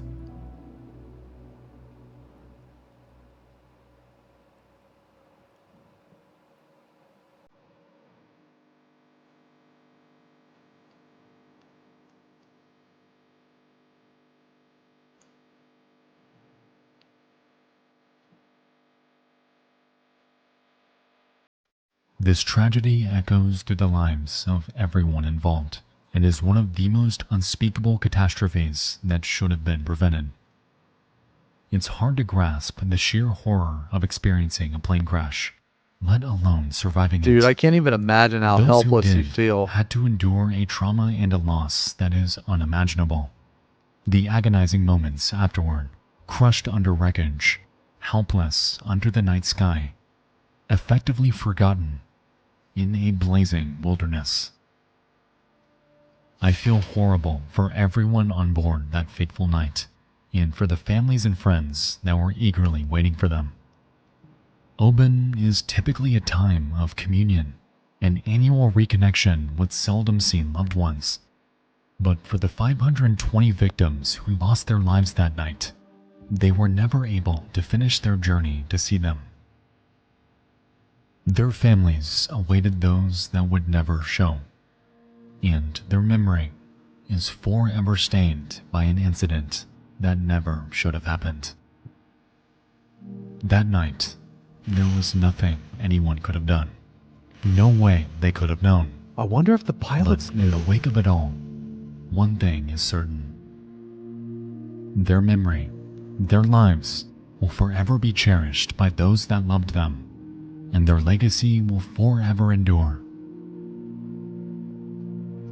until the end of time. There's no way the pilots knew, man.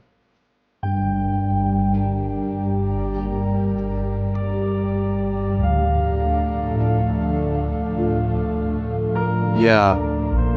Holy shit, that video was insane, man. What the fuck?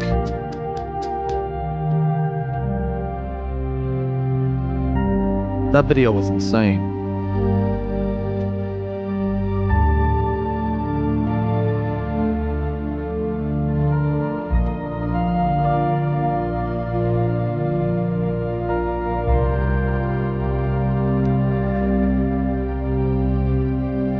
Yeah, nah, like, so from a pilot's perspective, right? I would imagine that, okay, well, nothing's happened in 12,000 fucking flights. It should be fine, right? I don't even know if pilots get information about all of the repairs and stuff that an aircraft has. Maybe. If not, they should have access to it at least. But I mean, fuck, man, if it's a routine flight, you're probably not going to check every single flight.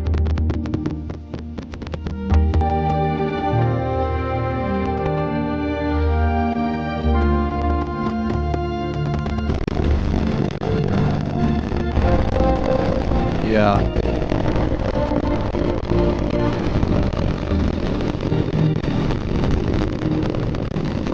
I'll just pause it. Yeah, sorry, guys.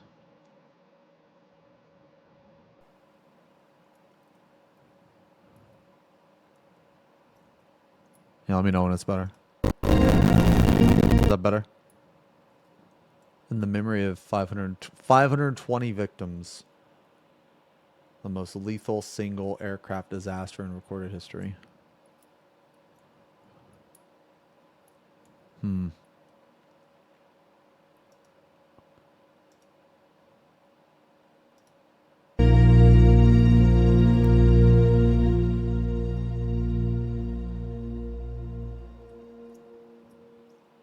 Damn, that's crazy.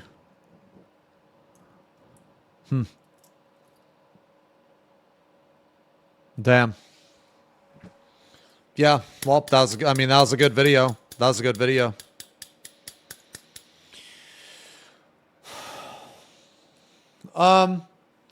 Yeah, I think we're done. We're done for today, guys. Think we're done.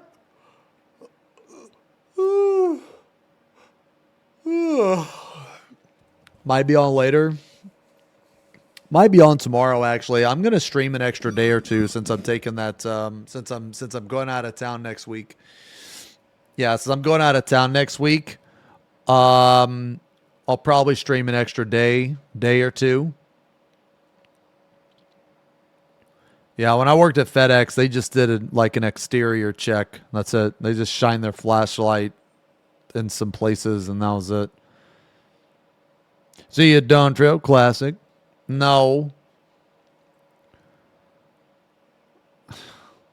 I'm probably going to be on tomorrow. Yeah, I'll probably be on tomorrow.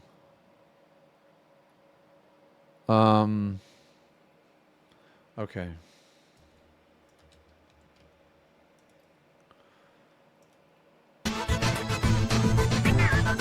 Okay. All right.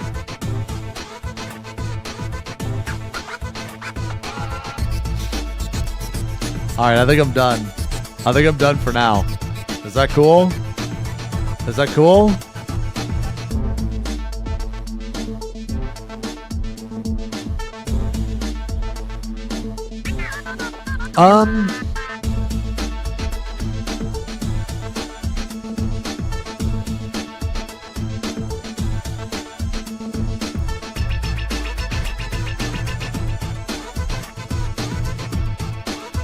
Let me turn on alerts so you guys can fucking go to town real quick. All right.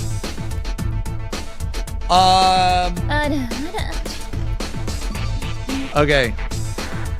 Guys, so I'm done for now. I'm done for now, guys. I will probably be on tomorrow. If I'm not on tomorrow, I'll be on Monday. I got to do some RL stuff tomorrow and Monday, so the streams may be like an hour or 2 hours later than normal, but I should be on. Yeah, but I should be on. But regardless, yeah. Yeah, regardless if it's on like an hour, maybe 2 hours late, I should still be on. Yeah, but anyway, guys, thank you very much for hanging out, man. Thank you very much, man. The PAX, all the PAX info was really, really, really super good. I'll see you guys later. Thanks for hanging out. Thanks for the subs, man. The resubs, the gifties, as always. I really appreciate it. I'll see you guys later. So wherever you are in the world, have a good day, have a good night, and I'll see you then. Peace.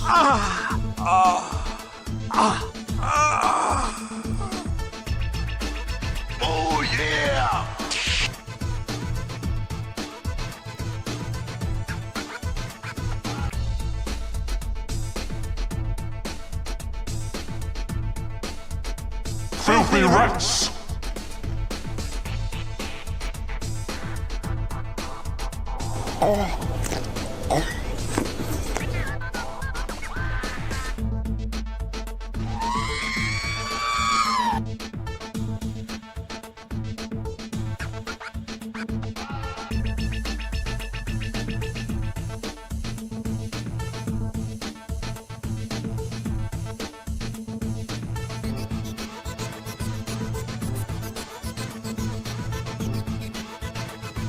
Is he insane? He actually forgot the kisses from her critical!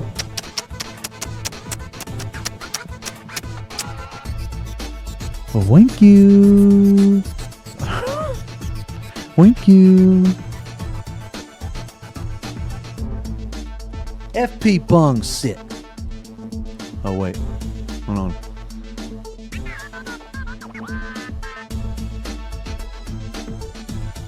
FB Punk sit. A chat time. Love you guys. See you later, alligator.